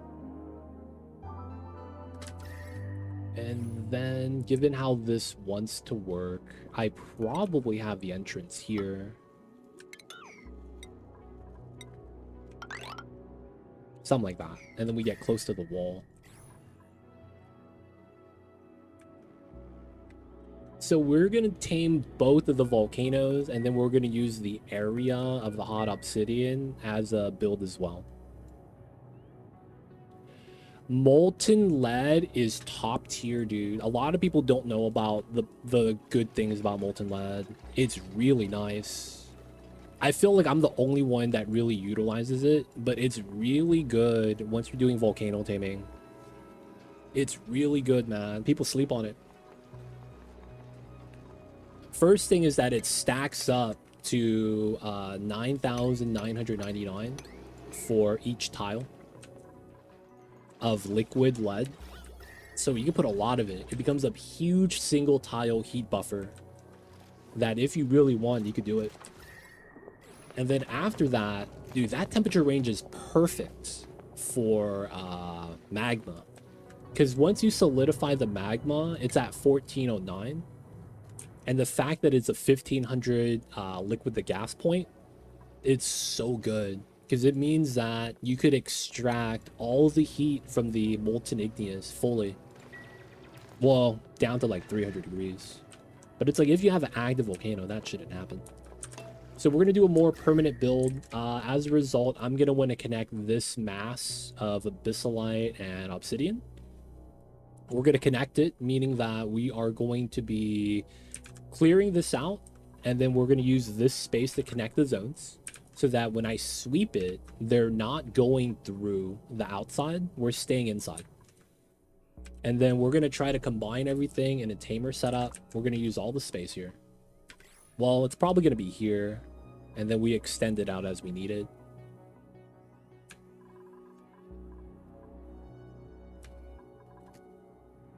Got to do a proper design for this. Let the dupes work, though. Doing their things. Oh my god, we're out of igneous.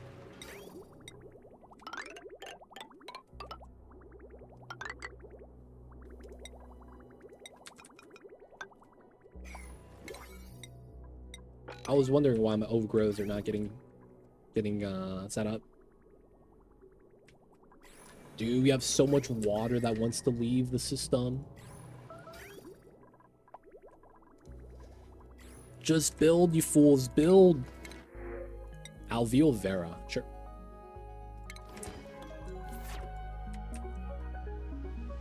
All right, we'll wait for that, build everything out, go through here, liquid lock. We're gonna need suits here. That means we are gonna want to run a line here.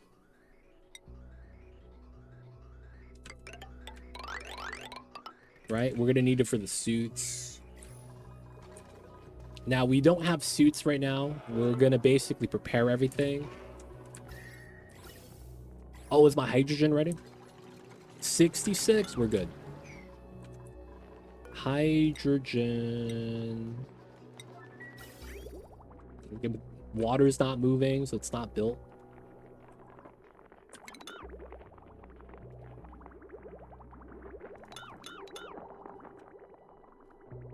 Come on, boys, hurry up.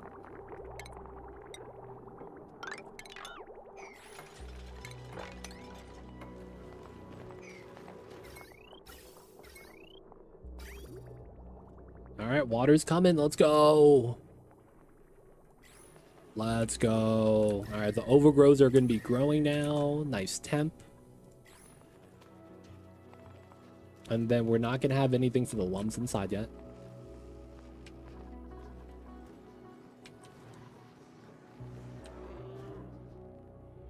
Good stuff, good stuff. All right, so we're still relying on this for a little bit of power. We could go inside, dig it out, and move all the debris closer, but I'm just going to be lazy and wait. This is already good. Oh, we got the glitch. All right, so there's a glitch with this design where the door is open, but the heat transfer is still happening. That's really bad. So we're going to fix that really fast.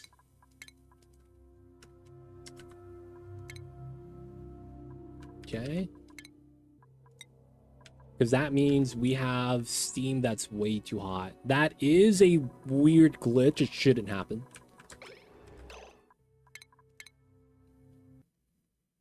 All right, so we're going to relaunch the game. Give me a sec, y'all. That is something that happens when you play the game for too long of a single session and you get accumulated memory leak, and then you want to restart the game so it could clear out the cache and you start fresh. My game's updating the Steam cloud or something.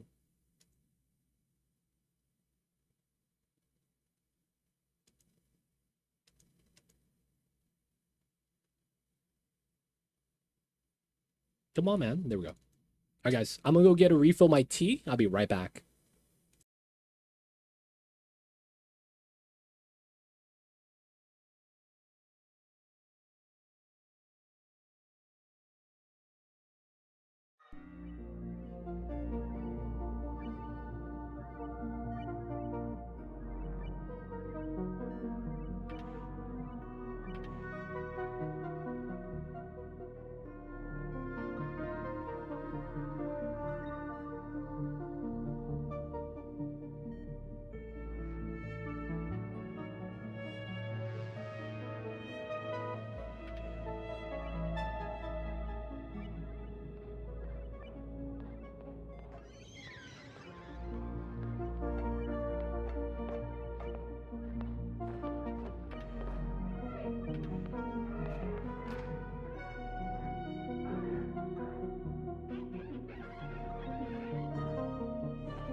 We're back.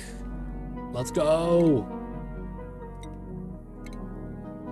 All right, so that steam turbine, it's not going to break or anything. It just means that we are not getting power for some of the heat. Once you get to that high of a temperature, you just become inefficient. That's all it is, right? So what that means is, yep, this is going to be going down now instead of going up. So we're still getting max power. It's just that we have to work harder to cool down the turbine, because the turbine takes on a percentage of the heat of the steam that's being consumed. So the hotter the steam, the less efficient the turbine is once you get past the maximum temperature point of 200 degrees. So it's just going to slowly cool down. That's only if we need the power, though. If we don't need the power, it's not really a big deal. Mamba, I hear you. My kitty cat's here. You guys don't know, I have the most beautiful kitty cat in the world. His name is Mamba. He has won 25 beautiful cat awards. I think he's gonna show himself. Oh, that's his butt. Baby, get in the camera.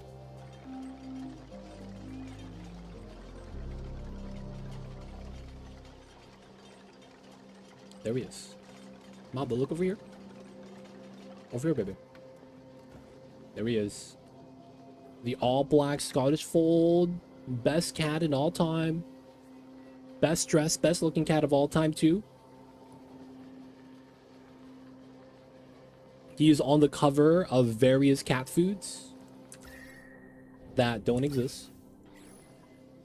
But he's a good boy.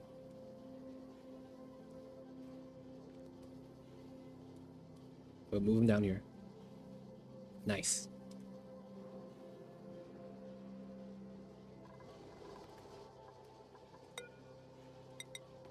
All right, pipeline has gas. Can't really do anything about that. Vacuum.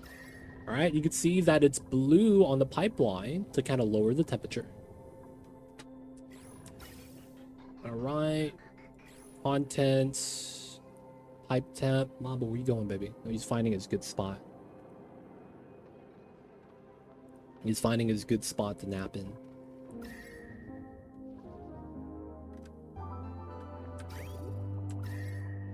All right, decent, decent.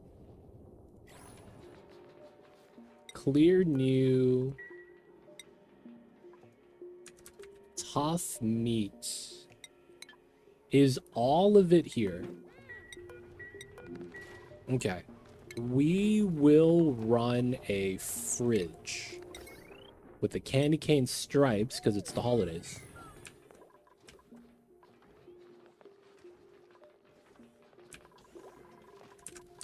Okay, technically this is sterile environment. It's not cold enough yet to be considered refrigerating. So this is, we're just waiting for this to cool down. Let's pick a Rex. Ooh, 97% scale growth. I gotta get this guy.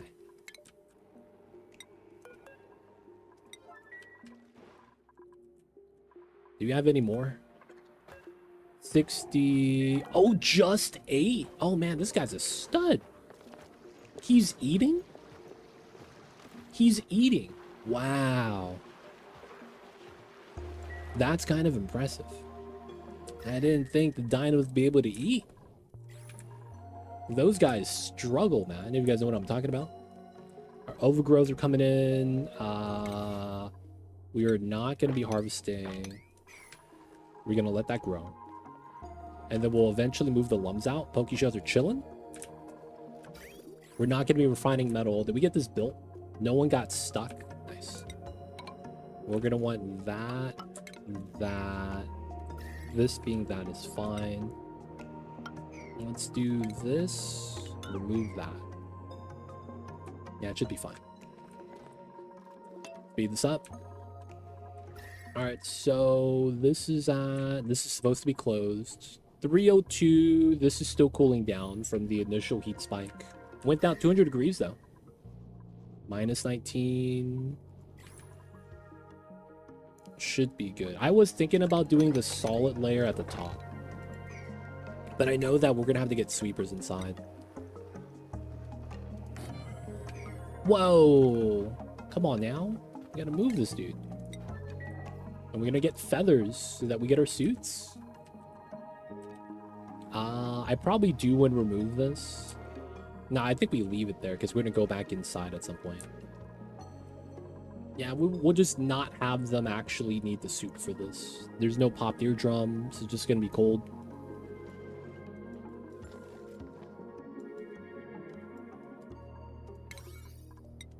My dupes, what are you doing?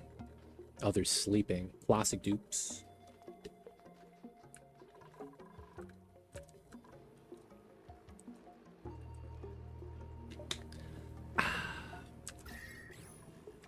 Green tea, good for the body, man. At least that's what they tell me on TV.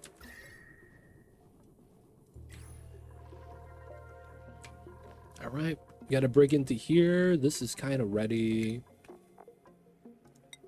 Suit docks. How many is that? 8. That was crisp, dude. It was good tea, man. It was good tea. I don't know what to tell you.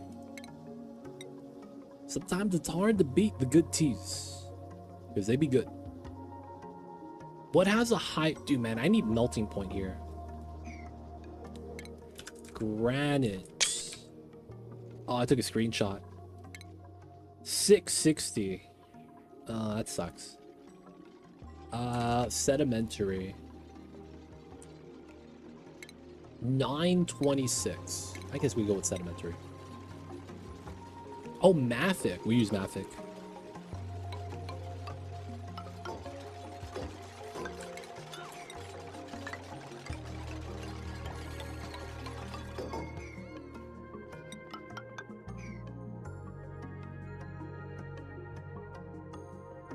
Should be fine.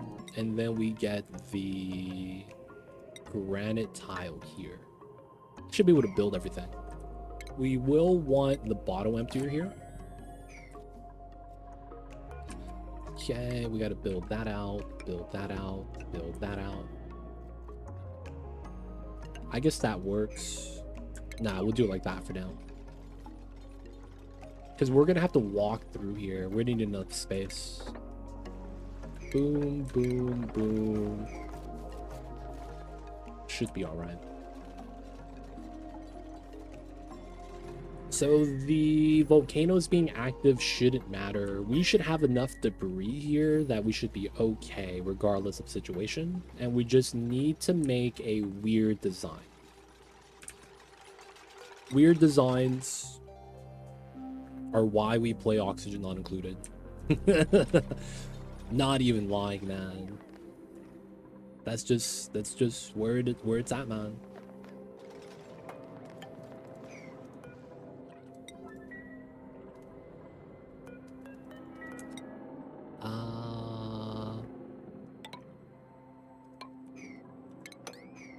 Do all that, should be fine. And then I think we're gonna do the same thing, right? Saltwater lock. So we don't have to worry about any problems. Grab the water from there, works out pretty well.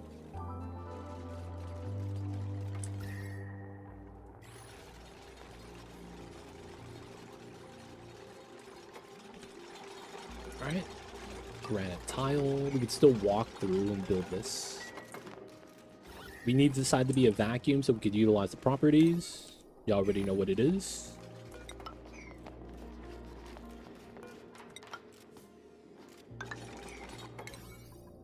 Pretty good. Ooh, nice.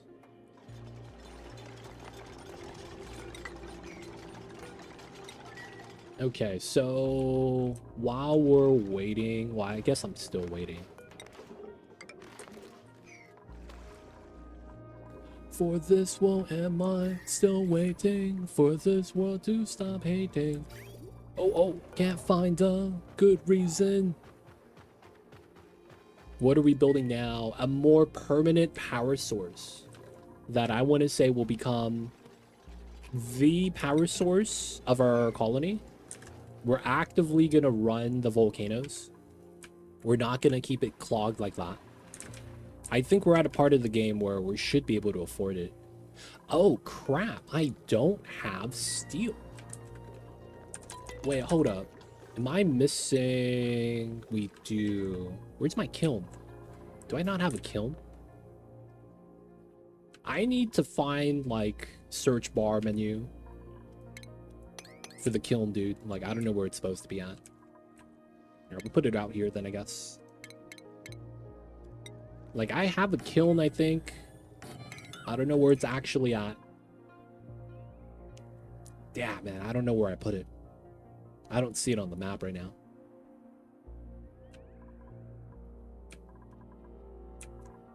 Feels bad.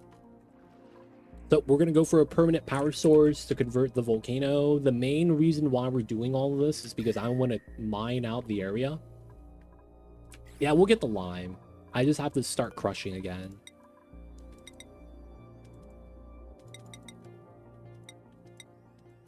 Eight, 99, and then 11 tons, 99. Yeah, we'd be good. We have a lot.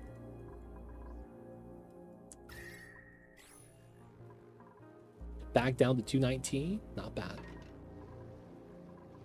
All right, so we don't need to really do much here. Let's do something like that. Right, very straightforward. This is going to be how we move out the Rex eggs later. We don't really need to do this right now, though. 2 degrees, minus 18. We'll slowly get there.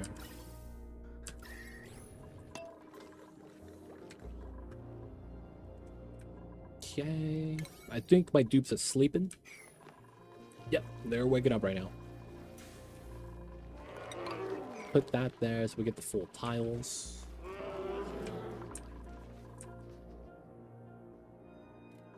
Liquid log. We're going to want suits. Eventually we'll need suits, but for now I don't think we'll be able to do it. That means undock.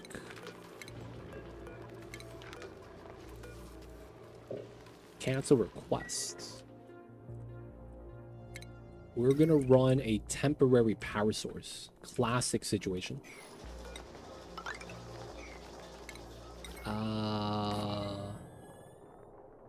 Let's put a 2-wheel jumbo battery setup. 8 times 120 is what? 960. Perfectly calculated every time for the single wire. And then you always put lime on forever. I mean, that's fine to do that. Nothing wrong with that. I just don't want to have building lacks resources up here all the time, even though it says it there all the time. God damn it, dude. Alright, we're just gonna disable this so the number goes down.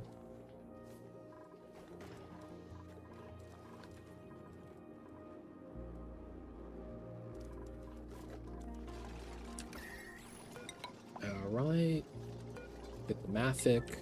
We're gonna get that set up for this. Ooh, nice. So now we could pop that to get rid of the carbon. And then we're gonna be able to do the initial dig, which is gonna be pretty nice. This is 1500. Okay. We will have to use steel here 100% of the time. 20 steel. If we can, we will.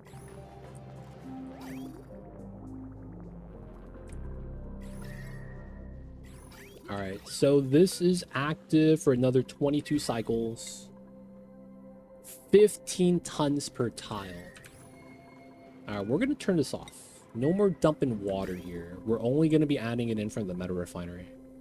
Because I don't want to use that much of my cold water. Oh, you use the mod to suppress notifications? I've always thought about getting that. Just because it's one of those things that's like, it would be kind of nice to have.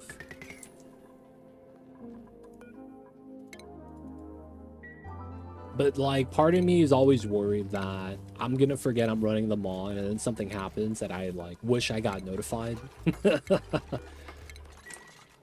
It'd be like that sometimes, man.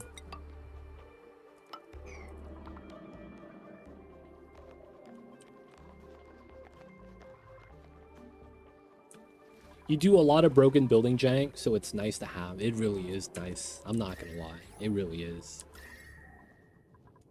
Alright, the Rex is at 10 degrees. You chilling down cooler, maybe? Minus 10, minus 6. We're getting there.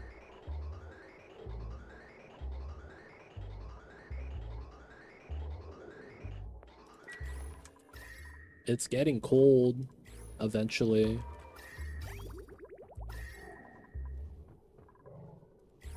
Alright, so for the sake of feeding this guy, tough meat. Priority 9, copy pastes. We're just gonna put it in here anytime we get it. So all we're gonna do now is uncheck the box, which is this one.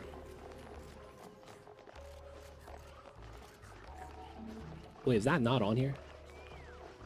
Oh, it's right here. Okay. So that's going to mean that any tough meat we get from this guy is going to eventually get fed into here. I am going to pull out 10 kilograms of tough meat.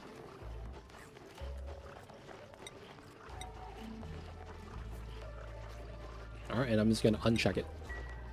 And then that's going to be how we pull out a little bit of tough meat to feed the Rex for now. We have enough space to put them in. This is going to be Rex. We're going to have 2 total. We want to brush this little guy. All right, we're eventually going to have to put a spot to move the eggs. For now, we don't have one.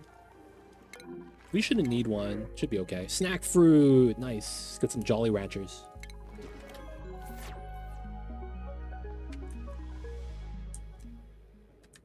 Oh, it's not connected here.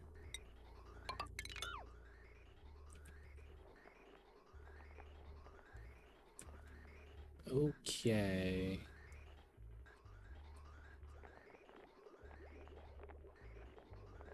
Due to how often it's being used, I'm going to cut this line. Have this connect there. So this pipe does the oxygen, and then this just does the dining room, the kitchen, and the suits.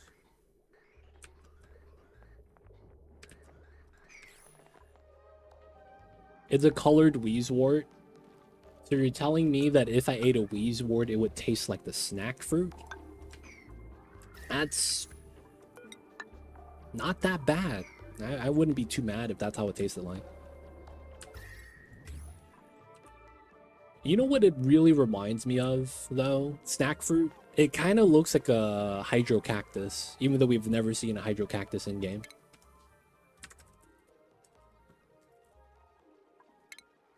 Dude, I'm telling you, man, it really does look like this.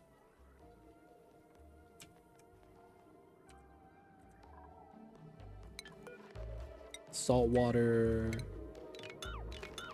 All right, time to let it rip. Well, time to go in. Dude, I'm still kind of weirded out that that's been in the game since base game. And we've never seen hydrocactus like make an appearance in the game. Oh, dude, this guy is giving me agua at 10 degrees. Oh, dude, it's literally his body temp. We might not want to feed him then, because he's gonna make it so that the food is like, yeah, sterile and refrigerated. All right, so right now we're only gonna feed him as we need to. If these guys naturally pass, because we don't have an evolution chamber yet, we are just gonna have that go into here. He's gonna give me a scale. We better get that, man. We gotta make some suits. Make... Oh, no, I don't have enough lead. Make lead suits. Oh, wait, I don't have enough. That's right, I don't have lead. Feels bad. All right. Sweep out the items.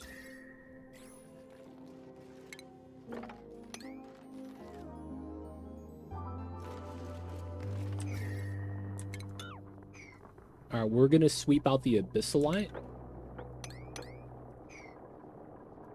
So we're just gonna move out all the abyssalite that's room temperature, 30 degrees. All right, keep that simple. No suit checkpoint because we don't even have suits yet.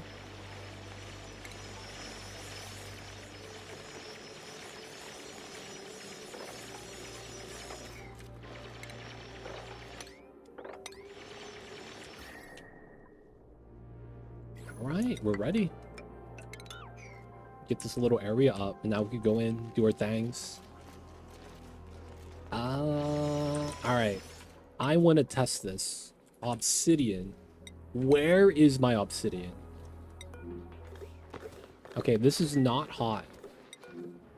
That's also not hot. That's also not hot. All right, I don't have access to hot obsidian, right? I just don't want to, like, accidentally mess that up. You know what I'm saying? Like, I'm a freaking... Actually, let's do it here.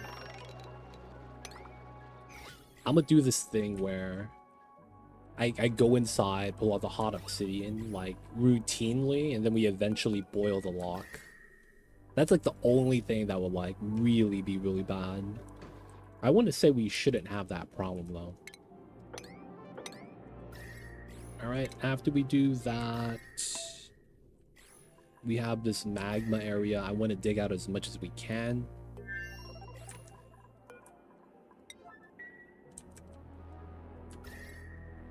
So we're going to allow the magma here to kind of just do its thing. I don't know how we're going to want to solidify it. We might just build obsidian temp shift plates to try to solidify the magma, right? Because if we introduce something with 800 kilograms and it's going to be lukewarm temperature at 30, it's going to heat up and then bring down the temperature of the magma, right? And then that would convert the magma into igneous solid state. That would probably be the best thing to do. But I think for now that we're just digging everything else out. It should be fine. Calories go up. Oh, we're making toasted millets here. Oh, I forgot I'm doing this as well. All right, my sweat corn production is kind of OD. So we are going to start bopping some of the plants. Especially after a harvest. That way we're not going through the fertilizer of peat that often.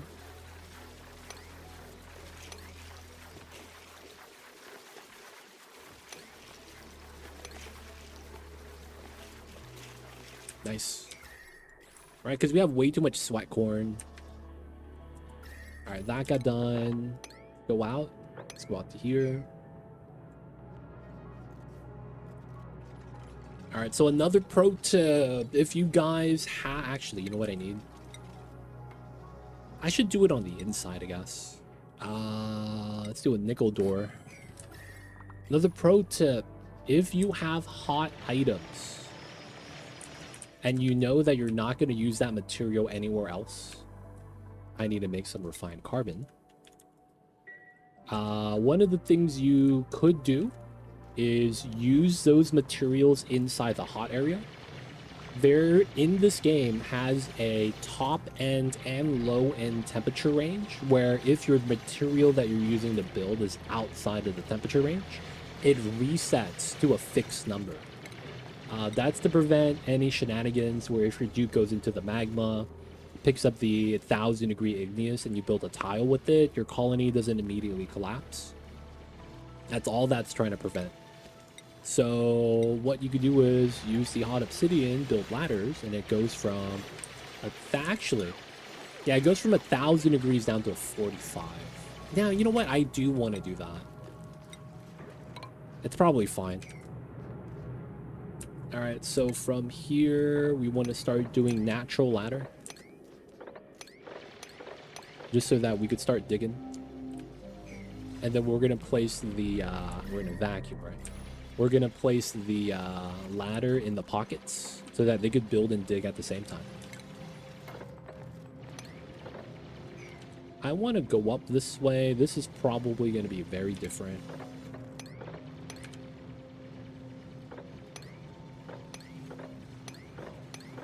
And how we want to dig this.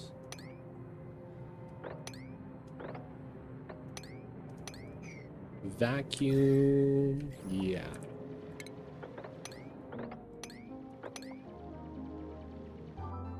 That should all be diggable and not really a problem. I likely want to dig that. We want to do that. So breathability is going to be the only real problem here. Good news is that they don't get the toasty or chilly debuff, which would slow them down moving, and that kind of sucks.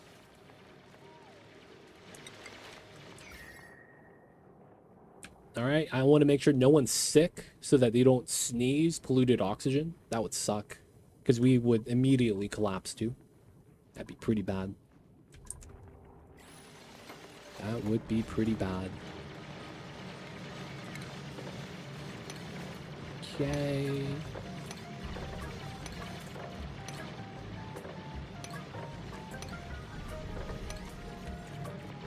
So we want to dig to have a little bit of a perimeter here around the magma. Don't want to get balked by that. Yeah, I never take flatulent dupes for that reasoning. Can't trust them, man. You really can't. It's flatulent dupes, man. Not the business. Not the business.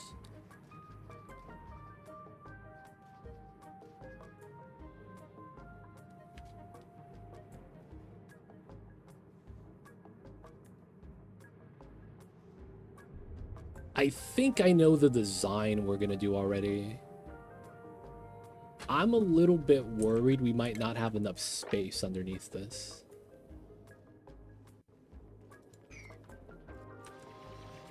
And this might be the only setup we need to effectively try to cool down. Because I need to cool down this magma if I can.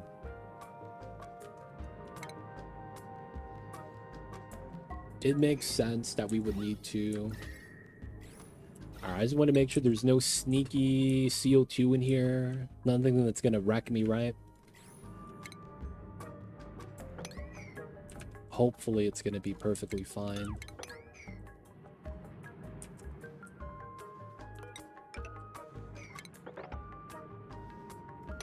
These are okay to dig.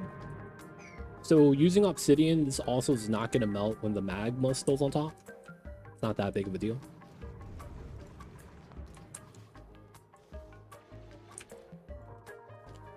Missing 2 suits. How is this guy, man? Calories are decent. Scale growth at just 8. So let's go. Dude, that's for 7.5 cycles. That's really nice. Are you getting cooler? He's still at 10 degrees. He's been in here for way too long, man. What about this guy? 89? You know what, man? You could join. Welcome to the city. Hope you enjoyed your stay and hang out with the other Rex. We're gonna get 2 of you guys in here.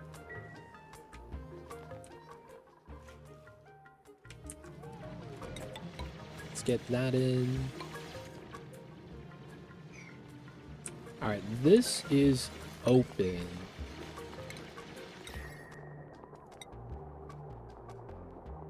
So now we want to do this.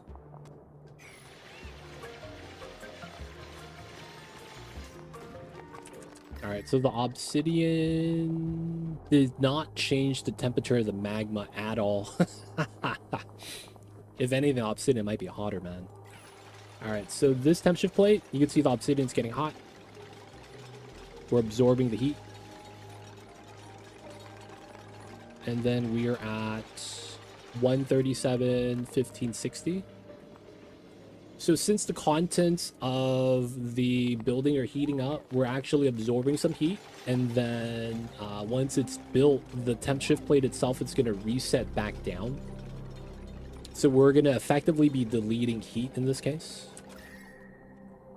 Right? So we're at about 600 degrees. Oh, come on. Oh, they're holding their breath. Hands on their knees.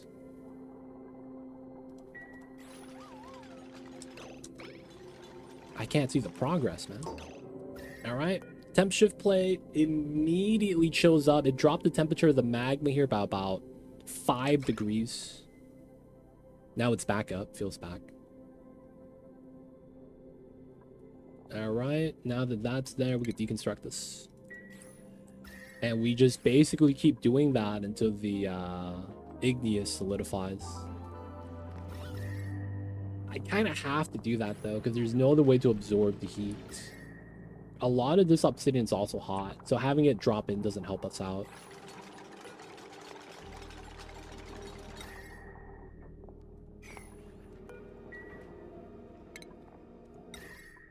Oh, we could use something like sedimentary, so we guarantee we pull it from the outside, and then it melts into magma. Nah, let's probably just use the obsidian. We need to keep digging, though.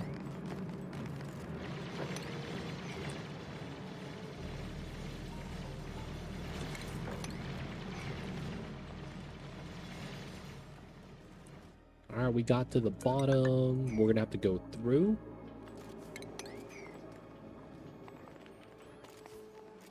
And then we're gonna have to mine this out.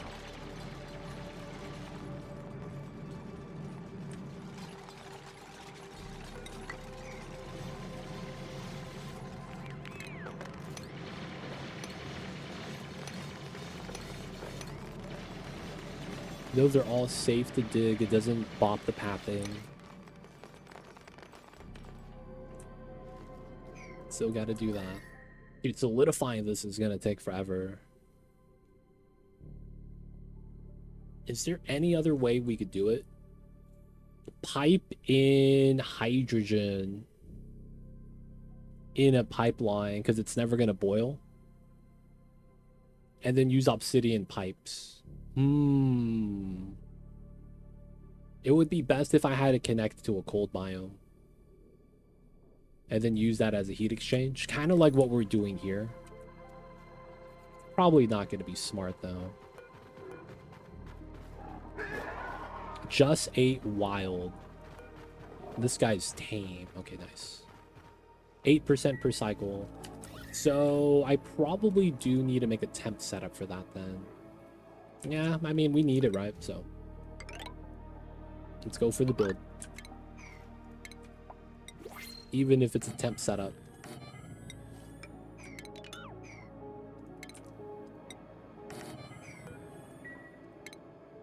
And then we're not going to enter from the other side, so it shouldn't matter. All right. New printables. Take the water. I actually want to do this first, right? This is going to take forever. Oh, we could spill the magma so it has to solidify into... Oh, man, we could try. There's a world where we could make that work, though. Oh, man. Okay, I think we're going to use a different strat. Because I don't want to keep sapping 5 to 10 degrees at a time until we get to 1409. We're going to run a different strat. And it makes sense. All we have to do is seal this. Okay. I know what we need to do then.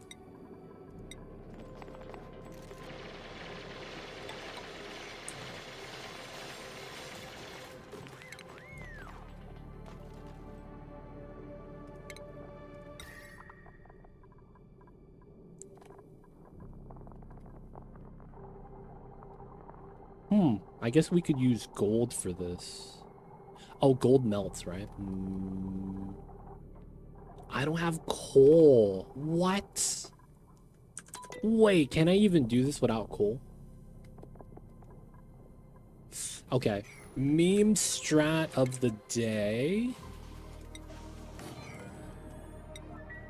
Should be fine. We're gonna learn today, though, if this works. It should work. This should all be dug out. We're getting to this point, so 3, 3, 3. Dig all that out. This is climbable.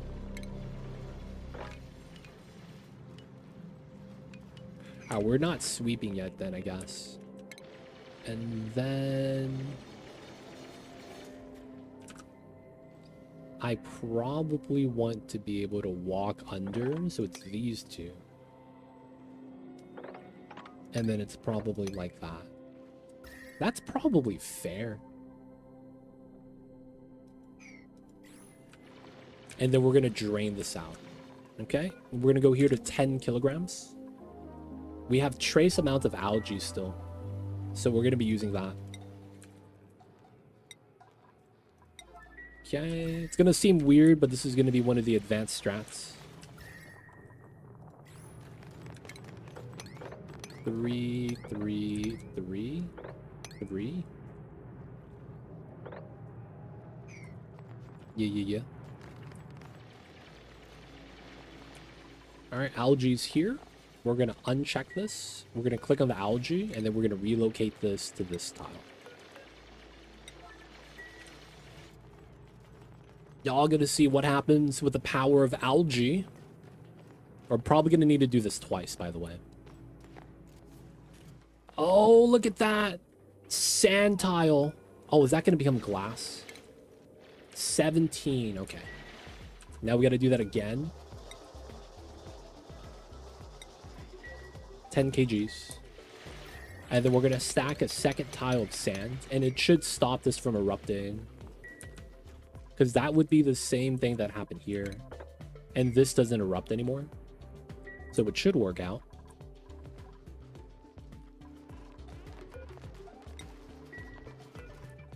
Algae, relocate. Should be good. Still digging. Yeah, that should be fine. Because, wait. Oh, no, it's not. The pathing is here to here. I see. So I guess we do it like that. We do have aluminum. Holy crap. I mean, 660 is a little bit high, though. I would want it closer to 200. Yeah, we're probably fine.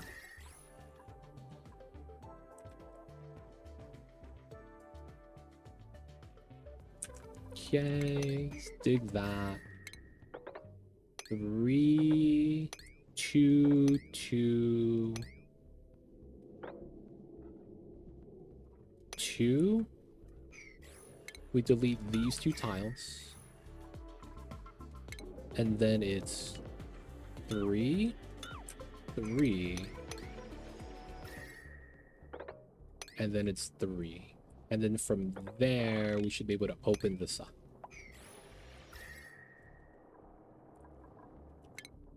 I think we dig out all the abyssalite as well at the bottom.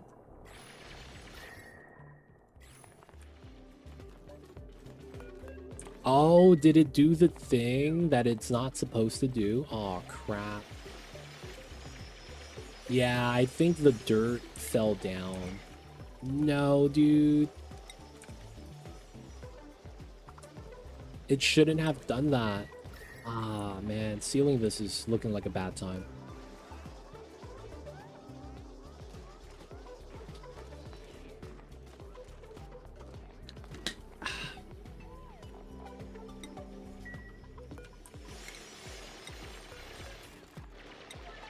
Hopefully that works.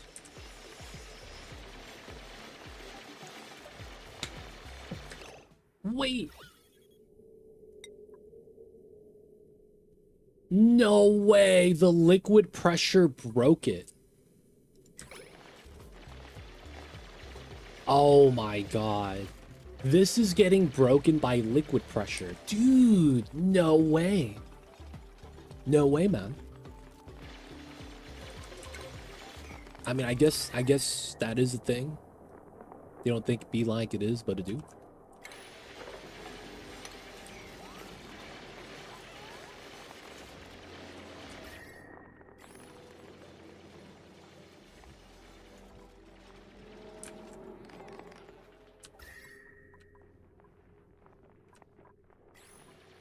Yeah, that kind of sucks. That's what it's looking like.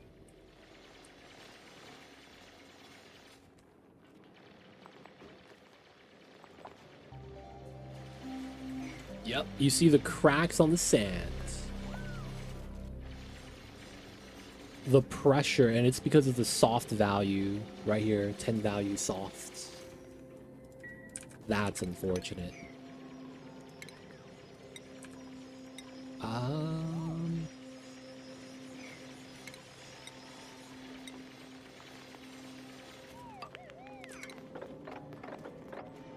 Yeah, I see what we're gonna want to do.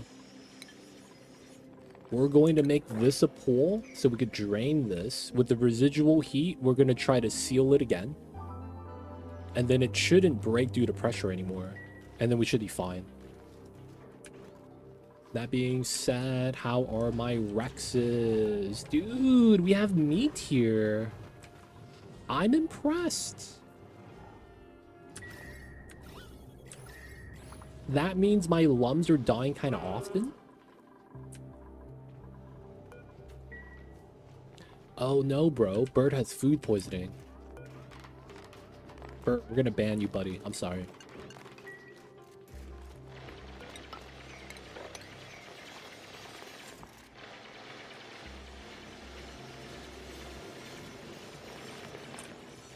Working down there. Alright, all that's diggable. And then here we could do this.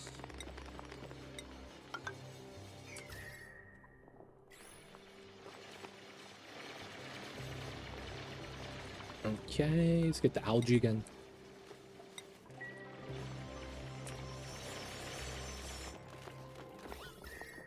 Got the vacuum. We were in. Okay, so rough count. 36 tiles. -4 plus 8. So let's say 45 tiles. 40 tiles. Oh, we might not have enough space. Oh, man. Okay, we dig small layer of abyssalite out so that we actually have enough space. Should be fine. But yeah, that's going to be the plan. We're going to want to drain the magma in. And then don't let the dupes go inside. I hope a dupe doesn't decide, hey man, I got to grab that obsidian that's inside of the magma. And then gets wrecked. I got to hope that doesn't happen. Knowing the dupes though, I don't know how that's going to fare. Vacuum is good. Deep freeze is still being managed. We made the steel. Let's do another 20 steel if we can. We have water still, so I can't be mad. It's feeding out too, so everything on the overgrowth side is fine.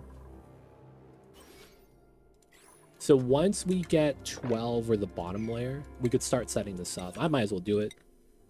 Let's get our grooming stations in. Okay, this needs to be fixed. We don't need this anymore. Actually, let's mop this up first. Drop-off point at the side.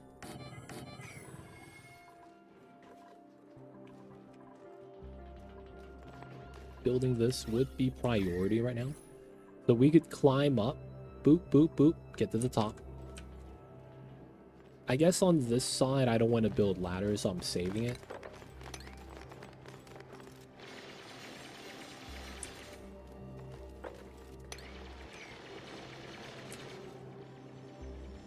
And then we're really just trying to build these tiles right here.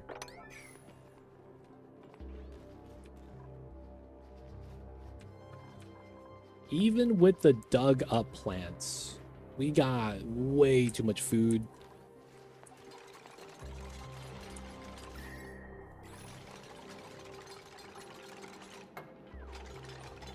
No heat transfer. Let's go. Oh, I can't reach. That would be the play then. I can't dig this tile even if I wanted to. Holding their breath, champions of deep diving.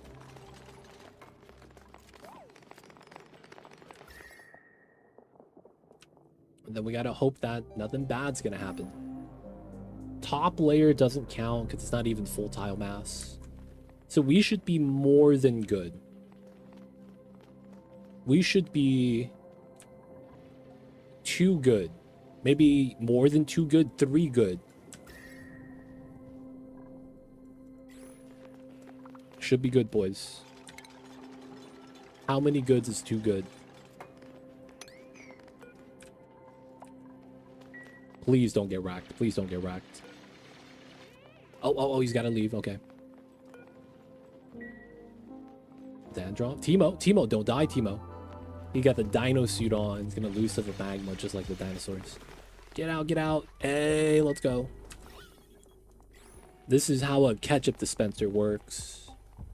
You got to crack open the tub from the bottom, and then you get ketchup. Seems legit.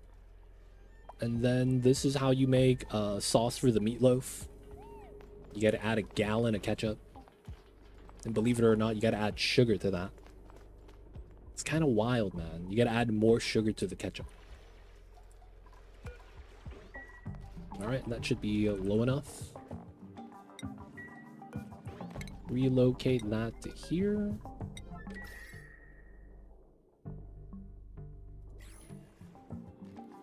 We on downtime? Soon, okay. Get the algae. Nice. All right. So there shouldn't be any pressure to break this anymore.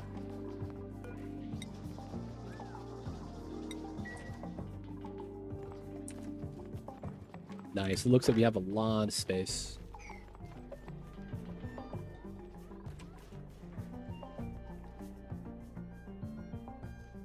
That means everything here could fall down. We're not really too worried about it. Got the dig out, so we probably want to do that. We could climb up this way, clear this out, and then we'll probably want to keep doing this. Nice, clean setup. Algae delivery, maybe? And then we'll start getting the suit checkpoint. So we know that we're going to want this. So we could automate the front entrance if we want to disable or enable. And that's going to be depending on how much feathers we have, right? Hey, an egg! Oh, look at those feathers. 7 feathers. Dude, are we good? We might be good. What am I missing? Wait. Hey, there we go. Yeah, we do 2. We need 2 suits. And then we got the auto repair. Yeah, we're almost in. Nice. Okay, so we're almost going to be able to go full force on that. Fries? Dude. Feed this guy. Hey, man, we got some fries. Immediately eats the fries. Dude, this is the guy that you go out to eat, and he's like, nah, man, I ate already. And then he starts eating your fries when you get fresh fries. And you're like, I thought you ate, man. He's like, dude, it's fries, man. It's just, you know, I'm just gonna have a couple. And you look at this guy like, this mother... I can't believe he done this.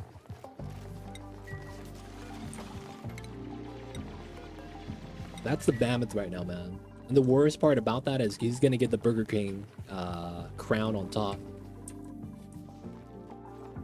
Looking like he ordered the Happy Meal or something. They don't think be like it is, man, but it do. There it is, full entomb. We're safe now. Let's go. Okay, that means we are good here. We are good here. Suits are going to be in soon. Coming in with the oxygen. We are going to want to put in a res here. Mainly for the reasoning that I want to buffer tank my suit so that it's a smoother setup.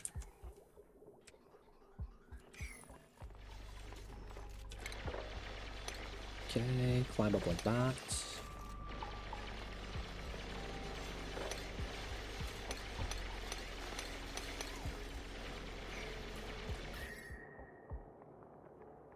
Right now we're still doing obsidian, which should be fine.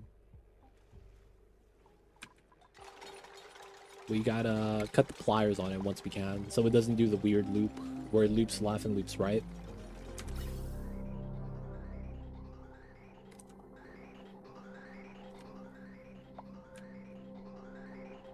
You know how long this is gonna take? There we go.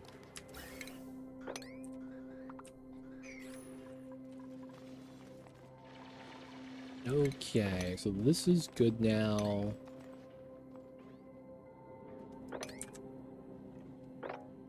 Oh, that lag. All right, we're holding in the magma. Get the suit line in. Trying to get this smooth. We should be good here. So it's time to put in the suit dock. Right? Automation. Oh, this needs power too. Wait. Checkpoint. There we go. Automation, no power. There we go. Allergic reaction. Allergic reaction. What? Wait a minute. I'm getting floral scent? From where? Wait, what? Where's this coming from?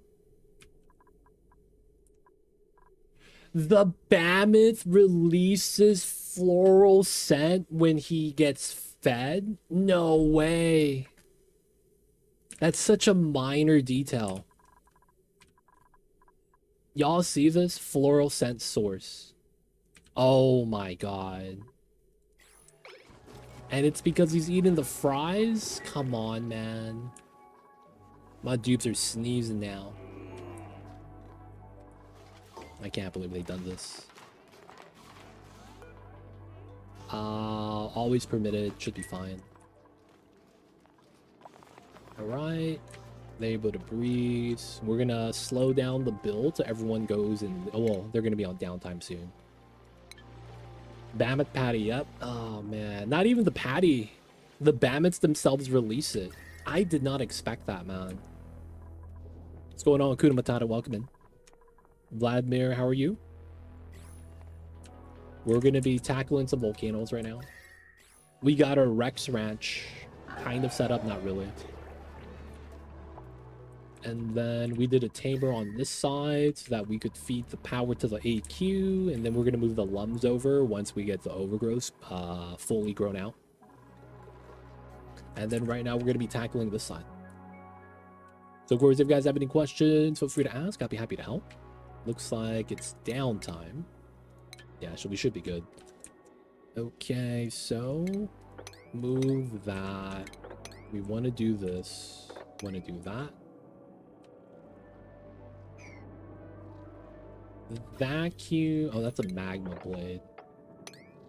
This should be safe. I shouldn't get wrecked by that. Shouldn't being the keyword.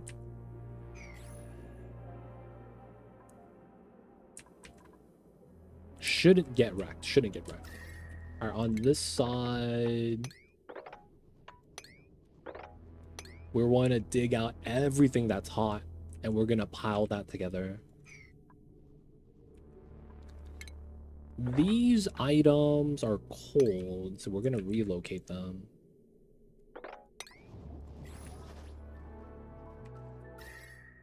Should be fine. Yep, we got suits now. We're safe. We can touch magma now. It's not even something we're worried about.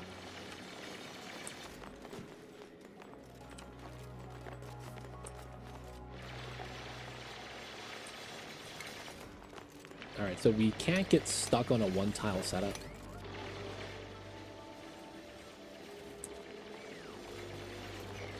I guess we could remove that ladder.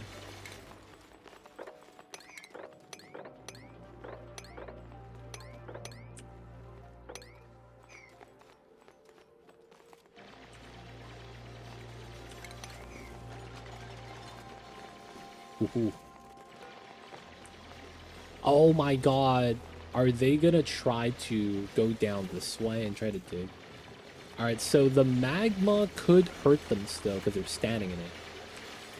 The suits only go up to 350 degrees. Oh. Timo, you're gonna fall in. Timo, get out. Oh my god. He almost fell into the magma.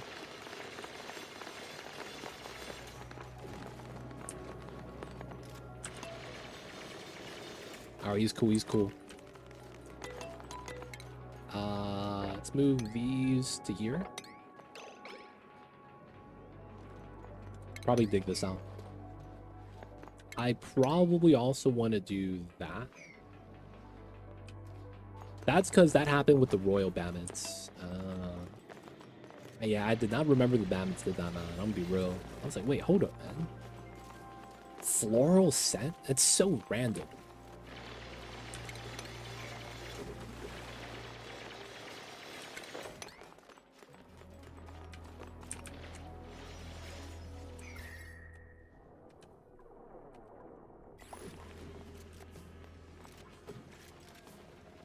Alright, we're gonna leave a bunch of this because I probably end up digging out the abyssalite on this side as well. It makes a lot of sense that I would. For now, though, we'll leave it as is.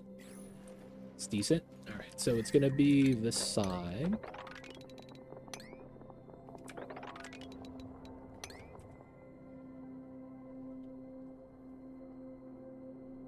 Hopefully nobody gets stuck.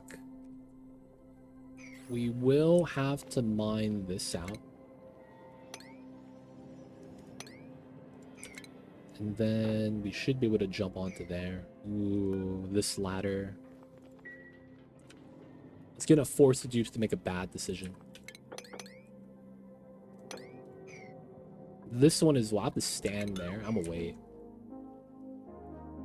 Alright, we'll just clear out the bottom, because that's the only spot we really, like, necessarily need to clean out.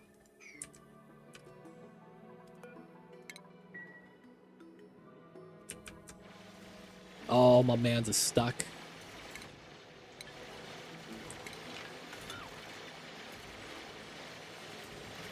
Save the people. There we go.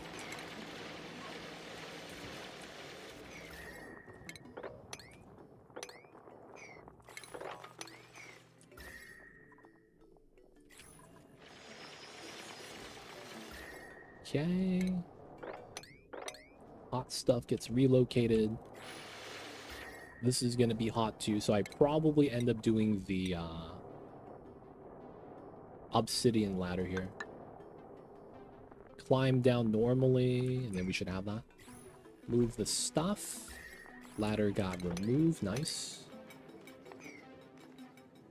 We are not going to use this to jump onto there. Should be alright. I wonder if someone's going to go into here to dig these two. It's what I'm worried about.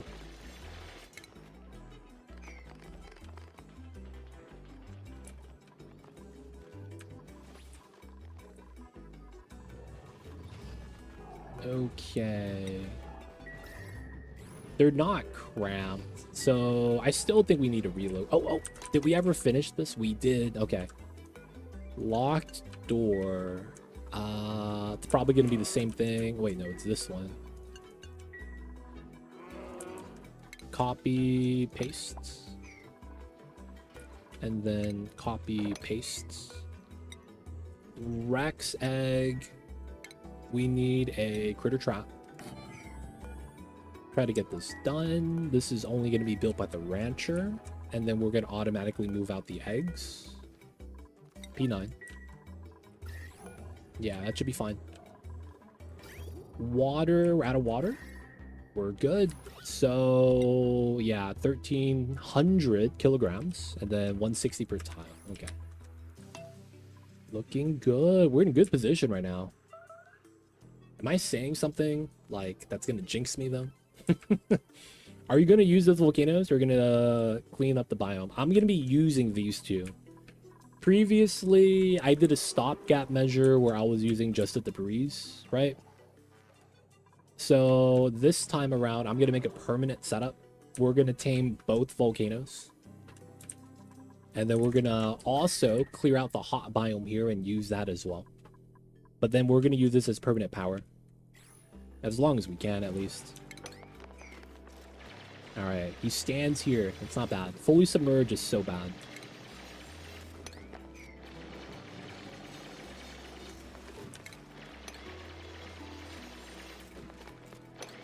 Nice.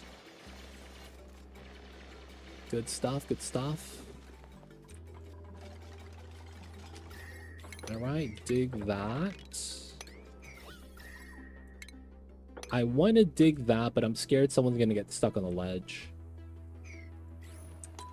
Geoactive. So we're doing the lab map. I think the lab map forces geoactive to be a guaranteed trait because of how they kind of want to make you play the game. So I think that's always going to happen on the lab map. I might be wrong.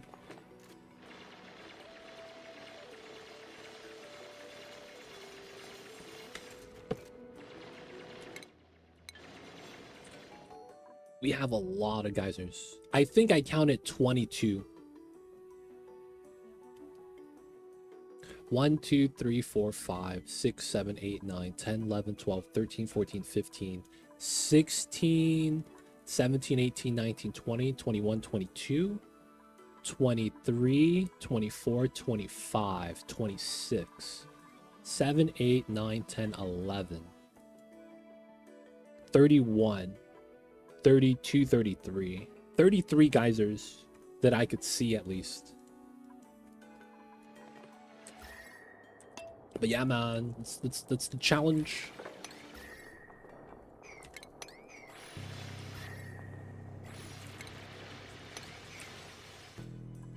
They gave you the geoactive map as part of the challenge. Alright, so one of the things I know is that a lot of my dupes don't go in here to sweep. So we're gonna get this started, do a partial sweep right here. Start moving some of these items, because I eventually need to do that. So we're just gonna get started with an early one. We gotta dig down as much of the hot abyssal land as we can. That way we can use up more of the suits. Start getting a lot of the jobs done.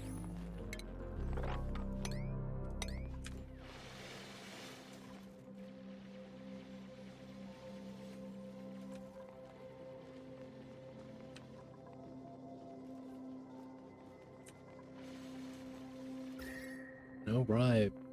So the magma's here. I think we could get away with the weird setup. I have to hope. I mean, they're full-size volcanoes, right?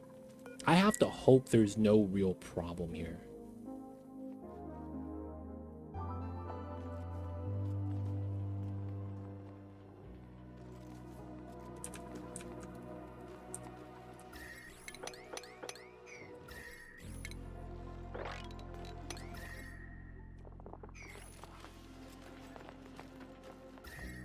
I need to make sure we don't accidentally expose a tile that, like, off-gases. That would immediately destroy this.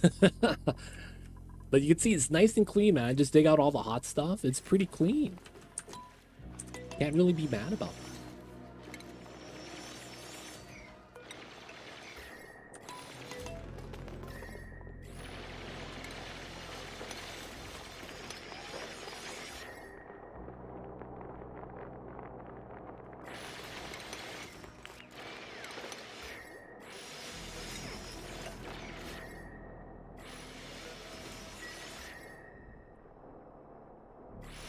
Too legit. What's going on, Valak? Just got this game the other day and I'm having an absolute blast. Dude, when I got Oni for the first time, I played it on stream, off stream, and in the first week I got the game, full-time streamer, by the way, I played 75 hours in the first week.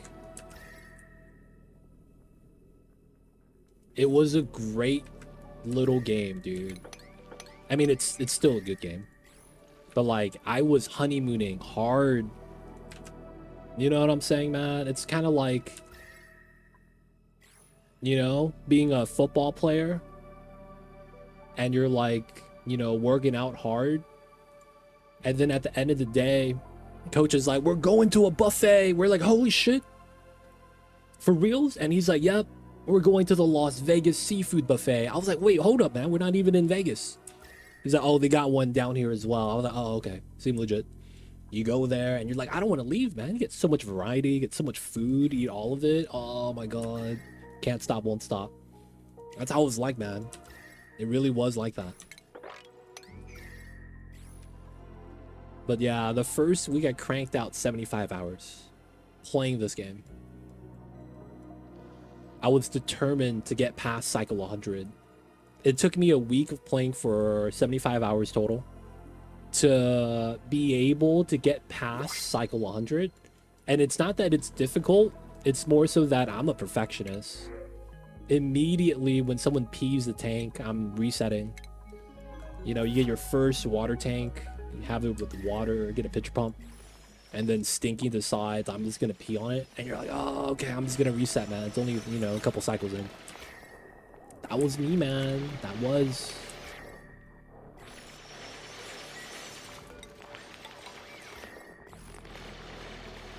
It really gave me the vibe the first time I played SimCity and Civ 1. Dude, it's great, right? I feel like that's a hard thing to accomplish. And that in and of itself is a great little tidbit. Like, being able to, you know, invoke that kind of like feeling and immersion and motivation play. That's hard to do, man. You gotta hit like just the right setup of everything. I see you over there, the Croconuts. Welcome in. I'm on cycle 144 and I haven't done hatch farms, no iron, no hydrogen geyser. I haven't set it up yet. Don't know what I'm doing. In the beginning, a lot of the stuff you're looking at that you want to do, Valak, is going to be advanced. And the reason why I say it's advanced is not because it's something that's inherently difficult, but more so that doing it at the stage of the game that you're at is going to be difficult. I don't know if that makes sense. So taming those things aren't bad once you get suits, once you get steel, right? Because then steel allows you to get, right here, overheat temperature plus 200. So you need that temperature range to be able to do it easily. There are ways to do it earlier in the game that require a lot of playtesting and balance. That's why I would say that's advanced. But yeah, in the beginning of the game, you're looking for stability, stabilizing oxygen generation, having it not run out, getting food storage, and then looking at the geysers as a toy, right? Because it's like, well, if I want to mess around and tame the geyser, I would have an indefinite source of whatever resource it's producing. So a lot of times, the most commonly tamed geyser in the beginning is probably this, Cool Slush. Because it's cold water. In a game where everything heats up, you want a source of cold water. And then it's water. Water's life. Water feeds into the oxygen and gives you spawn, right? Or it gives you oxygen. It feeds into the electrolyzers, you make a spawn, you have an indefinite source. As long as you don't overconsume. So I would say that you want to try to get comfy is your main objective. And then once you are comfy, your goal is going to be to get comfy enough that you could spend time to experiment, right? You got to invoke your inner mad scientist, come up with some designs that you think would work, and then do a geyser tamer. If you need advice, I got you. Otherwise, I don't want to take that away from you. So, you know, have fun with the progress, have fun with the journey. But of course, if there anything ever frustrates you, let me know. Because that's something that any video game you play should never do. You should never be frustrated at it. So in that case, if you need help, I got you, my dude. When you're falling asleep and wake up to the next cycle day, you're not even knowing when you fall asleep where your safe was. Dude, man, I feel like I've done max difficulty runs that if I hear the notification panic sound, I wake up, man. Like, oh fuck, someone's about to suffocate. You know, the doo-doo, that sound, dude. It's like, oh man, I hear that, man. I gotta start looking. This game is cruel. The game is addictive. It could ruin your life. What happened to me? Of course, I'm just kidding though. But it's close to it. I'm at 3,800 hours. Still learning. Vlad, that's pretty good, man. Believe it or not, I'm still trying to crank out my, you know, tutorial time. I don't think I've beaten the tutorial yet. You know, I'm still there. Just trying to, you know, accumulate the hours. One day I'll get there, boys. One day. That's my alarm ringtone. I see you over there, man. I like a little frustration in my games. It's good motivation. Yeah, but you should never be frustrated. Like, one of the things that you get in Oni, not even one time, but a couple of times, it's frustration of not knowing what to do next. Like, one of the biggest problems I hear with new players is like, man, I made a base. We're farming food. We got beds, toilets, you know, we're ranching. And it's like, I don't know what I need to do anymore. And then you see other people, they're like, advanced builds, geyser taming. You're like, I don't know how to even get started on that. And that's one of the points that's like a gatekeep, so to speak. Not that it's trying to, but it's like a point in the game where you may get frustrated because you don't know how to advance. And that's something that I feel like in this game is kind of prevalent. You get to points of the game where you don't know what the next progress point is. But it's like, given how deep the game is, it's really hard to like say that's a fault.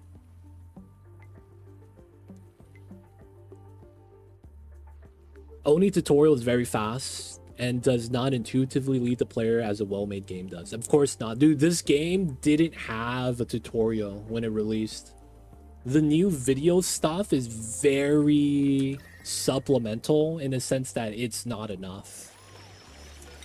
Right? Like the tutorial video about the mechanics and the weird interaction stuff. It's like, that's cool. It's just not what I need to like master the game. But yeah, I agree. You 100% only really... Well, you could play the way the devs intended. They want you to play the game, get as far as you can, and then eventually your colony will collapse. That's where you start a new colony, take everything that you learn, and try to apply it. Right? That's... I hate to say this, that's the intended route that they want you to do. But of course, you know, there's problems with that, right? Not everybody is gonna want to play that many times. You know, not everyone is gonna want to do that type of playthrough.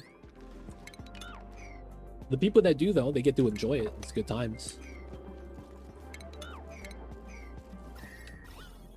But yeah, that would be the way they want you to do it.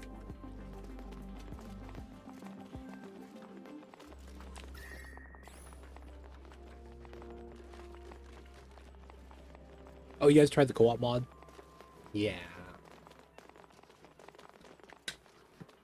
I feel like if they were to add multiplayer in this game, it wouldn't be the same game objective. I feel like if they wanted this to be multiplayer, you couldn't all have your own base, do your own separate colonies. I feel like they would have to add something, not like a mini game, but like just a different way of playing it. And that's what I think the new game coming out is going to be. So if you guys know, there's something called Oni's releasing, the developers of Oni are developing and creating a new version of Oxygen Unincluded called, what's it called? Away Team? Is that what it's called? Away Team? Aquatic Possum, smiles, people of chat. Can we get some smiles in chat and happy emotes, anything that shows a smile? Guys, let's get some good vibes in chat, man. Let's get some of that good stuff. I see you over there, though, Aquatic Possum. Appreciate you.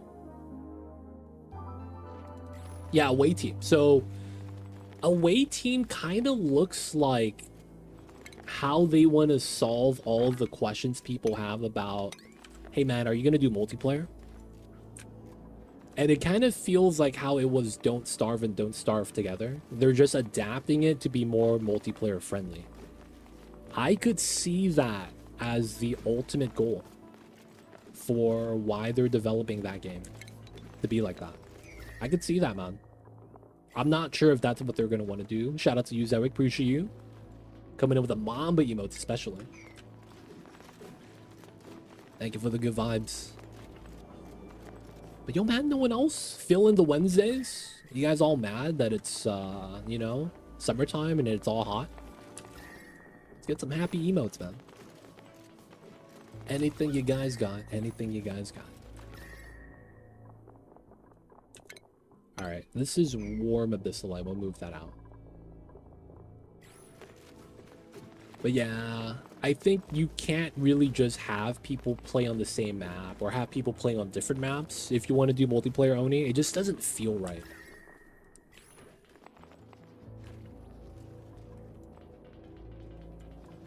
That is just my opinion, though.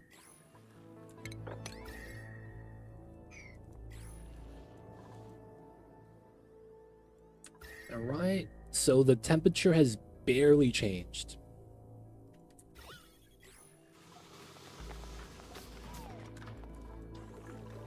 We're getting there, we're getting there. You guys eating well?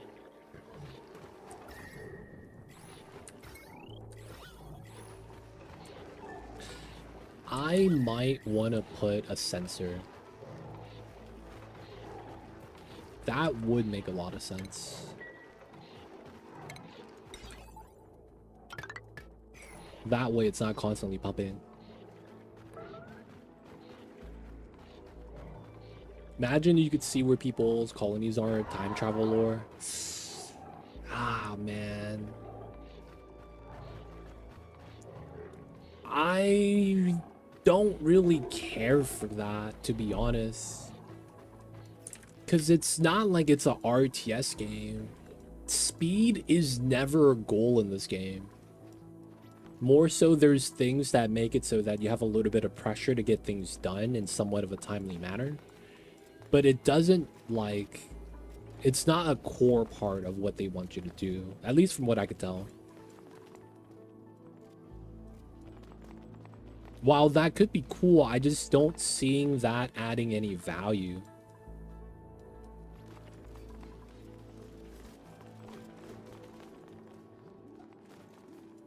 Of course, I'm just thinking of it from like a video game perspective. Like, what does that do in the end? The game starts lagging sooner. And then, like, you don't really interact outside of trading resources. Like, maybe it's a race to the tear, but then it's like, isn't that just a speed run? I'd love the sabotage potential. I feel like it's weird, though, because the dupes are already doing that. Like, to a certain degree, you could argue the dupes are also trying to sabotage.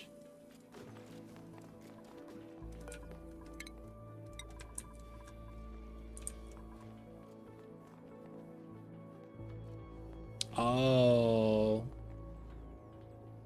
It would be cool if you could do something like an Ender's game. I was gonna say the dupes don't need any more help. Yeah, man. We could do something like an Ender's game Tower Wars defense. That would be really cool.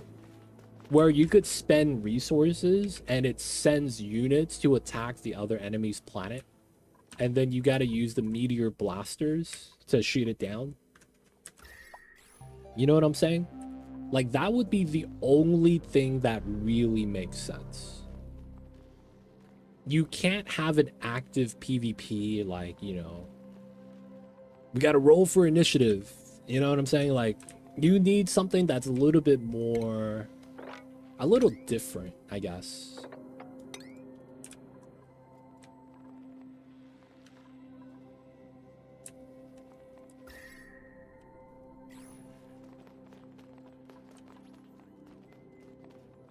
Whoa, how'd you get hurt? Light wounds? What was you doing? Wasn't getting burned, right? I'm hoping not.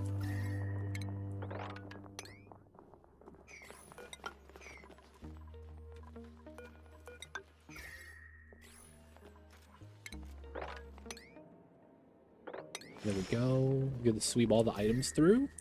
Single tile. I'm not too worried about that. We're gonna do that last because I'm scared because of the diagonal. I mean, nothing's gonna happen. Nothing should happen. But, you know, you never know. So we're gonna sweep all that, move everything out. All that fell down. Oh. No, no, no, no, no, no. Dude, look at this guy. I hit sweep accidentally. And he's about to ruin my day. God damn it. Stop that. This guy. Try to sabotage. Oh, what are you doing? No, dude, no. No. What are we doing? What are we doing? Dude, move it, move it. The water's just going up, dude. Don't you tell me, dude, you are not strong enough, dude. What about the last piece? Hey, we survived. Let's go. That's why you wanted a lot of water. Imagine that was the gas lock. I would have been compromised. This entire project would have been like GG. All right, cool, cool. Oh, shit. All right, should be good. Sweep out the other stuff. This area is almost clean. Okay. Now we need to think of the design. How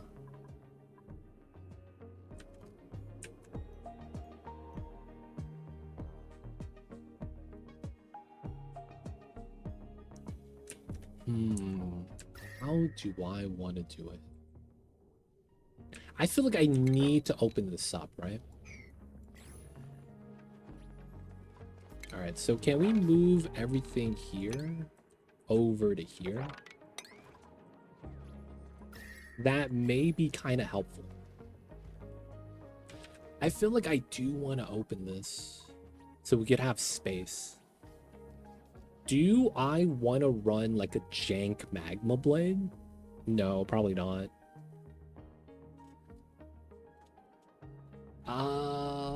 Okay. So that's the magic tile. We could have it spill into the back and then it's not a problem. In which case, I might want to do a drip setup like this.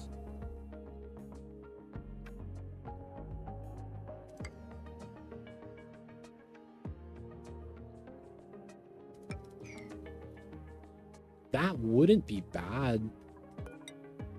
I wouldn't want the ladder there, though.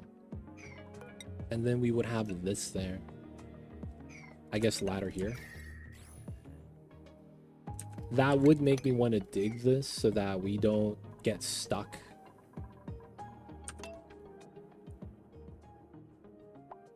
Yeah, that looks good. And then we're going to want this on this side.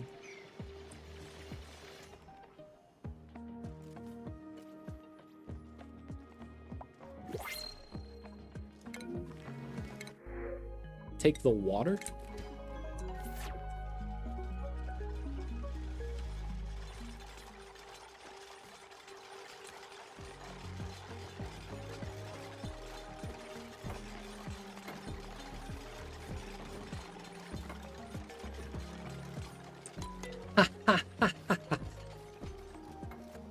Do you think Oni would be better for anime content or for comic books? Oh, man.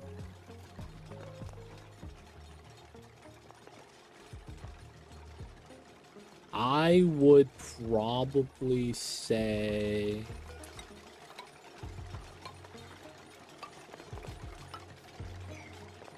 How are you hurt? Man.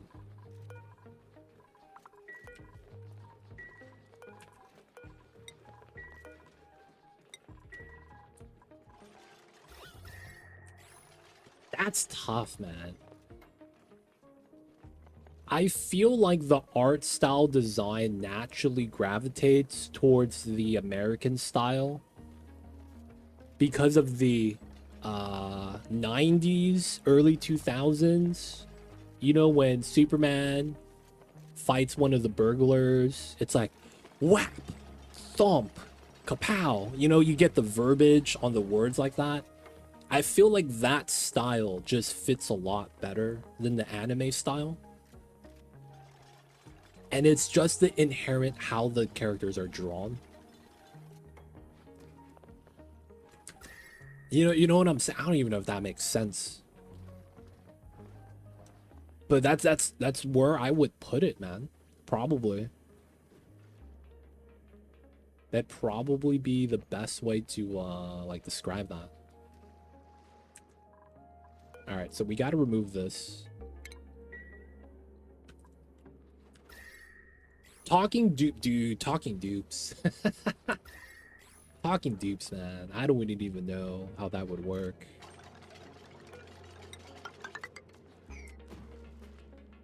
Okay, so we likely want to do this tile.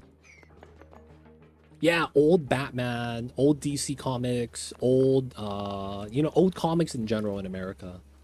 I feel like just fits the art style really well. May might get trapped. Please let her build first. And she leaves. Let's go. Nobody gets pushed into the right side. right, nice.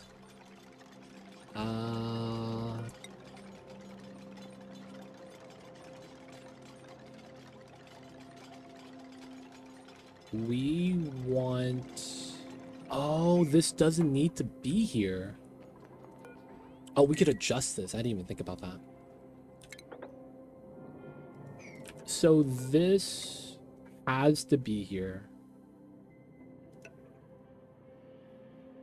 And then we keep this clear. Dude. Do I have diamonds? I don't. Okay. This is what? 17? Steel works, right? Steel is 24, so I guess that's fine. Diamond would just be better.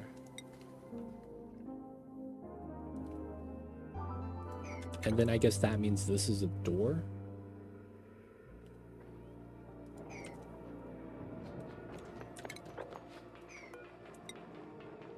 This makes too much sense to not do like that. And then this tile gets removed. I thought that would align, but it doesn't have to. Dialogue bubbles. Oh, wait. That might be where I want it, just because. That kind of does work. Because of the alignment with the existing map. I kind of like that.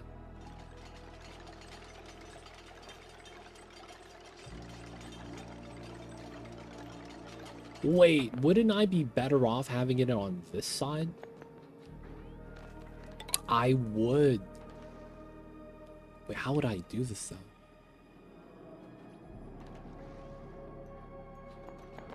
Damn it, this magma's in the way, dude. God damn it.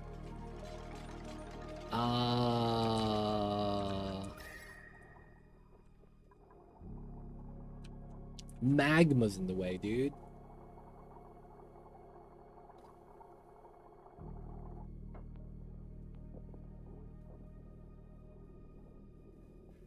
How would we do this?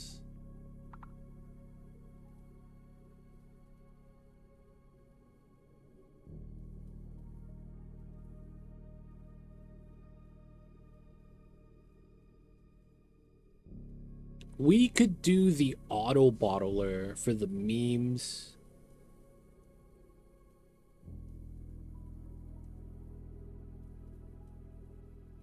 I don't want to do that though.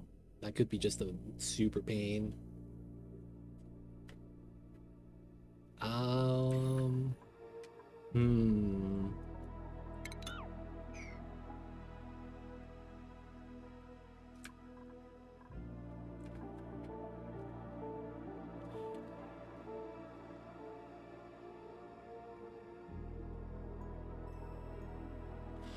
Oh, we could use this. That might just be better. Okay, so it is here. Oops. That makes a lot of sense though. And then we would do it like that. Yeah. And then that would be the normal ceiling. That's pretty fair.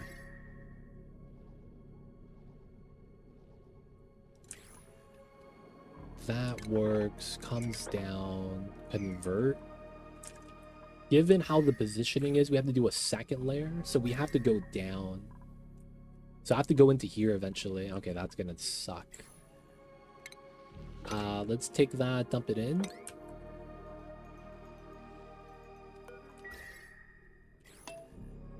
Oh, we could seal this and have another entry point to take care of this. I don't have suits for that though. So they would go in and it'd be like running through a vacuum. Or we could open this up. Yeah, the whole goal of this is just to make it so that it's usable for the build. I don't realistically need this space for the vacuum. I will need this space though, which is kind of where it's like, man, this sucks. I need to go a little bit lower. So I think what we could do then, okay, I need to do a calculation. Pro tip, if you guys don't know, we can hold shift and it makes it so that it doesn't break the straight line. Right? You do the same thing going up, doesn't break the straight line. Holding down shift keys, man. Other programs have that too. So they just borrowed the mechanic. All right, so that being said, how do I want to do this? What's my setup here? Oh, okay, so that line is this line. And we want to do it like that. I think that's how that is. Yeah, technically having that inside as well. I'm thinking about putting a tile here after we dig out the last hot tiles. And then, yeah, I guess we could do a tunnel here. Just so that we could move all the stuff out. Gas, liquid, and not really worry about it. That could be a play.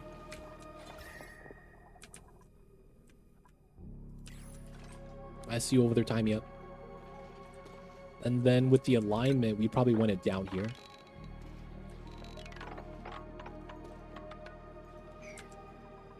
And then what we would probably want to do is do something like this then.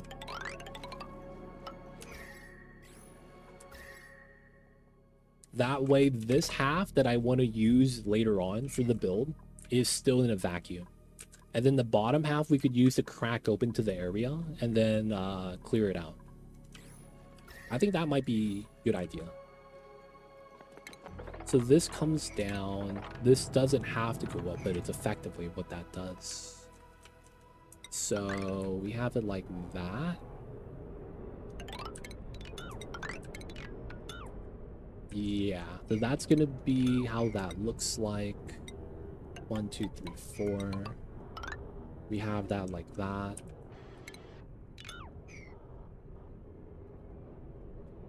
Yeah, man, gotta do it, gotta do it. So we run one of these here perpetually. This is probably gonna be a small set. And then we run the AQ in here. Oh, ha. We just know that's the line, right? We run the mesh.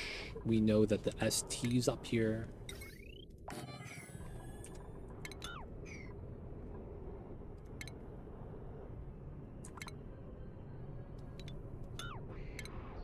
Oh, we have to run this, that. And then we want a 2-tile setup. So it becomes door. That means we get ST like this. And then we probably want to do a 2x Xbox.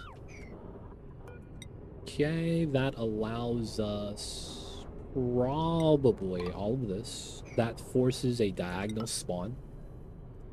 And we get it here. We could technically force it the other way, but I want the heat transfer.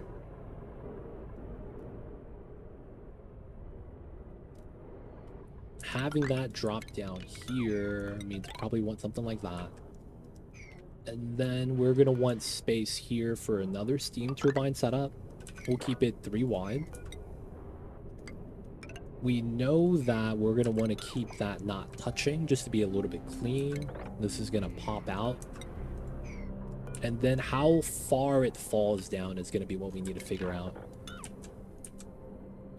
So this goes here. Let's just line it up like that and run this room. Although it's probably better like this.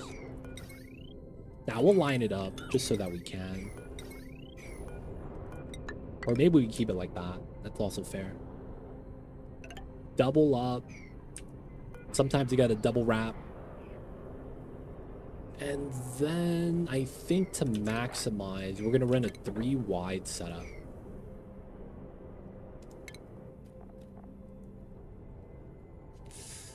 Oh, man. 3 wide.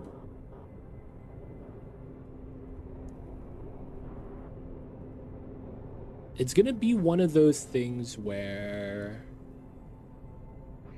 the temperature is not really gonna be that awesome the further out we go. So maybe we want to do... No, we do have to do a double side. Which I think we don't really want to think about. Oh, we could run rail line. Oh yeah. We could run rail line. And then sweep it out. Okay, so how would that design want to look?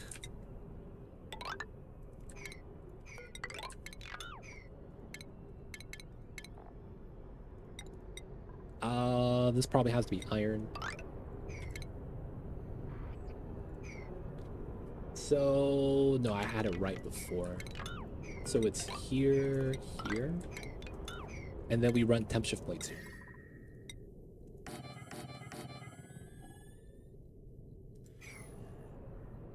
That's fine. And then we probably run heat sink like this. But can I sweep that? I think that's probably where we start running into minor problems. Can you sweep a diagonal like that? Do I have that anywhere? All right, so it's gonna be here, here, and I need to get the sweeper like that. I don't think I could sweep that. So we'd be able to see it here. Ooh, no way. So if I do this, oh no. Wait, that's still fine though, right? I think that's fine.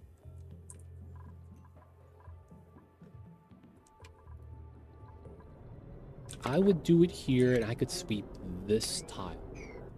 So if I did, oh, I would have to be like that. Wait, is there anything wrong with this inherent design? No, right? Put the sweeper here and we get to pick it up here. Oh no, there's a minor problem. I don't have enough lead to make that work. Because it's 2 tiles wide at that point. The other thing is... I have it here. There is nothing above that. It's 2 tiles like that. That sucks. If I could do that, that's perfect. So what that's telling me is I need to move this up. Right, that's all that means. We got to move that up, and then we run the sweeper there.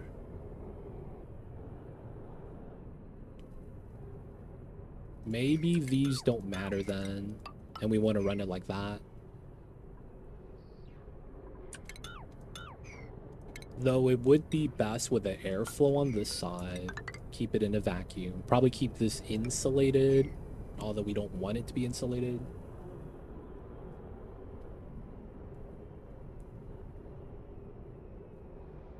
That works. And then we get this setup. What you building, Volcano Tamer? Volcano Tamers. Y'all know what it is, Xenosci. Just trying to tame some volcanoes.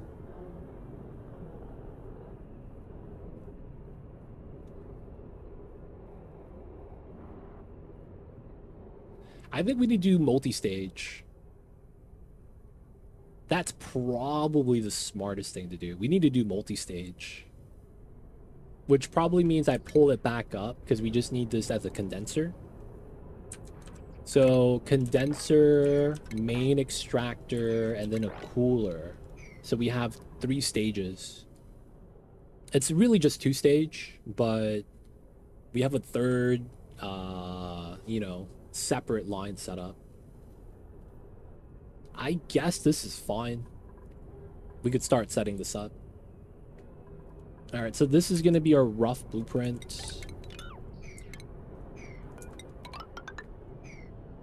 This should work out the way I think it does.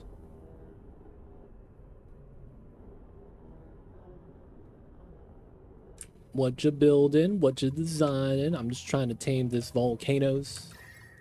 He was talking shit, so I had to make sure I handle mines. Let him know who runs this. Be like that sometimes, man.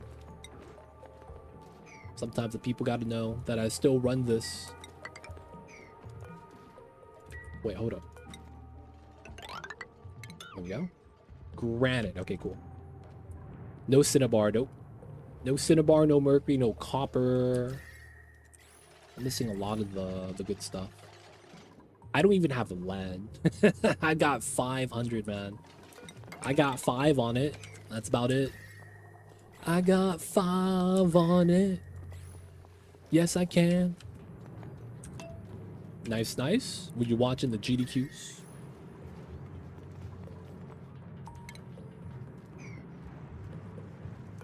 And then I technically want that. This is fine. We dig this. Put the tile there.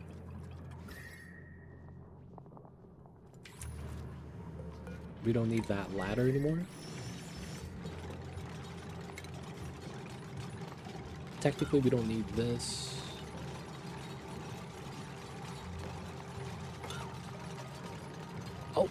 Oh, the self-entomb in the body? Not possible. Let's go.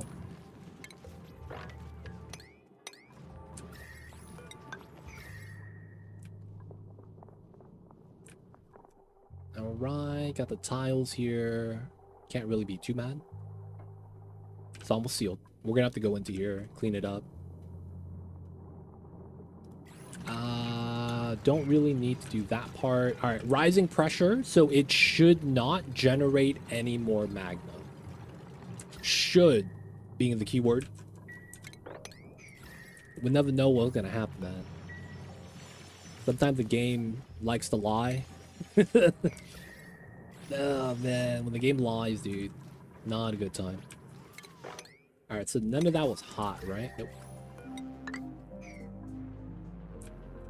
All right, this is in. Let's get in the other half. I want to say we use regular tiles here.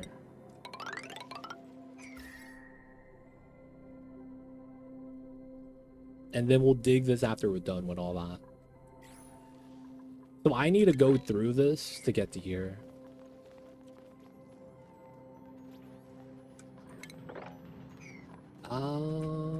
So with that lineup, this goes...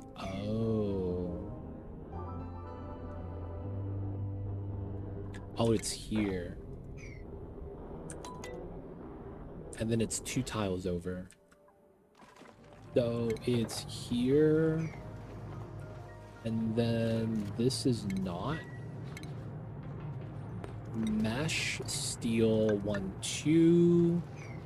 Insulated. We're gonna need this. Let's prioritize this before they actually build that. We will want a metal steel tile here. And then we know that we're gonna want a door here. Go in 1, 2. So yeah, we do have a 1 space gap up from the metal tiles. Wait, this is right. Here, and then it's a 1 space gap. I'm pretty sure that's how we want that. That's here, that's here.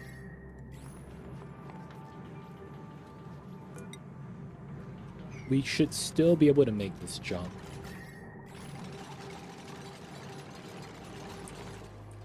Oh wow, I got built. So since it's the obsidian was 1,000 degrees, none of these tiles are at 1,000 because of the fact that the game resets the temperature once it's too hot. It's always nice.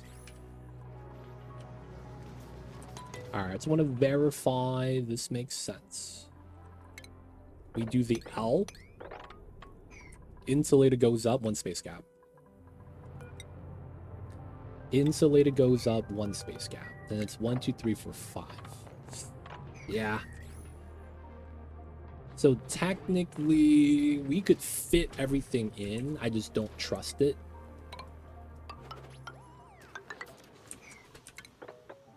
Okay, so what we're gonna do is Mafic. Okay, we're not using the obsidian. This is granite. We're not using obsidian. We want to make sure we don't mess that up, right? This should be trimmable completely.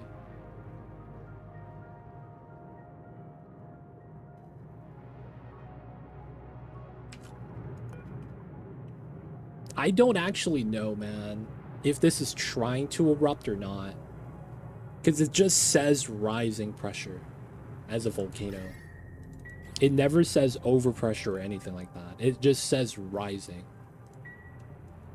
The rising of the shield hero.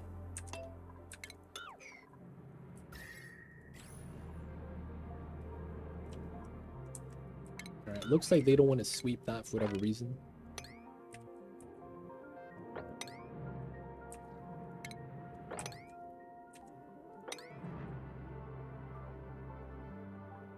Overpressure. Okay, it does say overpressure. We did it. We're safe. We don't have to worry about this, boys. Let's go. Good times, good times. Dupes are sleeping. You know, I can't be mad about that.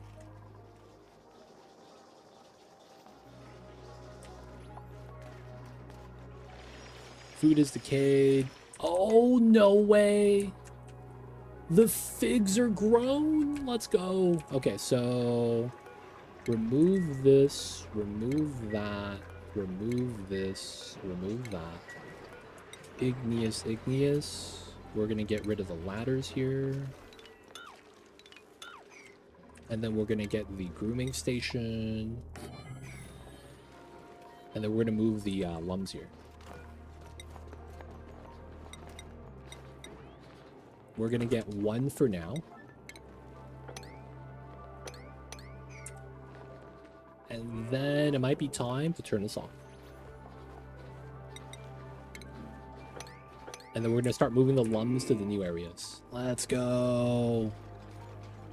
What's going on, Goldie? Hi, been lurking, but I have a question. Overgrow Vine's 12 after the node both sides, or 12-1 on both sides? So you could get 24 in total. One side max grow range is 12. So if you get max growth on both sides, you get 24. Now, I'm gonna be real. It glitches out. So sometimes you'll get a vine not extending anymore. All you gotta do is put a blueprint of a ladder and then cancel the blueprint. And it should reset it so that it's done properly. Hydro sensor. But yeah, that should be how that works, Goldie. Let me know if it's trying to answer something else.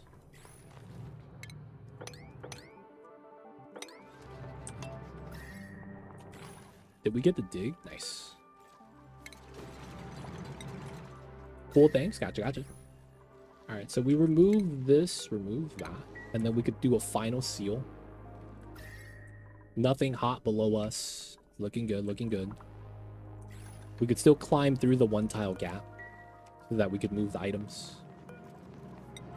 Bump that up. All right, we got this built out, so we could do this. None of this is hot, but it allows us to use the Mafic insulated tiles right here.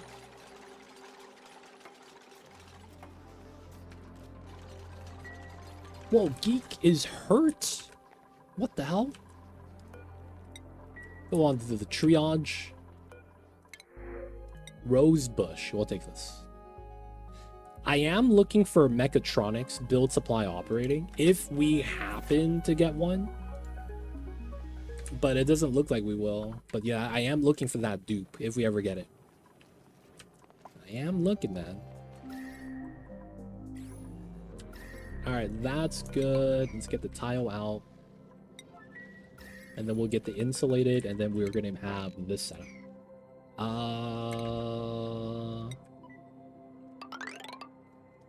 Let's get this. We are not going to have this ladder down because we might want suits for this. You need a surface for the vines to work. So think about it this way. The vines grow on the bottom, right? So if you were to have the farm here, it's going to spawn here, and then it's going to hug this planter box. So it's going to be this side of the wall, right? And then go out because it's going to go along the bottom. If you put something that blocks it, building background tile, so a ladder. You put in, you know, one of the drywall. I think that pops it too. It will not grow there anymore. However, if you put a door, it will climb up the door. Because technically that little edge right there is connected. And then you could just walk through the door, right? Because it's a door. So to answer your question, yes. A building will stop its growth. This is obsidian. Oh, shit. Oh, we got steam. Oh, I'm cooking the dirt. Yo, dude. Holy shit. Move it, boys. Dump it in the hot water. Dude, I got hot fast. Okay, nothing bad inside. I gotta not use obsidian for this. That was... Yo, man. Somebody. This is rapidly heating up. Oh, it did a little bit of flash. Yeah, we're good, dude. That was a nice injection of heat, I guess. My goodness.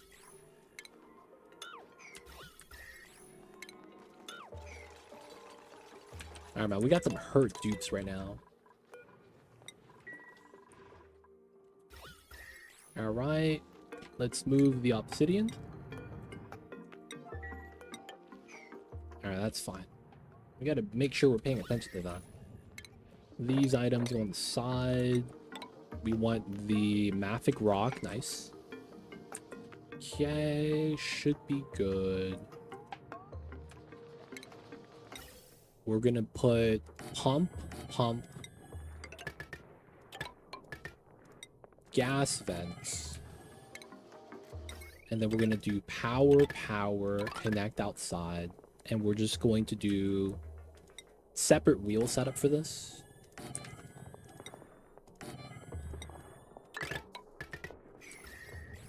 And then we're gonna vacuum this. Alright, how is this? I don't want this glitching out again. 200. It's fine. Whoa, whoa, whoa. Oh, we lost the tile there for max ranch size. You kidding me? God damn it. Airflow tile. They're not getting brushed. No. One tile ranch. God damn it. Everything's going bad. Alright, realistically, it's not that bad. I'm not really too mad about that.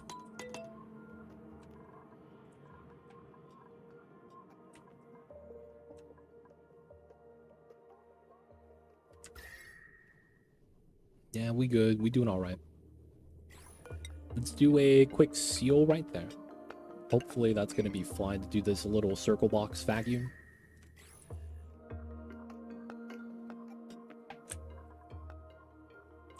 Alright, dupes should be sleeping right now. They waking up.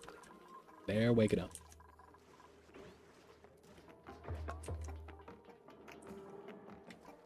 You building, you sweep it. I'm not sure which one you're doing.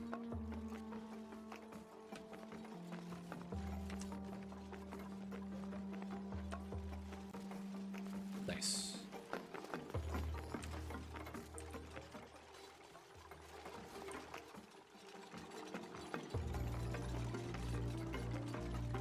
All right, we are safe to break through now. I'm not going to break through yet. We're just still going to be working on this side. I need to get the vacuum here started.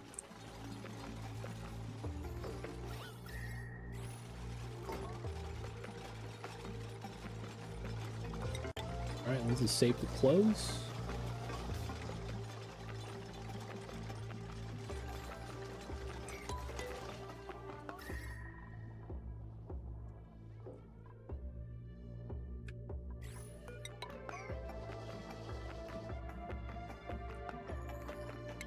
So we know it's going to be here.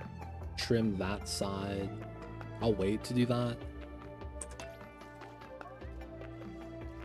We know this side isn't going to do anything. I guess we could get started with that, because that's how that's supposed to rock.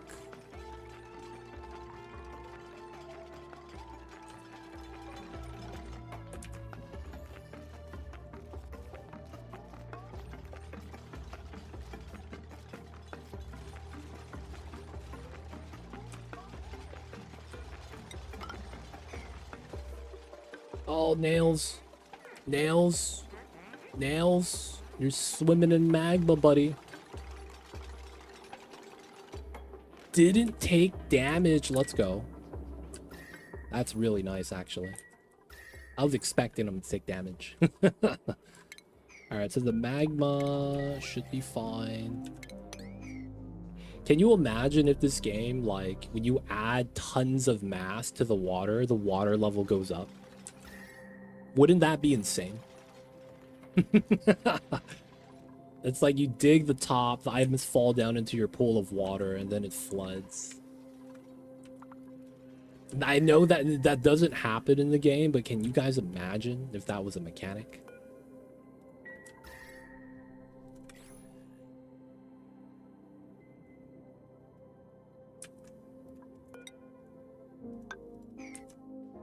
Should be fine. Shouldn't have any problems.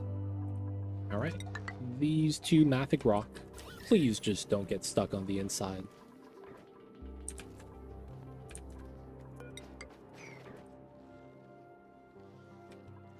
That's too much like real life.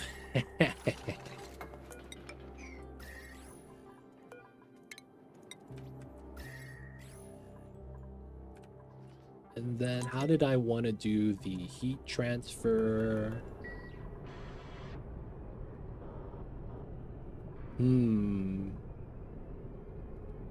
So we know that this is a proper line, proper line, proper line. And then we have to extend it +1.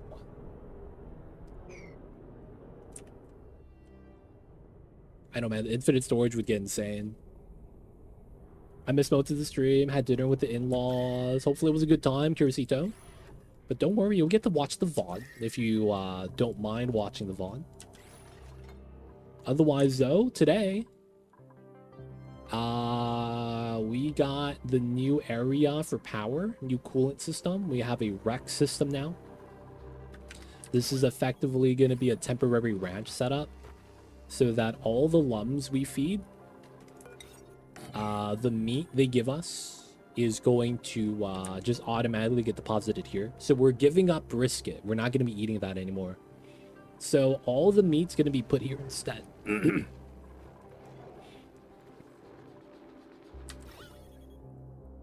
But the logic's simple. CO2 is sterile, and then we're going to try to get it cold. Right? Deep freeze temperature is ideal. And then if we could do that, it's just going to be like a net zero balance. They eat the food. Instead of feeding them critters, we feed them just straight up meats. And then hopefully nothing rots. That's basically all we're doing. You know what would work here? And it would be just a temporary setup. Rot pile. So that anytime something rots, we sweep it out immediately. It's also above the 2,000 gram limit, so it should be pressurized. And then I don't have to worry about the gas getting introduced in here. Maybe on the tile when it gets pushed in. But yeah, I needed the suits. Now that we have suits, We are using that to crack into this double volcano. This was also a magma zone, but I cleared it out. And then we're going to do a volcano tamer. Right, this is good now. But yeah, that's going to be what we're working on at the moment.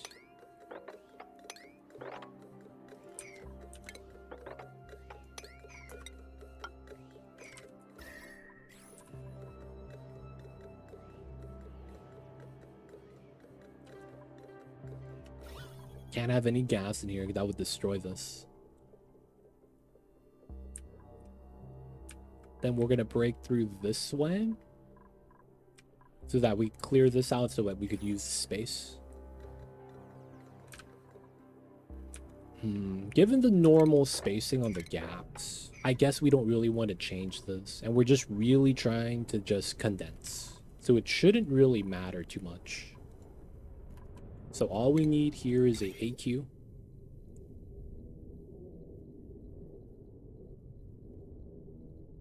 Probably like this. We want to run that through. It's probably like that. And then we probably have it come down like so.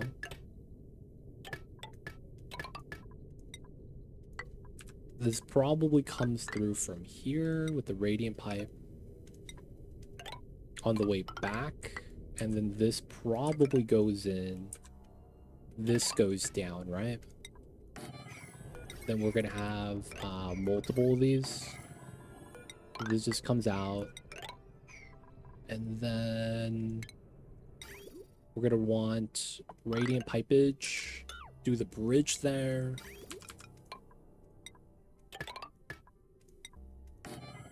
And then this is probably insulated. And then we just run that back, right? It's probably going to be how we want to do that. We will need to do a couple of things.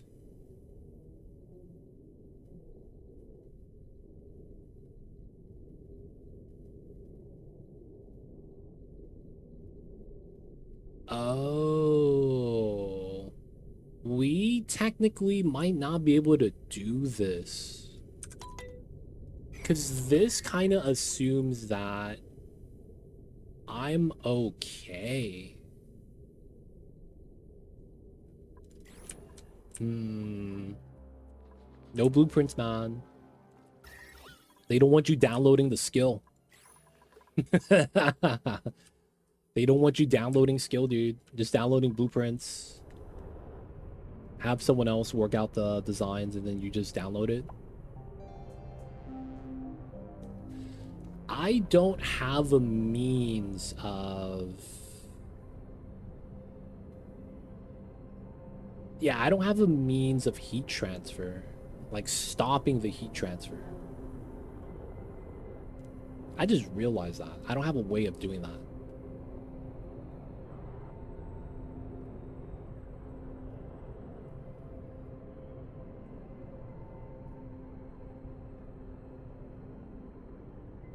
So we could do it two different ways. We loop the igneous and not worry about the heat.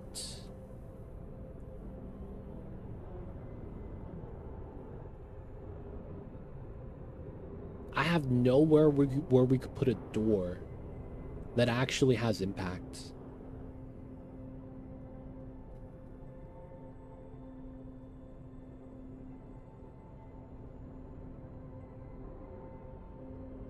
There's nowhere where I could put a door that actually works here.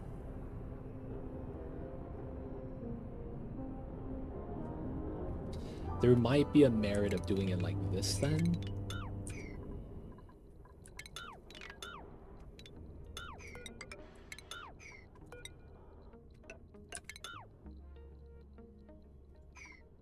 Make that insulated? No, we need that. Yeah, it's gonna be debris. And then we have it soaking in lead. Move it up.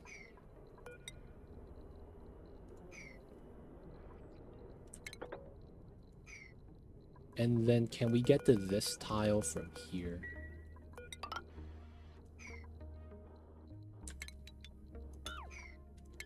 I guess it could be something like we put the door.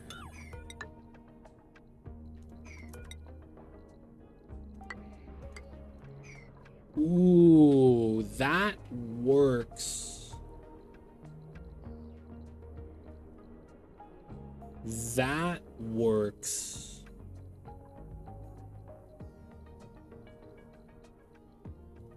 Okay, so now we need to see if this automation has merit. So we need a... Okay. So we basically have that set up. We got to build these tiles, granite, and then we want to look at how the auto super kind of wants to interact with these tiles. That might be the play. Because now this way we could open this and it's a vacuum. And then we could do that tile for more soaking. That would mean that this would be an insulated tile.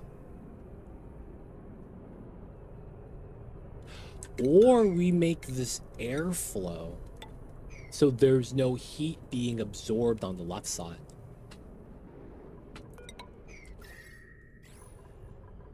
We just need to find out, do I need it on the top or bottom layer? Because that might change where we put the liquid vent. Okay, so I want to make sure. 1, 2, 3. 1, 2, 3. And then we have this space. Bottom works. 1, 2, 3, 4.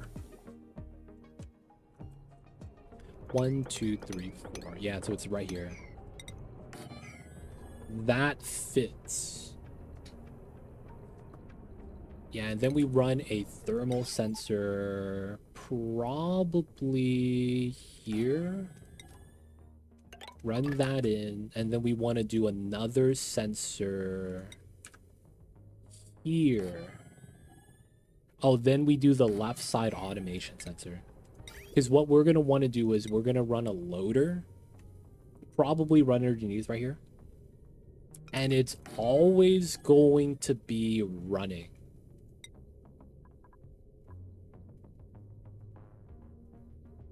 So that means we loop it into itself effectively.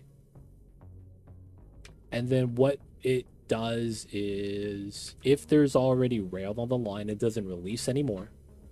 And then we automate it via not rail sensor, but thermal sensor. We make it so that these are connected, and then that connects to this, so that when it's too hot, it's disabling the loader. Because if you disable the sweeper, the moment it grabs something, it's already on the sweeper, and then you disable it, it drops it inside. So we need to do the loader instead. And then we need to do a temperature check. All right, so that's going to be where we kind of need to kind of make sure we take care of that. I might want some AND gates here instead of just an override. So I probably want to do that as well. All right, this is a rough design, but it kind of works.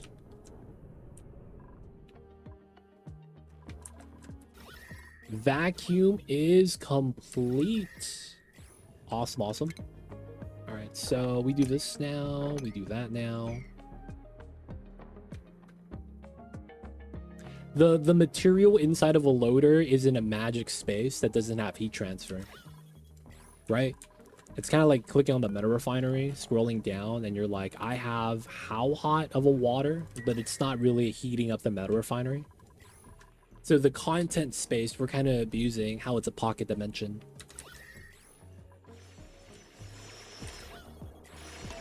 It will empty. Yeah, it will empty into the rail, which is fine.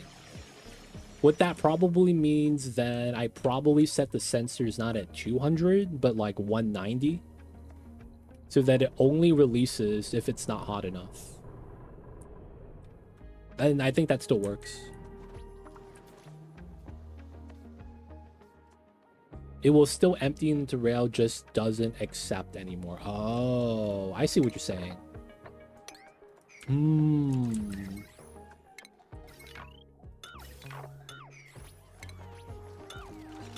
I'll have to check that out to see how that interaction works then.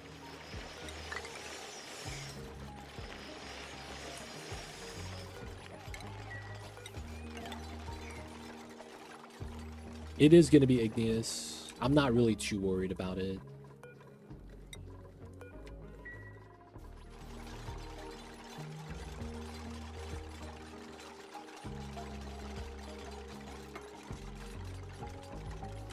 Alright, we know that we're going to get our condenser right here. Which probably means this tile. And then we're going to need a new way down, right? Which is going to be why we want to move the ladder to here.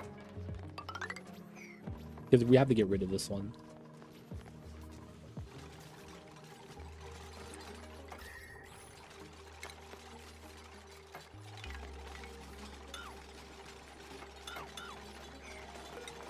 I want to go up here. Take the brine. There was a meep though. I should have probably grabbed the meep. Alright, hot obsidian.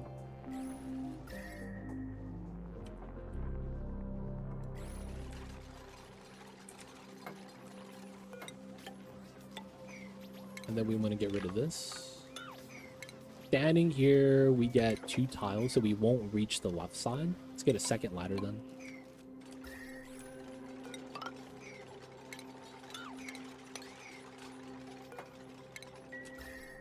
This is going to be in the way.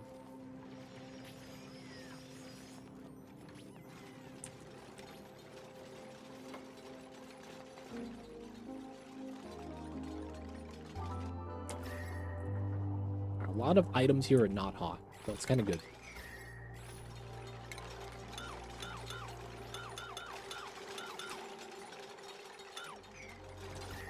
Since rails work differently than pipes, I could never remember where it goes. I'm not gonna lie, man. I almost never automate the loader itself.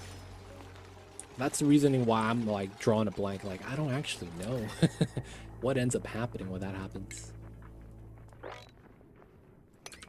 Right. Wait, we did the sweep? That's fine. I wanted to move out the items anyways.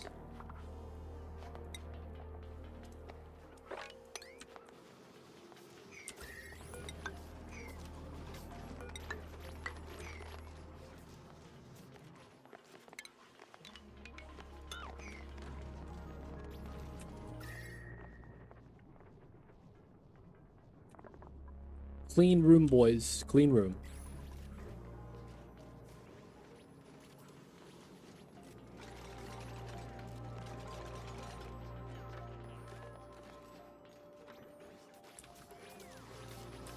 Dude, Bubbles is hurt.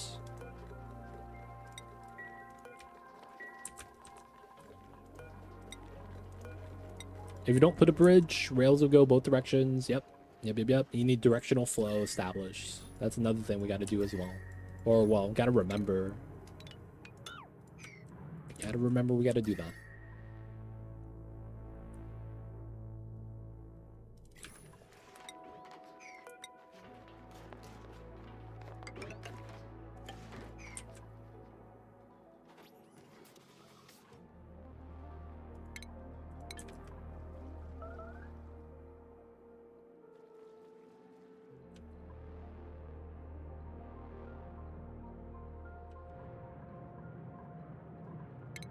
And then I think it's here. I probably want to do a floating setup. It's probably here. Well,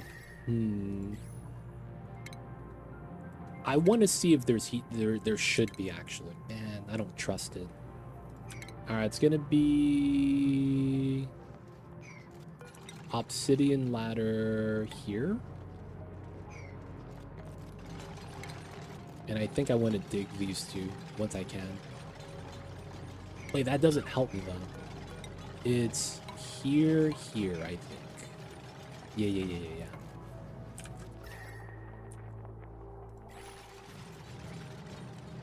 Then we get rid of these two. Whoa. Alright, we're cool.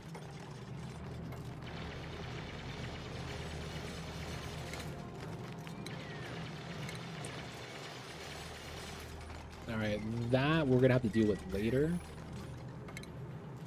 We're gonna move that into here. Grab the obsidian bottle emptier.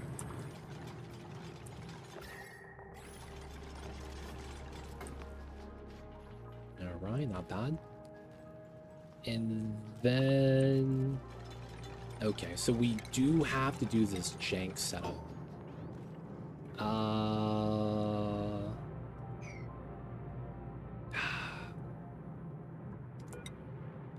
I didn't want to do this, but I guess we have to. Here? And then... I guess we should seal this up now.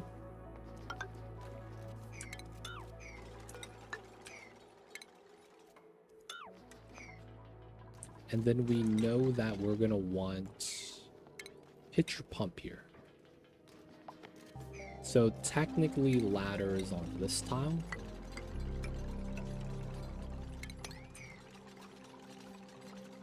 Once I build this, it's gonna stop us from going through this way. And that's what I want. And then we should be safe now to do this.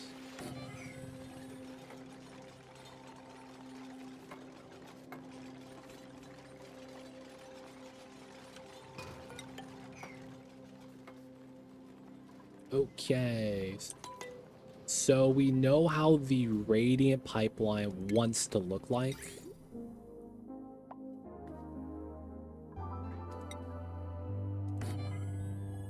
Make that out of steel. Obsidian pipes.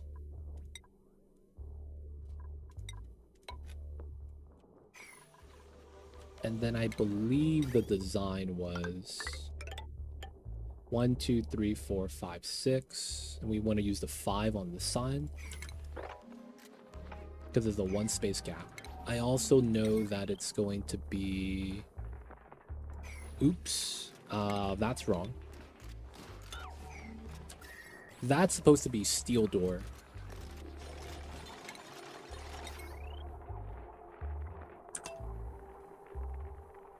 I'm out of steel. Yo, man. How come we not making the steels? Oh, we out of water. I guess that's fair. It's time to start dumping then. Is that because of these jobs? Do I have something here that's made out of steel that shouldn't be? They do like, yeah, right here. And then we get the steel recoup. That's so jank.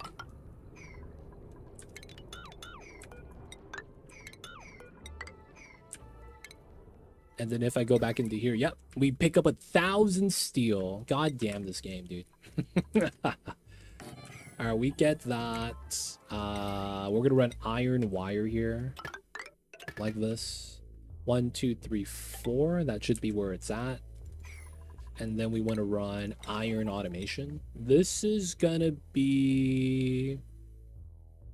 Wait a sec. I don't need any of that. This always condenses.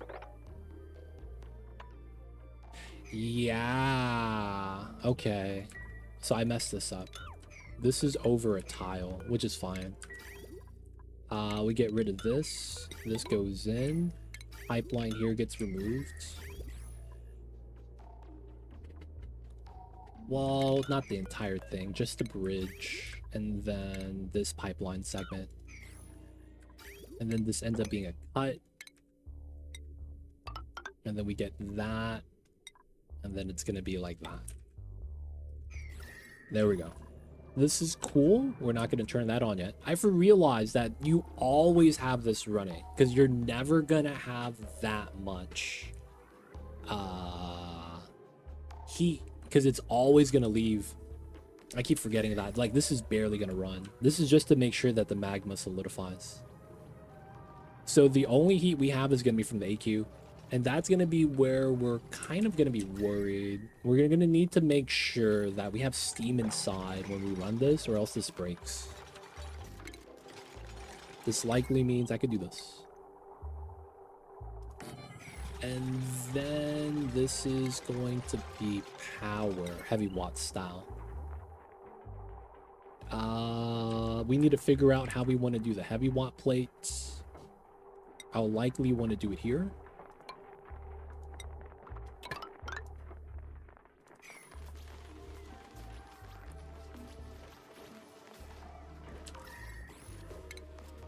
Okay, AQ, steel. There we go. Then we get the tiles there instead. Looks like that's correct. That goes in. This comes out here. Vent line, iron.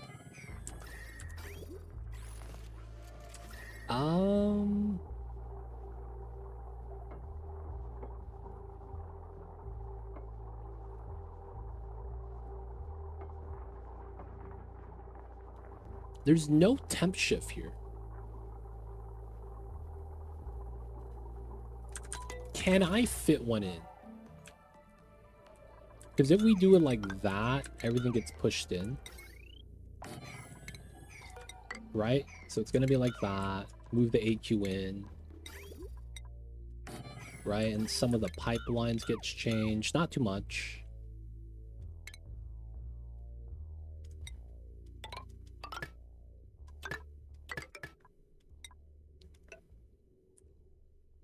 And then we probably just have to change this up. So this comes in like that. Comes through. Get the automation. Get the thermal check. This moves over. That's not a big deal. I could get... Oh, so it's... Oh, the pipe inside. Yeah, I really shouldn't. If anything, we could just run some meme strats to help it out instead of actually worrying about it. So automation, we're going to be building some steel. Just one, I guess, to help out with the heat transfer here. We could change this tile because we're going to be going down immediately, and then this is going to be insulated so that we have a heat transfer point here. That's kind of nice. Right? Given how that's going to be a diagonal. But if the pipe goes in, I probably don't want to do that.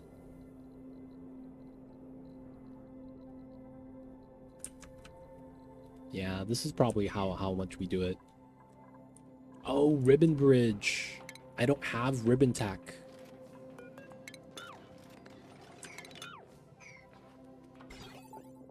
Wait. Oh, I got robbed. I canceled the build on the wire bridge and they stole the steel. They deleted. Look at that. 2345. They stole 5 kgs. Oh, man. That's illegal. What the heck was that?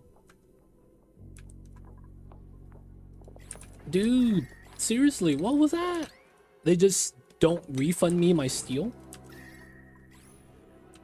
Should be in the metal tile. Shouldn't it pop out?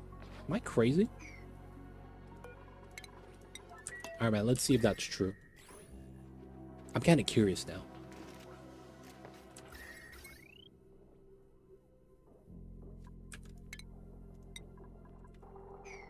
$105 or 100? 105. Okay, cool. Did not get robbed. Let's go, boys. It's always nice when you find out they didn't steal from you. Always good stuff. Always good stuff.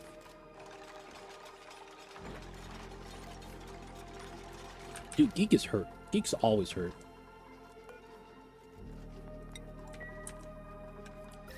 Yeah, it's weird. I didn't get it pushed out. I didn't say entombed or anything like that. I was like, that's jank. Gold, we'll run a triple sec. Alright, that's gonna come out. We're gonna have some liquid here. Okay, now we get to remove this.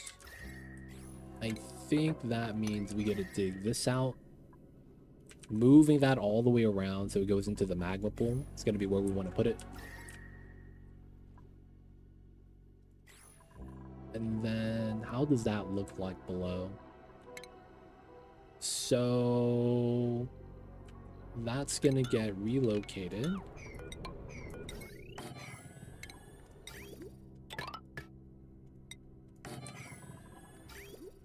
Okay, makes a lot of sense. Goes down. That comes in. We don't have the data banks. All right, let's go with the ribbon cables. That's going to be more effective here. Okay, a little bit of obsidian, not too big of a deal. All right, so this is a 3-tile gap. So the bottom we know it's going to be extended. Start setting that up. And then 10 tiles. We could remove both. You probably want this then.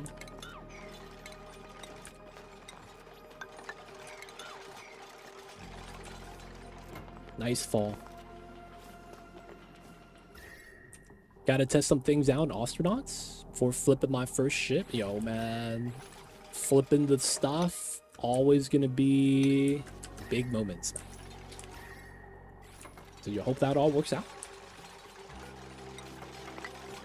We don't really want to make contact there yet, even though this is making contact. I will want to rebuild this tile so that it doesn't just heat everything up slowly. And then we're gonna need this spacesuit.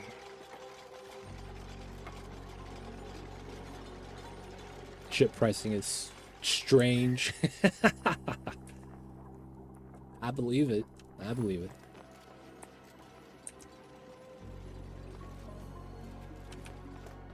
Alright, looks like the obsidian here is actually being used, which is pretty nice. We could dig this then, so we could use it.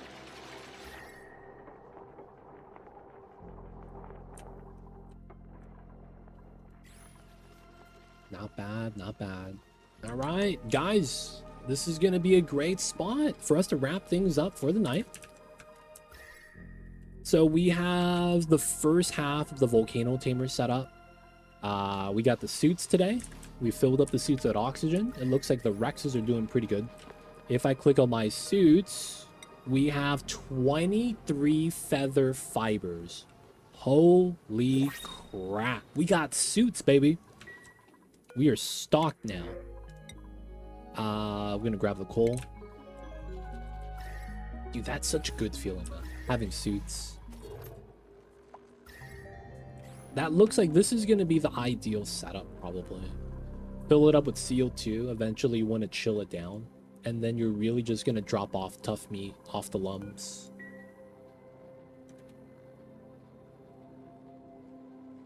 It just works. I can't really be too worried about that. They're eating. Scale growth is nice. 25% per cycle. They look funny with their butts sticking out. These guys really look like an ostrich. So you're telling me a T-Rex is just an ostrich with a big head? That's all it is, right?